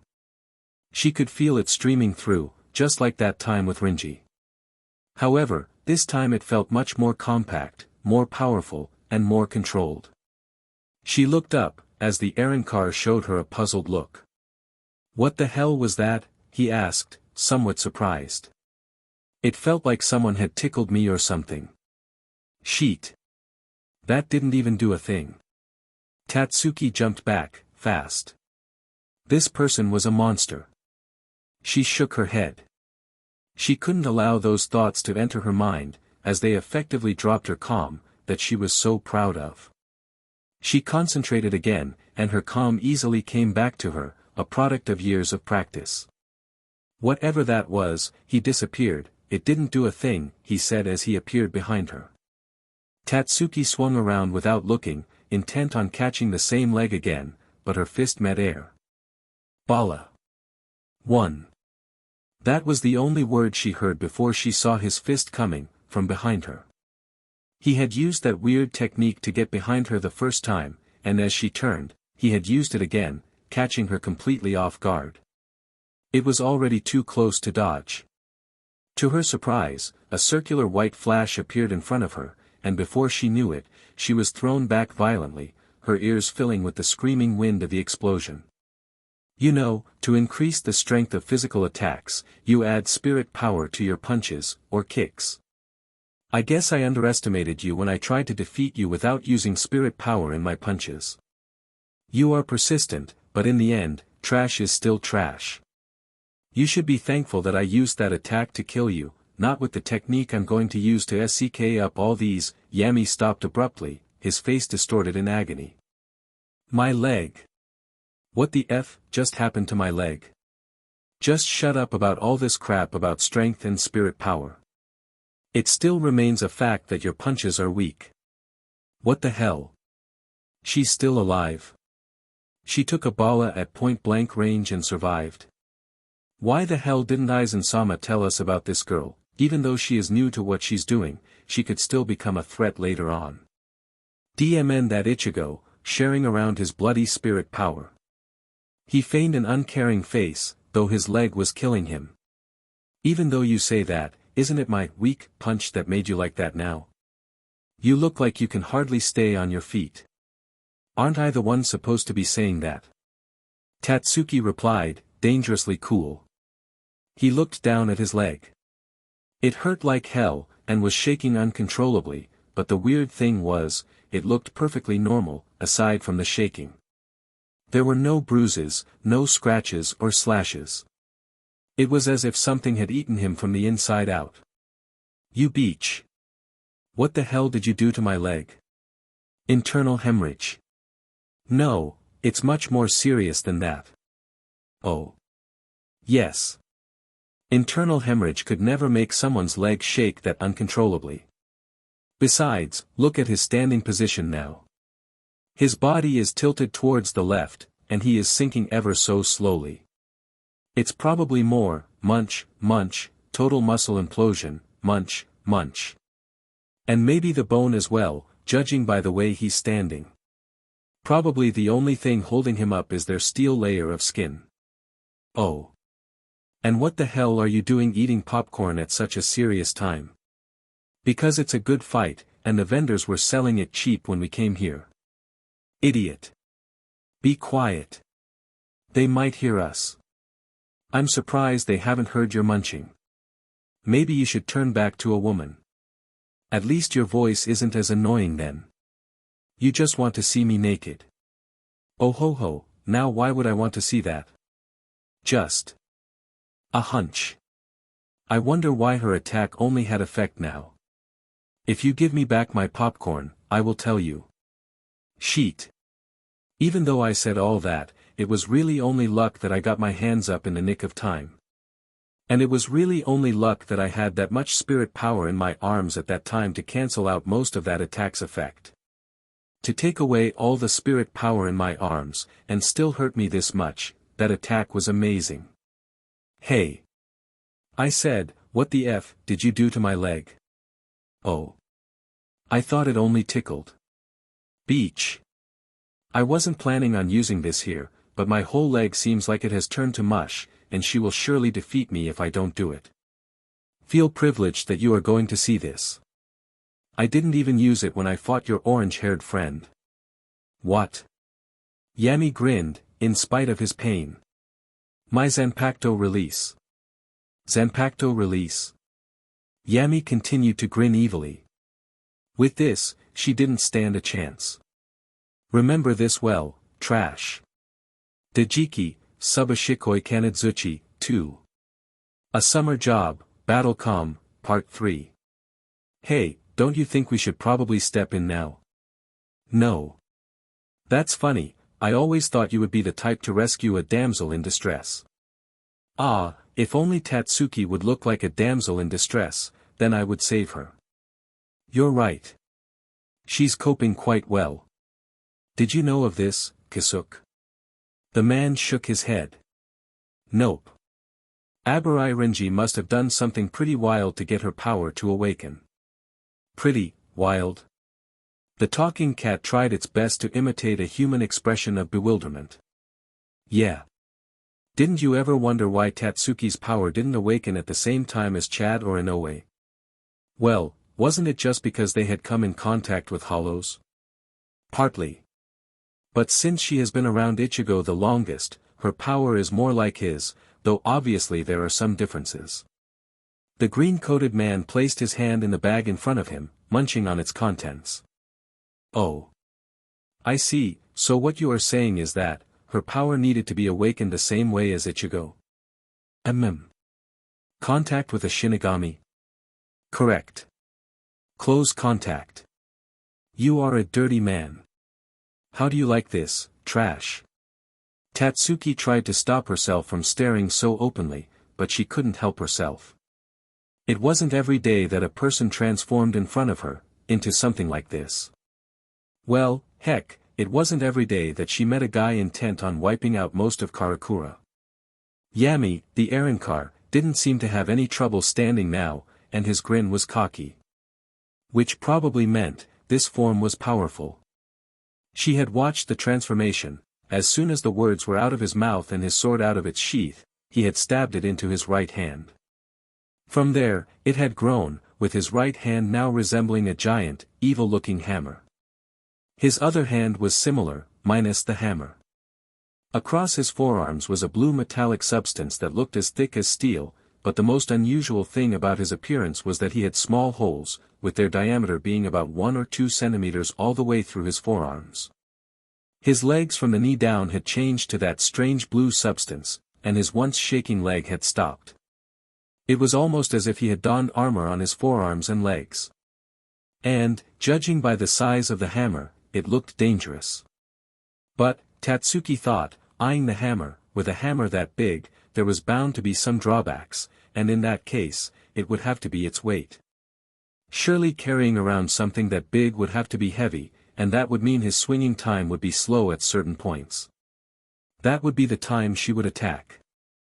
In karate, she had been trained to fight against people with weapons, but they were normal weapons, like swords, or knives.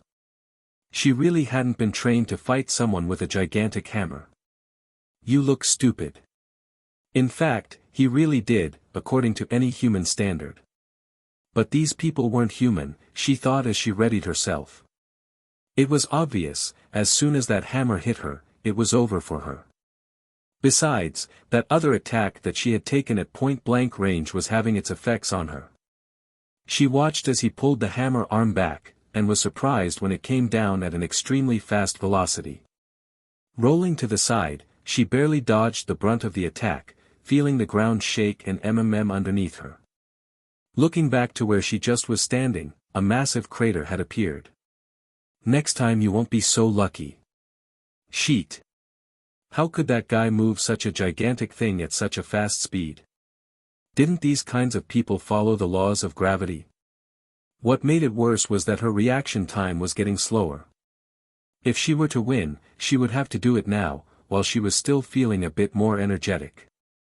I just need to get behind him.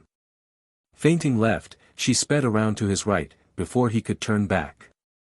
Jumping up in the air and executing a perfect kick was no big deal for the karate master. But even as she jumped, she could see his body twist around slightly, and she could see that he already knew where she was. She kicked off his still turning back to change her trajectory, and flipped back a few meters. Which was just as well, as the eerie whistling sound of the hammer came flying through the space that she had occupied just a moment ago. Didn't I tell you? Human hits can't do anything. Sheet.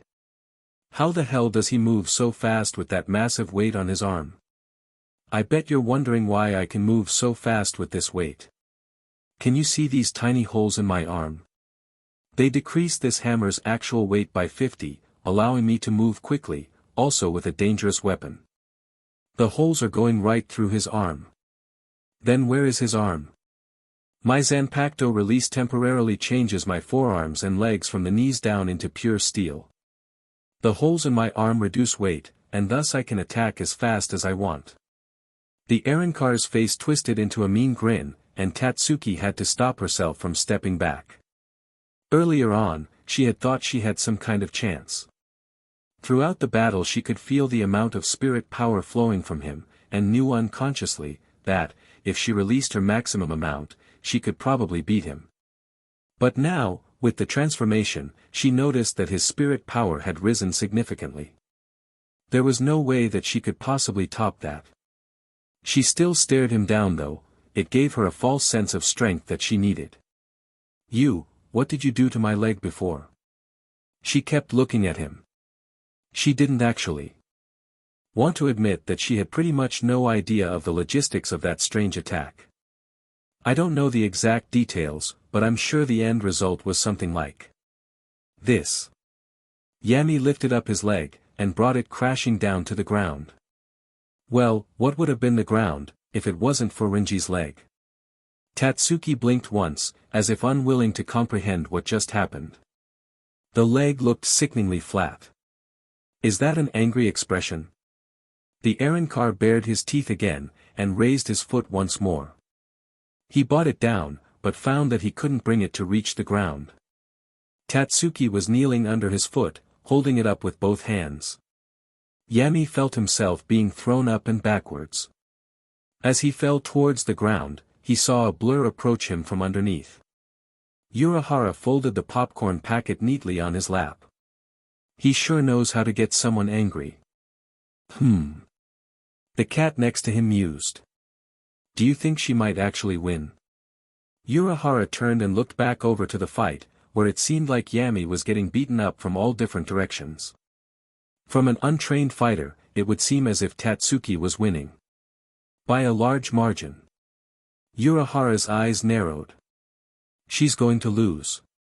Tatsuki jumped back, and the red mist that seemed to be covering her eyes slowly lifted. Yami lay in a heap, bleeding from various locations on his huge body. He slowly stood up, still with that mean grin plastered on his face. I told you before, human hits don't do shit. He placed his feet apart, and put his left hand in front of him, as if punching to the left. This is how you hurt someone. He raised his hammer arm behind him, the spirit power so concentrated that it was visible to the naked eye. Hagain Rei, 1. Tatsuki's eyes widened as she saw the hammer arm slam directly into his own left arm. Instead of rebounding off, she saw the hammer continue its path forcibly. His left arm lit up in little dots as she saw the spirit power forcing its way through the small holes in the metal. As they emerged from his left arm, Tatsuki quickly gathered all her spirit power in her hands to deflect the shooting bolts of spirit power. Other than increasing its speed, compressing and firing it under high pressures would concentrate the spirit power, which would most probably make it fatal. But she knew she had enough spirit power to deflect all the bolts that came her way. Yami looked on triumphantly. The stupid girl had tried to deflect the spirit power he had sent flying her way. She had deflected it, of course, but she had failed to see the hidden steel shards that had come from his hammer. True to its name, not only did the technique Hagain Sirii fire out bolts of concentrated spirit power, but with his added hammer throw, bits of steel was forced through the small holes as well, creating a deadly combined spirit and physical attack. He said nothing as he watched her stand up shakily. Blood poured from the holes made by the steel shards. "Stop, Arrancar." He walked over to her, grabbing her shirt front in a huge fistful. "I've had enough of you. Playtime is over." Tatsuki feebly raised her hand in front of her, trying desperately to reach out to touch his neck. "If I can just touch his neck." "No, you don't." The Arrancar placed his hammer arm in between his neck and her outstretched arm. "I'm not going to get hit by that move again." She grabbed onto his steel arm, and released her built-up spirit power. You would have probably done some major damage if my arm wasn't made out of steel." "Too bad." Yami shoved her to the ground, blood splattering everywhere. "Say goodbye to your friends." "Sheet. How could I be so stupid?" The last thing she saw was his retreating back before she blacked out. "Come on, let's get Tatsuki." "Are you going to take care of that Arrancar?" "No." "Why?" "He should be dead. Right about now." Yoruichi turned around just in time to see the large Arrancar fall to the ground. Hurrying over to where Tatsuki lay, she looked at the teenager. "What kind of powers does this girl have?" "A summer job, Battlecom, finale." Her eyelids felt heavy. Much like one of those days when she just didn't want to go to school. Except worse. Way worse. She had a feeling that if she woke up properly, she would be hurting quite a lot. Already there were soft spots of pain in various parts of her body. But before that, where was she? She couldn't be in heaven, since Renji had explained to her that there was no such thing as heaven. So, where then? Soul Society. Had she died? Oi. Freeloader. The sharp voice cut through her thoughts like a knife, and she reluctantly opened her eyes. And was met with a pair of upside-down eyes quite close to her face. Too tired to do anything about the eyes in front of her, she just stared right back. "Hey. Freeloader. I think she's awake." Coming, was the response. "Renji." She heard footsteps, and an older face joined the much younger face. "Hey. You're finally awake," he said quietly. The other boy disappeared, mumbling about making that cockroach girl sweep the front of the house. She managed to reply. "I want to get up." Renji gave her a worried look. She tried not to laugh as it would hurt a lot. Even if a worried-looking Renji upside down was quite amusing. "Are you sure you can?" he asked. "I mean, I guess I would too if I had been sleeping for the past 5 days." It took her a moment before she registered what he was saying. 5 days. She shot up instinctively, and immediately regretted it. Every wound in her body felt like it was on fire. Ow. She wanted to flop right back down on the futon, but knew better. It would probably hurt more. She lowered herself gently, expecting to feel the soft mattress, but instead fell against a body. Strong arms encircled around her and she settled back into their embrace. She felt protected, just like a long time ago, when she was a child and her father held her in his arms. "Renji. You idiot." This time the voice came from behind her. "Why did you do something stupid like fight against that guy?" There was a pause. She wasn't sure whether she was supposed to reply. "Geez, and I was so worried about you." Another pause. She wanted to tell him that he shouldn't be worrying about her. She wanted to tell him that he should be worrying about himself, since she was the one who was protecting him. But the effort was just too much. Instead, she leaned back against him, and slept, the pain of her wounds forgotten. Renji looked down into the sleeping face of the girl that had fought in Espada. And won. He hadn't believed his ears when he heard it. Even if the person who had told him was the former 12th Division captain. When he had woken up, he was in the familiar store of that same captain. He had immediately relaxed. If he was in this store, that meant that Urahara had come and kicked that bstrd goodbye. That's when he heard the full story from Urahara. Apparently, his friend Tatsuki had jumped in without a second thought and had started to fight furiously against the Espada. Renji had waited for the time in the story where Urahara jumped in and saved the day, but it was over before he heard anything about the former captain jumping in. You mean, she won? By herself, he had said, disbelief apparent in his voice. Yes, quite hard to believe, isn't it? The former captain had replied almost jokingly. Now, 4 days later, he had finally come to terms with the fact that Tatsuki, his Tatsuki, he thought fondly, had beaten up an Arrancar, and a top-notch one at that. But he had no idea how. Tatsuki's power is quite unique. Renji stopped himself from spinning around to see where the voice came from. It was Yoruchi, in her cat form. Where most Shinigami use spirit power to create an outward destructive force, Tatsuki's is the opposite. For some reason, she uses her spirit power to create an inward force. The result is constriction and eventually implosion. The cat's yellow eyes narrowed. Implosion is much more dangerous than explosion. The cat looked up at him. Do you want to know more? Or do you want me to leave, since you're in such a comfortable position? Renji reddened. She fell on me, he protested weakly. The cat just looked at him. Okay, so maybe I moved forward a bit. The golden eyes didn't lower their gaze. Please continue, he said, defeated by a mere stare. Yoruchi chuckled to herself. She channels her spirit power through her arms and legs, just like normal Shinigami do. However, what's different about her, is that she inserts her spirit power into the enemy rather than making it explode on the surface. The spirit power is then controlled to surround a certain target, and then it starts constricting, just like a snake. That process continues for a few seconds and then. That's how she defeated Yami? Renji asked. He knew that she would have had to have used her spirit power in some way to beat the Espada, but he would have never imagined that her power would be this, unique. Though he should have known, considering all her other friends had extremely weird powers. He had simply thought that she could just perform something like an above-average build and release technique. Yeah. She got lucky. Well, I guess I'll leave you too. What?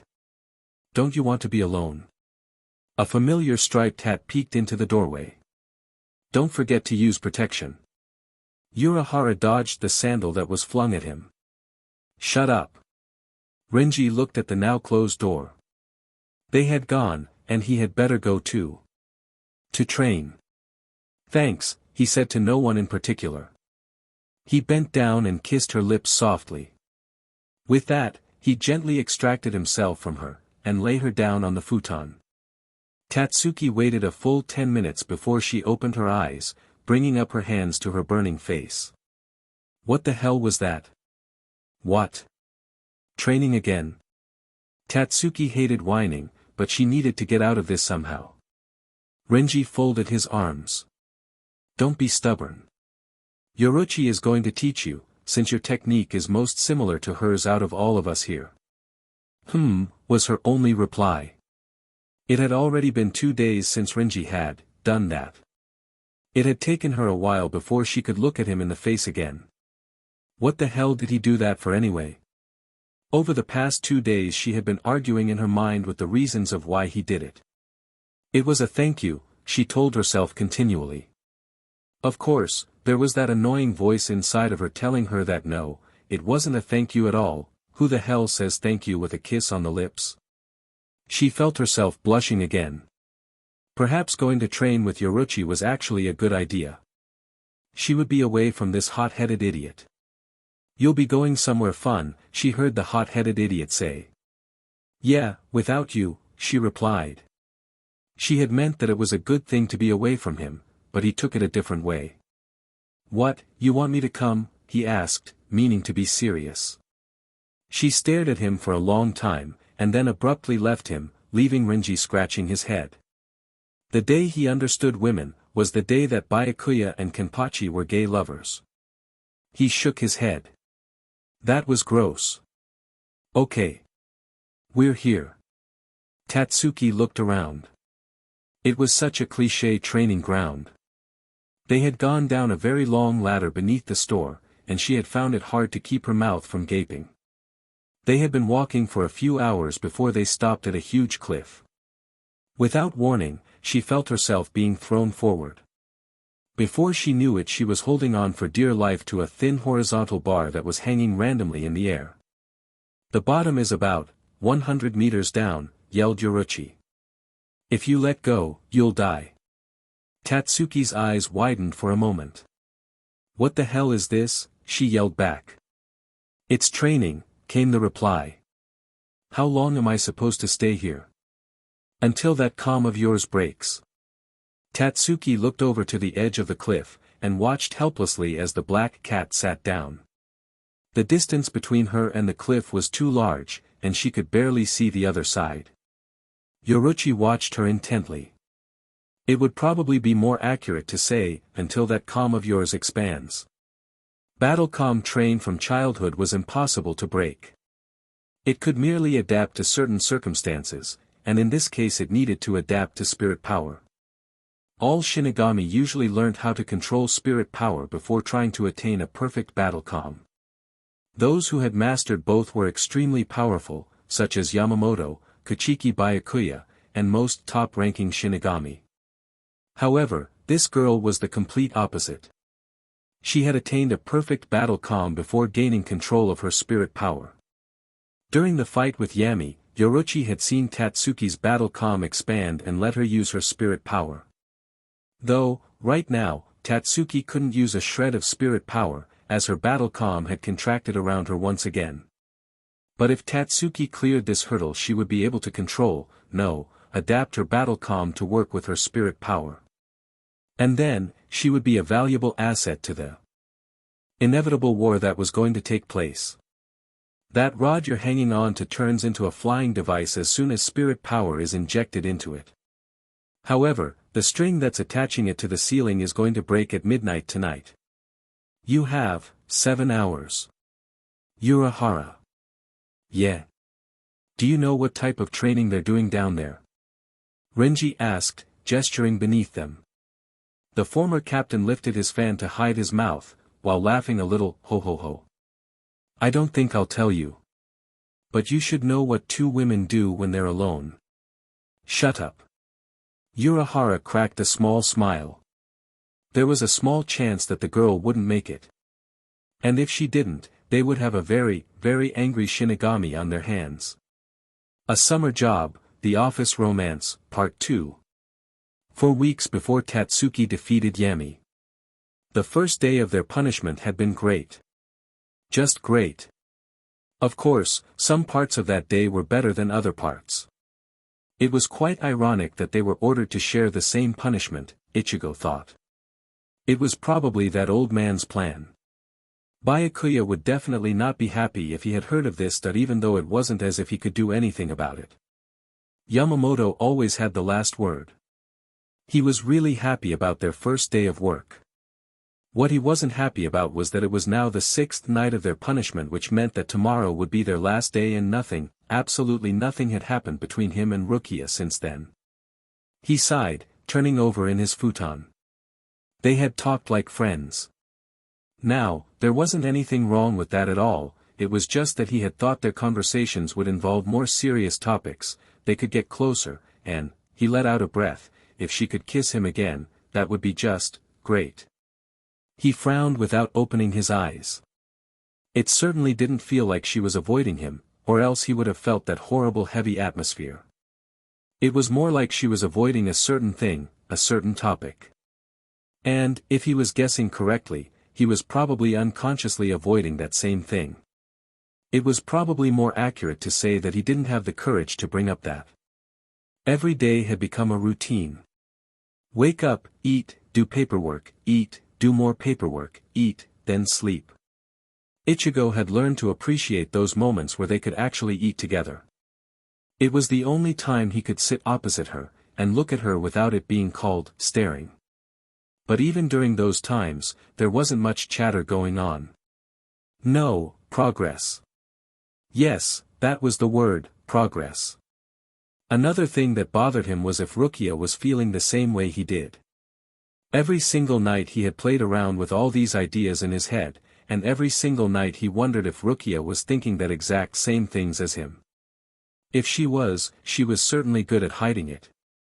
Well, that would be the ideal situation, if she was hiding it. But maybe somewhere deep down, Ichigo knew that nothing was bothering her at all. She was after all, a lot more older than him, which would mean more life experience, which would mean more. He opened his eyes. Someone was in the room. Ichigo. He didn't answer. Was it really Rukia? There was no one else in the house except him and her, but he refused to believe that Rukia would actually come to his room at this time of night. He heard her light footfalls coming closer to his futon, and then her kneeling down behind him. Sleeping again, huh? He opened his mouth and then shut it again.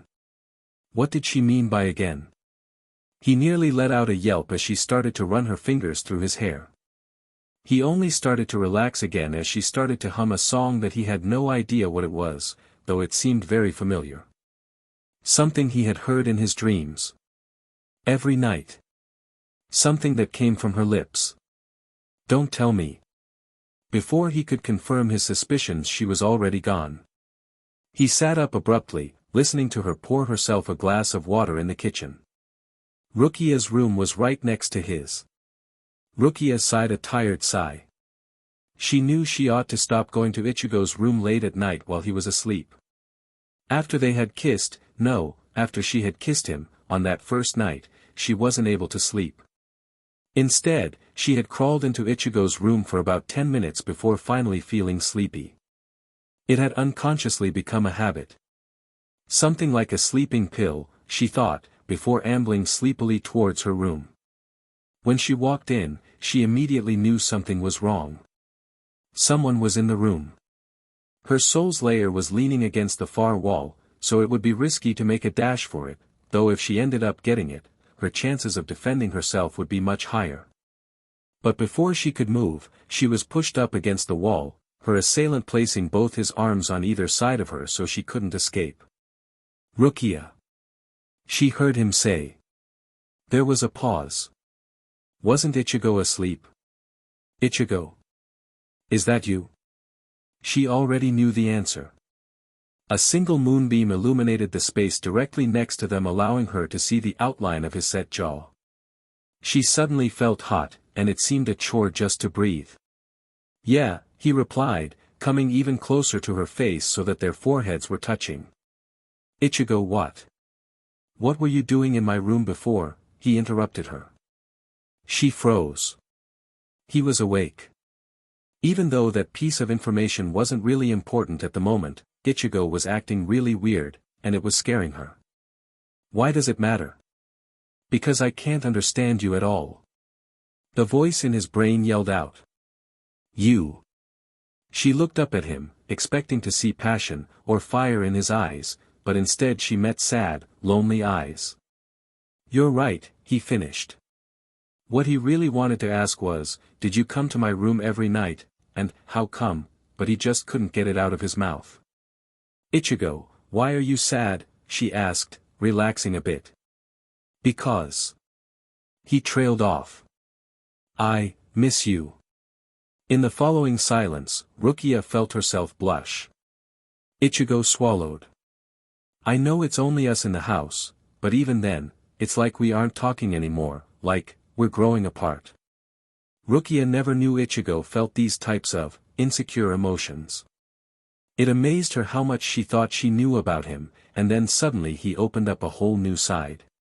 She realized that he probably had never shown this side of him to anyone. And, then, on the first night, when you kissed me. He leaned in as he spoke, closing the gap between their lips. Rukia panicked. She wasn't used to Ichigo talking softly like this, and if this went on she would lose her control and probably. She got her index finger in between their lips just in time. Wait, she said, pushing him gently off her. She took his hand and led him outside. The pond reflected the moon perfectly, aside from the occasional ripple from the soft gusts of wind. She turned to face him. Okay, here, she said, looking up expectantly. Here, what? He asked, genuinely puzzled. Rukia rolled her eyes. Did she really have to explain it to him? You know. She said, looking up at the sky. No, I don't, he said, sounding rather cross. It was cold outside. He wanted to be inside, where it was warm. Rukia gave an exasperated sigh. There was no way she was just going to blurt out, oh yeah, you know how you were about to kiss me? Could you just do it out here, because I'm afraid that we might go too far if we kiss in the room. Kiss me, she finally said, mustering up all her courage. Ichigo's mouth dropped open. What? That was it. She spun around on her heel and started walking back to the house. That stupid idiot. Rukia, let me in, he said sternly. Ichigo ran his fingers through his hair. He was standing outside of her room, waiting impatiently. The door was locked, or else he would have gone in already. Ichigo, we still have a lot of paperwork to finish in the morning, so I think it's best if we just sleep in. Her eyes widened as her bedroom door crashed down. She jumped out of bed immediately. Ichigo, what the hell did you do that for? She said angrily, stomping her way to the now broken doorway. Geez, didn't the guy know how to ask properly? She would have let him in eventually, maybe. Caught you, came a voice behind her. She stopped abruptly, letting him wrap his arms around her. You're going to have to fix that door in the morning, you know, she said as he turned her around gently. It was hard staying angry when he was so close. He replied, kissing her softly on the lips. Truthfully, she was a bit disappointed as it was rather quick, but she pushed those thoughts away. I think, you should go to bed now, she said quietly. He shook his head. Don't be stubborn, she warned, putting on a motherly tone, even though she made no move to release herself from his embrace. He kissed her again, this time more heatedly. Rukia silently, oh no Ed, in her mind as she felt herself pushing him towards the futon as they kissed. This was exactly the reason why she didn't want to be in the bedroom while Ichigo was like this. Ichigo, she said, trying to be as firm-sounding as possible, even though she had just pushed him onto the futon. Yeah, he answered hazily. She was about to tell him how bad a situation like this would be, but instead she leaned forward and kissed him. I don't think I'm ready for this, she said quietly. It took Ichigo a few moments to register what she was saying. He suddenly was very aware of her lying on top of him, and for a few moments the only sound that was heard was their breathing. The silence seemed to have knocked them both back into their right minds. Rukia reluctantly shifted off Ichigo's body and onto the futon. You can sleep here, if you want. She heard him sigh, but he had made no movement whatsoever. It'll be a bit cramped, but... She turned to face him as he rolled over. Rukia. He started. She couldn't see his eyes very clearly in the dim lighting, but she could feel his intense gaze burning into her iris. If I stay here, I don't think I'll be able to stop myself from. Rukia swallowed audibly. Ichigo, I miss you too. But I don't think that doing this will be. She paused, searching for the right word. Right. Ichigo nodded. I know. That is why, Rukia continued in a light tone, if you try anything funny tonight, I swear I will use your soul slayer to make sure you never feel those urges again. With that she rolled over and closed her eyes, a smile appearing on her face. Ichigo lay there, staring at her back, before snorting, as if I would try anything funny with you, stupid. Ichigo. Rukia called out after a few minutes of silence. Tomorrow, it should only take us about 2 hours to finish the rest of the paperwork. Ichigo waited for her to continue. I want to talk. She said simply, knowing he would understand what that meant. Yeah. She felt his arm wrap around her waist. I thought you weren't going to try anything funny, she teased. Shut up. Long after she had felt Ichigo's breathing even out, Rukia still lay awake, her eyes wide open. If only she could be with him forever. If only everything could stay like this, but, that was impossible. Because she was a Shinigami, he was a human.